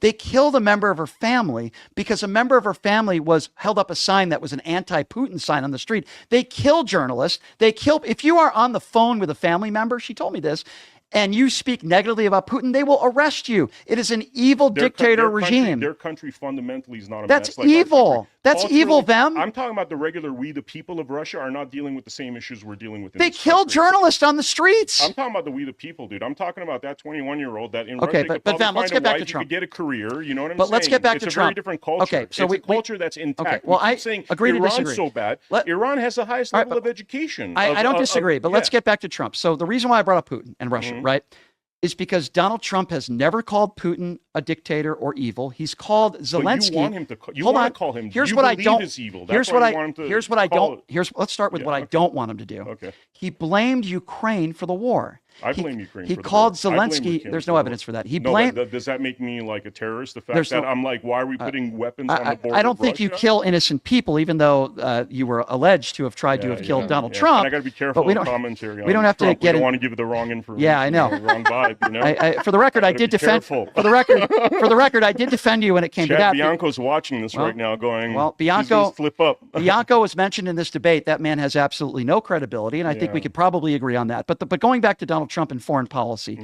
He writes love letters to Kim Jong-un. He coddles Donald Trump. By the way, can you name me one sanction that we've been told by the right that he's the toughest on Russia. Can you name me one sanction that Russia's given up? Iran had sanctions for 47 years, and look what they're doing right now. Can you name me a sanction? Well, it's because we went to war with them. Can you name me a sanction that Russia has given up? I'm not sure. What did he accomplish when he came to Alaska and Donald Trump rolled out the red carpet and treated him like God? I mean, but you're going by the premise that this guy's like Stalin or Hitler or something. I don't believe that. He's killed a lot of innocent people. I believe that people. he saved this country from a lot of the globalist nonsense that the LGBTQ plus confusing kids, blah, blah, blah. He didn't allow that stuff over there. The LGBTQ the stuff. LGBTQ plus brainwashing of children, like in this country. Like I know so many moms that tell me that their children are so confused because they're 11 years old. They're feeding them with BS. So you could theoretically argue that Who's feeding them with BS? I'm talking about the education system. The fact that they don't even teach these kids how to read and write properly, but they're teaching them about sex when they're pre-puberty. They teach 11-year-olds about sex? Yeah, they do actually. Yeah, I do. I could bring you moms. I don't know what that has to do with LGBTQ, but here's what I would say to that. Donald Trump said that you can drop your kid off at school and they come home another gender. Will you admit that that's not happening and that's a lie? I could bring you females that have children that'll tell you that their children got confused, start talking about silly stuff. That's not what I asked you. I was actually interviewing this young lady that her 11-year-old's going around saying I'm a femboy, and he learned this from his teachers in school. What Allegedly. is that? Okay, well that's a claim. I mean, that's a claim that we don't know is true enough. I'm starting to not feel productive here. Well, it's 2 more minutes of like really lock in a point somewhere, and then we'll move all to right. closing So let me just statements. as a whole, and I can do the final remarks first if you would like me to. My argument about Donald Trump is very simple. Half of it is policy. Half of it is his behavior. We start with the behavior. We could talk about the comments he made about wanting to, allegedly, tried to hang 6 elected officials. You want to talk about beneath the presidency, the attacks on our democracy. You know how I feel about that. I've talked about that. The elections and January 6th. Lack of respect for the rule of law when it comes to deporting immigrants, when it comes to him not going to Congress first, when we have this war, and war crimes. He literally has threatened war crimes against Iran, threatening to take out an entire group of people in Iran. I think collectively, when you add all these things, I understand that, I've heard arguments about Buchanan, which are very fair arguments, which I certainly don't defend some of these presidents, and Johnson. These are terrible presidents. And yes, I will throw George W. Bush in that mix as well. Clinton in there too, by the way. Clinton is a lineage of Lyndon B. Okay, but Johnson. hold on. You can make arguments with Bill Clinton in foreign policy. But from an economic standpoint, if we're talking about fiscal responsibility, again, he's the only president in American history, in our lifetime anyway, modern American history, that left this country in a surplus. He was able to work with Republicans better than I think any other Democrat in my lifetime. I'm not saying he was perfect. I don't like the whole Monica Lewinsky stuff. I didn't like any of that. But could I mention something? Yeah. He also brought the Great Society to all the neighborhoods. Before, it used to be focused on destroying the black neighborhood back in the 60s. He brought that with Title IV defunding. He brought that to the mainstream. The reason the American family has been so badly destroyed, right, is because of those policies. So again, I think that's worse than Donald Trump right now. And by the way, Trump's isn't even complete. Right again, now, so we can't even give a complete picture. Again, Vam, I'll agree to disagree with you on that. You're right. We can't give a complete picture. My estimation and my opinion is that I think it's going to be worse in a year from now. I think it's going to be worse in 2 years from now. And I hope he leaves office. I really do. But here's a microcosm of how Donald Trump's presidency is going. He has some of the worst poll numbers in American history this far into his administration. Among independents, he's polling under 20%. He's around 30%. Horrific poll numbers at this point. And the midterms are right around the corner. Mm-hmm. And I can tell you right now, the midterms are usually a test on how the presidency is going. I guarantee you that the midterms are going to be a bloodbath for Republicans. Yeah, it was. That is a testament to Donald Trump's presidency. Well, it's been the same with a lot of presidents in terms of the midterms and stuff. And but the poll numbers are horrible. I think you went a little too far with saying he's literally the worst. If this Trump was like he's one of the worst, okay, maybe we could have a conversation there. I can understand people. I can understand some people that form that argument like you are, that may be one of the worst, but not the worst. Okay, that's fair. And I don't even know who's one of the worst yet, because if what I said happens in terms of the rebuilding of the system, then he might turn out to be the best. I don't think he's rebuilding anything. I think he's tearing it all down. And I would also go to his. I would also go to his first administration too, and the handling of COVID, which I thought was an absolute disaster. But we'll have to wait and see. Here's the difference between me and what people might think about me in this situation. Even though I despise the man and I think he's a horrible human being, I want him to succeed. Mm-hmm. I don't sit here and say, man, I hope it's a terrible presidency and I hope this happens to him and that happens to him. No, I don't want assassination attempts, even if it's you. I'm just kidding. I don't want him to not succeed. What I mean by succeed is not him personally, not his billionaire tech friends, not Elon Musk. What I mean by succeed is the country. I want the country to succeed. He's not capable of bringing us together in any Had a way. president, in closing, you keep bringing up Kamala and stuff. I look at it as most elections, and I'm not referring to Kamala Trump run. I'm actually referring to in general. You're really talking about two bad choices. But Vem, okay, we can talk about Kamala. We could talk about Kamala until the cows come home. But I think one of Donald Trump's worst let's actually traits. just move to final thoughts, because I feel like we're just kind of final going all thoughts. over the place. One of Donald Trump's worst traits, in my opinion, is his lack of empathy for people. Joe Biden was not a perfect president. But the times when Joe Biden resonated with me, and I've had conversations with Hunter about this, is when he talked about losing his wife and his daughter and loss. In my personal opinion, when you're the leader of the free world, it would be nice if you had some qualities that could resonate with people. Now, not calling people names or coming up with names for politicians that you disagree with, or the Dem rat-crats or whatever, things he brings up with, it just, I want people on the right and the left that are capable of bringing people together. I'm not saying Joe Biden was perfect or Obama was perfect or Bush. They weren't. But he lacks the ability to do that.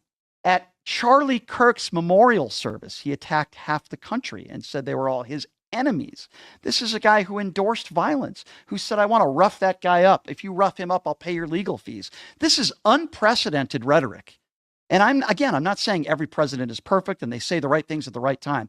But when you endorse violence and you attack Democrats during a memorial service of all things, I find that to be repulsive. And I think he's a repulsive man. And I think if you live a chaotic life, chances are you're probably going to be a chaotic president. And that's exactly what we're seeing right now, Van. That's exactly what we're seeing. Again, just in closing, I don't think he's the worst president. I think there's been presidents that on record, based on the facts, have been a lot worse, have been a lot more corrupted, have been a lot ruder. When you talk about his lack of etiquette, I mean, he's a businessman from New York. He's not a manicured politician. And I think the authenticity that he brings is what a lot of people react to, and people like you get really turned off because that's who he is. He's not trying to pretend. Now, we've seen a lot of other presidents that have been manicured perfectly, but if you look behind the hood, they're disgusting human beings. And that's Lyndon Baines Johnson. I do agree with you there. He definitely public persona, great. Lyndon Baines Johnson. He was, he stuck by JFK's policies for the most part, whatever. Behind the scenes, an absolute disgusting, evil, repugnant human. And so I don't look at it. What I say to the TDS folks like you, bro, is, and I'm sorry, I feel like there is a little bit TDS because you're taking somebody that is inherently evil, like a Lyndon Baines Johnson. It's all documented, all the horrible stuff that he did, and you're comparing him to Trump, who's not even close to the evil that Lyndon Baines Johnson did in terms of body bags, in terms of societal destruction. I just don't see it.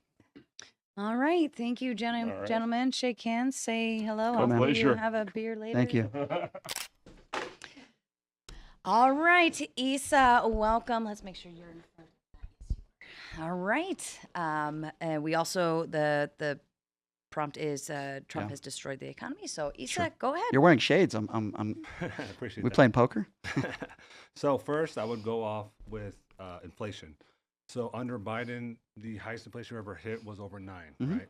Under Trump, it's been over 4 at the highest point. Like you mentioned, it's 3.5 now. Obviously, 4 is not good. No one's clapping because we're at 4, right? Second bullet point I would say is real. Second thing I would say is real job growth, right? So real job growth. Real wage growth has actually increased over the last 6 months. All right. Again, minimal, but it has increased, right? Now, just like this individual, I could give you my my own examples of raising a family under both Trump administrations as well as now in the Biden administration, raise a bunch of children, having a wife at home as well. My life has actually gone easier myself under the Trump administration, as well as I could give you more anecdotal experiences of family members, friends, whatever the case may be. I could even go into gas prices, right? Yes, gas prices are high now. They're on average throughout the country about $4 and a penny or something like that, around there. Yeah. At the highest point under the Biden, they're over 5, right? So what are we talking about here? Now, just like he said, those 3 things don't make up the economy, right? Overall, people are still getting by, right? People are still doing okay. You're saying also people's health care is taken away. At the end of the day, if you have a health issue and you go to the hospital, they're not going to deny you. They're not going to not treat you. Yes, you might get a fat bill that you're not going to be able to pay, but no one's going to let you die in the streets. You could go to the hospital starving to death and the hospital will feed you. So what are we talking about here? Okay, so there's three things that you mentioned: inflation, gas prices, and the treatment in the hospital. I'm glad you brought those up. Yeah. So let me bring up the hospital point first. When you have people, I'm going to use diabetes as an example because I am a type 1 diabetic. So I'm going to start by saying this. There are people in this country that can't afford insulin. While Donald Trump started the insulin cap, Joe Biden changed it and allowed people under their Plan B and Plan D of their medical providers to get insulin capped at $35. Donald Trump on day one signs an executive order going back to his original plan. So now millions of Americans don't have access to insulin. So what happens? You're right. When somebody doesn't have insulin and their blood sugar is too high and they get sick, you're absolutely right. They're going to go to the ER. Guess who pays for that? So instead of Americans who might be sick, but they can get medication to save their life, they end up going to the emergency room and actually costing the American taxpayer more money. That is going on right now. You mentioned the highest points under Joe Biden when it comes to inflation, and you are correct. It was at 9%. I'm going to repeat the same thing I said earlier because this is really important, and I don't think, with respect, you're getting this. It wasn't Joe Biden's policies that got us there. He was coming out of a global pandemic. The entire world inflation was through the roof. Through the roof. That wasn't Joe Biden's choice. By the way, a horrific job that Donald Trump did, and we can get into that in the next topic. It was at 9%. You're correct. Guess what? He was also involved, and it wasn't his fault, where Vladimir Putin invaded Ukraine. Two things that happened that can devastate any economy that were not his choice, and it wasn't because of his policies. Donald Trump made a choice to go to war. Well, Biden said hold on, let me just finish. Joe Biden, at the end of his presidency, the numbers by almost every economic metric were great. He left Donald Trump a good economy, just like Barack Obama did under every metric. And what did Donald Trump do? Everything was headed in the right direction. Gas prices, and you guys complained about Joe Biden, and look at these high gas prices. You guys put those stupid stickers at the gas station. Boy, it's funny. Where did those conversations go now? Yeah, you're right.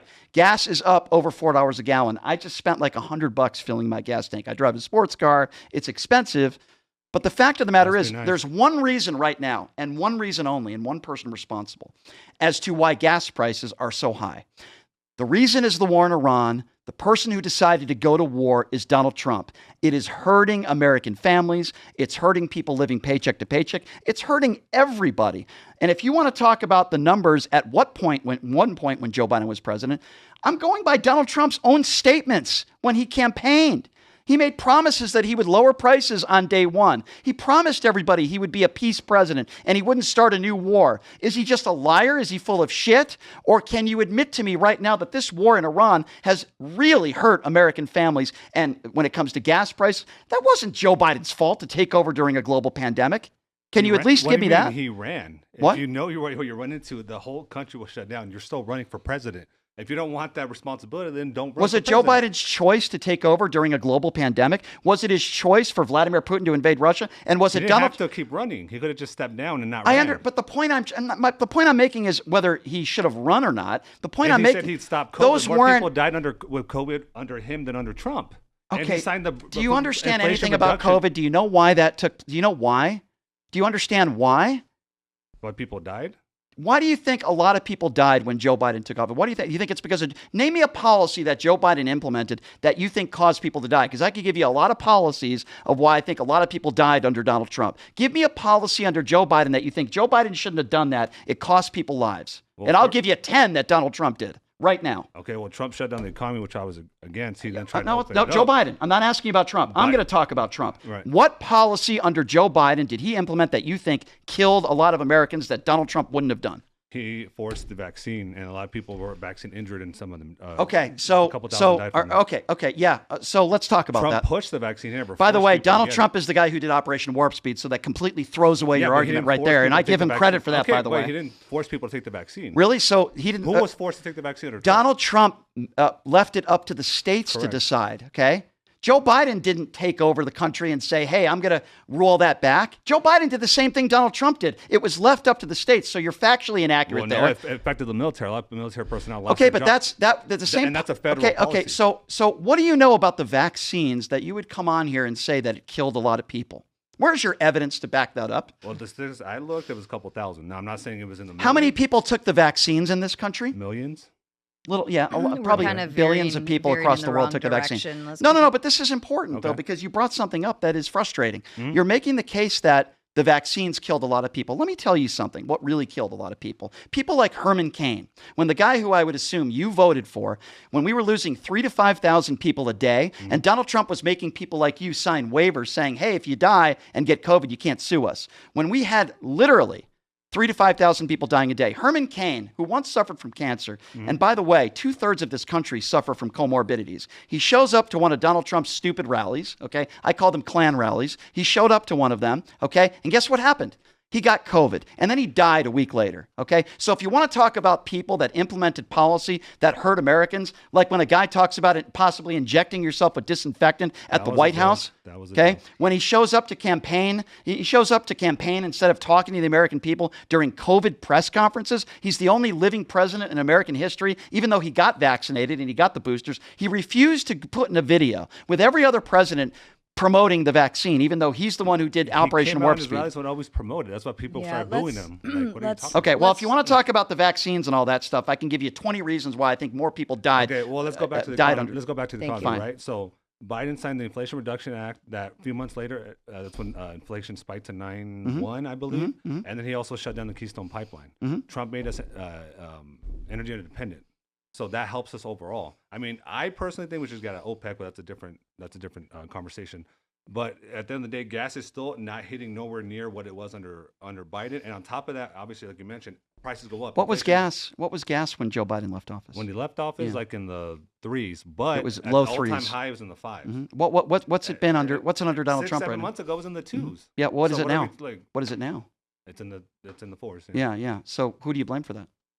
Him. But I'm Donald saying Trump. overall, okay, Yeah. if someone's burning down your house and then someone says, "Hey, I'll put out the house, I'll put out the fire," and puts up half the house, and then for some reason I don't know, the bedroom starts, one of the bedrooms starts going back on fire. Do you say, "No, what? I'm gonna bring back the guy who burned down my house"? Just because this guy. No, I'm not going to have a guy bring a guy in there that starts a war in Iran, or at least I'm going to be honest about it and say that this was a disaster from beginning to agree with you. end. I think Iran's stupid, This but- is a big deal for Right. this country right now. We're in an ill-advised war that's agree ruining our with you. economy right now. I agree with $2 you. billion a day, hundreds of billions of dollars, and now Pete Hegseth is asking for another $87 billion. Do you think that's good for the economy? No.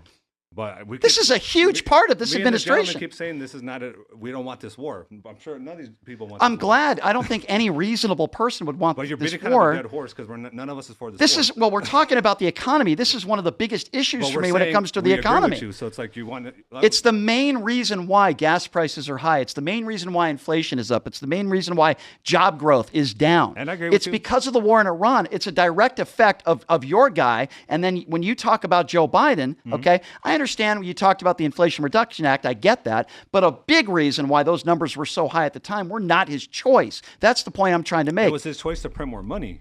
It was his choice to shut down the pipeline.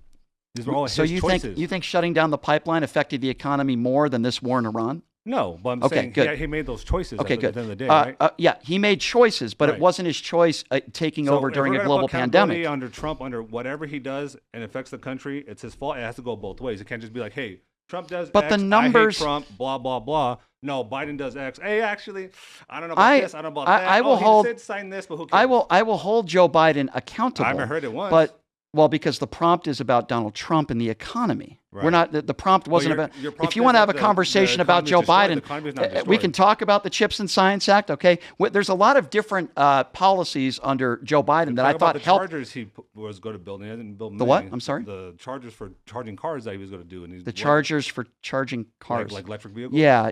He did like what 24? He put billions, if not trillions, into that program. He didn't put trillions into the Okay, program. That's billions not or- I true. said billion or And there's a trillion. lot of different nuances and reasons why that wasn't implemented. But I mean, if you want I to mean, compare, look at Elon. He's put charging stations all throughout look the at country. Elon. Okay, Yeah. I'm glad you brought up Elon in the economy. Let's do Oh, that. no. I'm so glad you brought up Elon Musk. Let's talk a little bit about Doge and how it helped us so much. Did you get a $5,000 dose check? No. Okay. Were we promised that from the Trump administration? Promise, no. It was spoken about. Oh, so he's signed an executive order saying we're all getting Didn't say he signed an executive order. I said in press conferences, and members of his administration said that we would all be getting a dose check. Now, of all the wasteful spending that they claimed they saved, and I've seen some of the figures, and what their goal was when it started, what percentage of that goal did they achieve? Very minimal. I think they got like very minimal. 20, Okay, so billion, would you but say they that was a limited. failure? No, I would say It wasn't a if you're in failure. a sporting event, you're losing by 30 and end up losing by 5. Yes, you still failed, but it's better to lose by 5 than 30. Better lose by 5 I'd than rather 30. lose by 5 Okay, than 30. That's so just you me. care about wasteful spending, even though I would course. disagree with your characterization course. that it was not a failure. It was absolutely a failure based on the numbers that they projected, and they said they would save the American people. It was a fraction of what they all said those they were people going to worked do. for free. So if it was 20 billion or whatever we eliminated, it was at least 20 billion that we eliminated that was wasteful. This is my argument with the Elon Musk and the economy. First of all, Elon Musk, as you know, is the richest man in the world. I know. There's about 16 or 17 people in this country that own about 98% of the wealth. I don't think that's very good for the economy. But if we're going to talk about fraud and wasteful spending, besides the war in Iran, which obviously we agree upon, I've talked about this before and I'll talk about it again. You look at the fraud from the commander-in-chief. You look at what he's made in the last year of his life. And I hear people talk about, well, wait a second. He doesn't accept that $400,000 a year salary. Who gives a shit? Look at the money. He's made more money in the last year than his entire life. Let me ask you a question. He's Is a that because businessman. I was going to ask you about that. So he made $1.4 billion in the last year, more than he's made his entire life. Hold on, let me ask you. Here's my question. Is it because he's a great businessman? Or is it because maybe it might have something to do with the fact that he's the leader of the free world? Which one? What evidence do you have that I asked you the question. Please answer it, and then he's a I'll. great businessman. Because he's a great businessman. Yeah. So you think this? Do you have a problem with Haktua coin? Hold on. Do you have a problem with Haktua coin? Do you have a So- problem with all these other meme coins? Here's that what go I have a out? problem with. Being the president of the United States, making more money in a year than you've made in your entire life. When you look at his priors before he got into public office, He's been and worth way more than his $1 water, his casinos filing for bankruptcy, the Trump University. Are you even aware of the stuff that I'm bringing up Yes, right now? Okay. People What do file you, bankruptcy all the time. okay, but Trump University, was that fraudulent or what was that? I didn't roll. I didn't ask you if you enrolled. Was that fraudulent, Trump University? Sure, I don't know. Okay. What do you mean you don't know? You voted for the didn't- guy and you don't know what I'm talking I don't look about? into everyone's ventures. Do you know every single thing about Kamala Harris? Yeah, you probably voted for her. Can you tell me You know what every fraud single she thing committed about in her. her life? And I'm open ears. Go ahead, sir. Oh wait. Fraud that she's committed. Mhm. I know. Oh, wait. And by the way, to answer your Oh. question, I did vote for her. What fraud, financial fraud, what fraud has she committed in her life?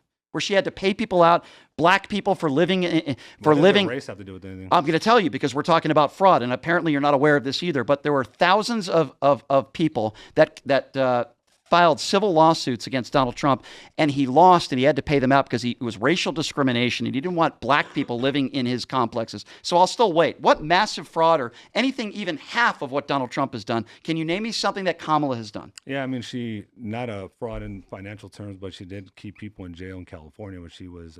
How many 18. people? That's not financial fraud. It has nothing to do Well, with what I it's- asked you. I mean, But that's- how many people did she leave in Is there? Someone's life worth less than money? So tell me, what did she do? Give me a name of a case that you think she over-prosecuted them. Do you know one case? Marijuana. Okay, so I didn't ask you what the drug charge was. You want me to know the How many inmate's people? name? Yeah, because I know about this because I've talked about it. That's And why I I'm want asking you. guys within the next 2 minutes to really rapid fire your better Yep. takes on this. There I let me personally don't care about Kamala and whether she's. So 30 seconds, I'll just finish this topic and then let's move on back to the economy. Is that cool? Is that okay? 30 seconds for you is Yep. 2 minutes. Well, we'll try to do 30 seconds, and that's 18 seconds longer than Donald Trump spent with Stormy Daniels.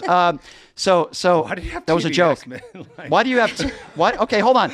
I'll answer that. Why do Like, you do have? you just, why, like, have why do nightmares about I him say all so? the First of time? all, Donald Trump's the president, and my job is to cover the presidency in this administration. Why do you have TFS? Do you know what that is? You don't? Trump fellatio syndrome. So now we can get back to I'm some not serious gay, stuff. so I don't Okay. have that. I call Lauren Boebert TFS as well, so it has nothing to do with being gay. All right. So let's get back to Kamala real quickly, since you had no idea what you were talking about, with respect, sir, when it comes to marijuana charges. There were 17 people, okay, that she kept in prison. So those people don't matter? You got to let me, you don't Yeah, even know let the him details of the finish. case. Let me finish, so let me try to educate you. Fair enough, fair enough. The overwhelming majority of those people were second, third, and fourth offenders. It was more than just marijuana. It's not like Kamala Harris just said, hey, Those people were caught smoking a joint on the sidewalk. Let me put them in jail for 20 years. When you're going to make a statement like that and you have no idea what you're talking about and you can't name me one case or one individual where you can say Kamala over-prosecuted that person, then that's not a serious argument. I've studied this case. 17 people, and they were multiple offenders. So when you're going to make a statement like that, you don't know what you're talking about. Go ahead, sir. Well, California has 3-strike policy one, so you're second, third, and fourth. I understand. Third or fourth, that's one thing, right? Two, California lets people out for less all the time. Okay, well, guess what? If you commit a second or third offense, and then she's over here, and we're outside of the economy yet again. Yes. All right. Okay, so go ahead, sir. Rapid fire. Somebody spit something out that's way more interesting than what we've heard so far. Well, I mean, again, anecdotally, but I've raised children under every Trump administration as well as Biden administration. I'm having an easier time now than I ever was under Biden. And I shop mainly at wholesale stores like Sam's Club, Walmart, Winco, etc. I'm just talking anecdotally, right? How I'm doing overall. I'm sure most people are doing okay. Obviously, you could complain about X, Y, or Z. Yes, I get it. Gas prices are higher, right? I mean, I remember when Trump was being, right before I think right on the day he got inaugurated, they said, oh, egg prices are crazy. A week later, they dropped, and they stopped talking about it because there wasn't a talking point anymore. Egg prices have not gone up. A lot of things have not gone up. Yes, you mentioned fruits, vegetables. I mean, I shop every day. I shop sometimes multiple times a week for my groceries. Okay, let's talk about that. I'm happy to talk about that with you. By the way, I already said multiple times in this debate that, yes, egg prices are down. Can you name me? Well, we all kept falling over Iran, but you keep bringing it up too. So. Well, you mentioned prices in the supermarket. How many items have gone down since Donald Trump took office? Specifically? You brought it up, so I'm happy to have that conversation with you. I could personally speak to, I was going to say like 5. Maximum 5. You think that's a win? Again, if you're down by 30 and then you're only down by 5. You keep making that weird analogy. When the guy said, with respect, the guy said he would lower all prices on day one. He said he would lower prices. Okay, has he done that? Yes. He's lowered price. Everything else has gone up in the supermarket. You can only name 5 things that have gone down, and you're saying that's a win? What are you talking about? Everything has gone up except for eggs and a few vegetables. And you think that's a win for the country?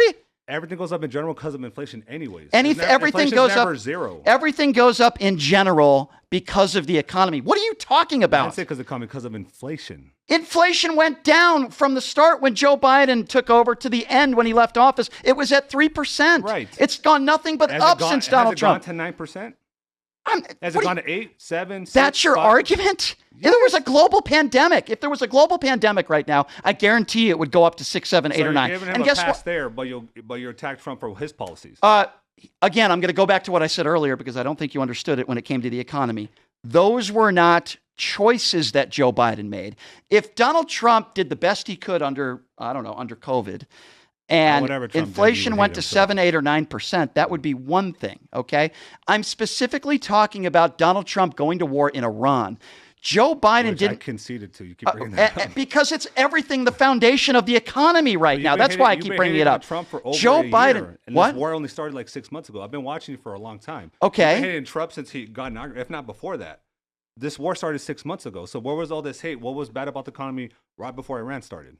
We're talking about the economy right now. Right. We're not. If you wanted to debate me 6 months ago before this war started, I would have been. I'll debate anybody. I'm happy to do that with you. But we're talking about where the economy is right now. Up the one thing that we're all conceded on.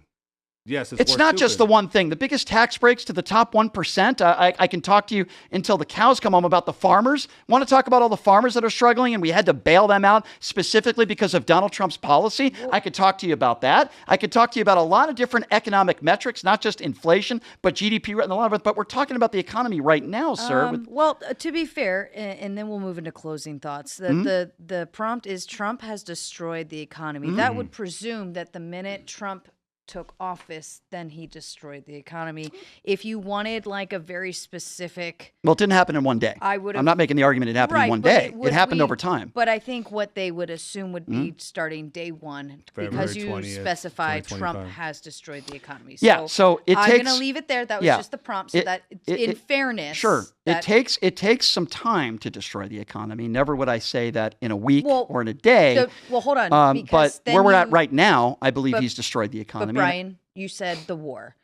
Well, that's a big part what of it. You Sure. keep saying Sure. is that Sure. it was the war. 100%. Besides the war and the big beautiful bill, Yeah. what else do you have to put? Well, those are two pretty. Well, let's move into closing thoughts, and then All right. we'll all take a little. I'll break. address that in my closing thought. But Go ahead. Go ahead to you, Isa. Well, me personally, I'm gonna say I look at if a coach is more successful, whether that's getting you 30 wins to 40 wins or vice versa. I would rather have the coach that gets me from 30 to 40 than the one that goes from 40 to 30. So when I look at inflation numbers, when I look at job numbers, when I look at gas prices, whatever the case may be, and we're judging Trump right now at the worst, which is nowhere near the worst of other presidents, including the most recent, I would say he's the overall better, had not only the better economy, but has affected people less overall. Yeah. Now you could point to Medicare, whatever the case may be. We're always going to have those issues. Doesn't matter if a Republican's in office. Doesn't matter if a Democrat's in office. We're always going to have those issues until we think of a better policy. I mean, we didn't even get into Social Security or other aspects of the economy that are really, really affected. Maybe we could get into that some other point. Okay. I guess all I got. John, Okay. Well, the last thing you said was Medicare. We're always going to have these problems. Mhm. I would also add a little caveat to that in the last 10 years, all I've heard is right-wingers bitching about Obamacare, and I have yet to see a plan from the Trump administration. So if you're going to be a serious policymaker, and you have kids, sir? Yeah. Okay. You would tell your kids, if your kids have a problem, you're probably a good dad, right? If your kids have an issue, you want to try to come up with a solution, right? Mm-hmm. Donald Trump has been complaining about Obamacare for 10 years. What is the replacement plan? Well, here's an answer for you. There is none. Okay. Donald Trump said the other day, it's coming. He said in his first administration, give me 2 weeks, give me a month. It's coming. He gave Kayleigh McEnany this big binder in a 60 Minutes interview. It wasn't a plan. He said it was a plan. He hasn't come up with a replacement plan for Obamacare. You can disagree with Obamacare. You can think it's bad for the economy. That's fine. I'm happy to have conversations with people about Obamacare. I don't think it's perfect, but at least it was a plan. Donald Trump hasn't come up with a replacement plan, so that is not a serious policymaker. When you're saying he has a better economy than these other presidents, I would ask you, by what metric are you coming up with that the economy is better now than it was as a whole when it comes to all these other presidents? I would ask you what metric, other than the stock market. I would ask, it's not inflation. It's not GDP growth. It's certainly not any of those things. It's not any of those things, actually. By most of the economic metrics that we look at and say, how's the economy doing? He is failing, other than maybe an argument you could make about the stock market. Now, if somebody can prove otherwise to me, I'm happy to have that conversation. But the bottom line is, and I know we disagree on the war, and I'm glad you can concede that. I don't know how you. I'm glad that we agree on that. But this is a huge argument.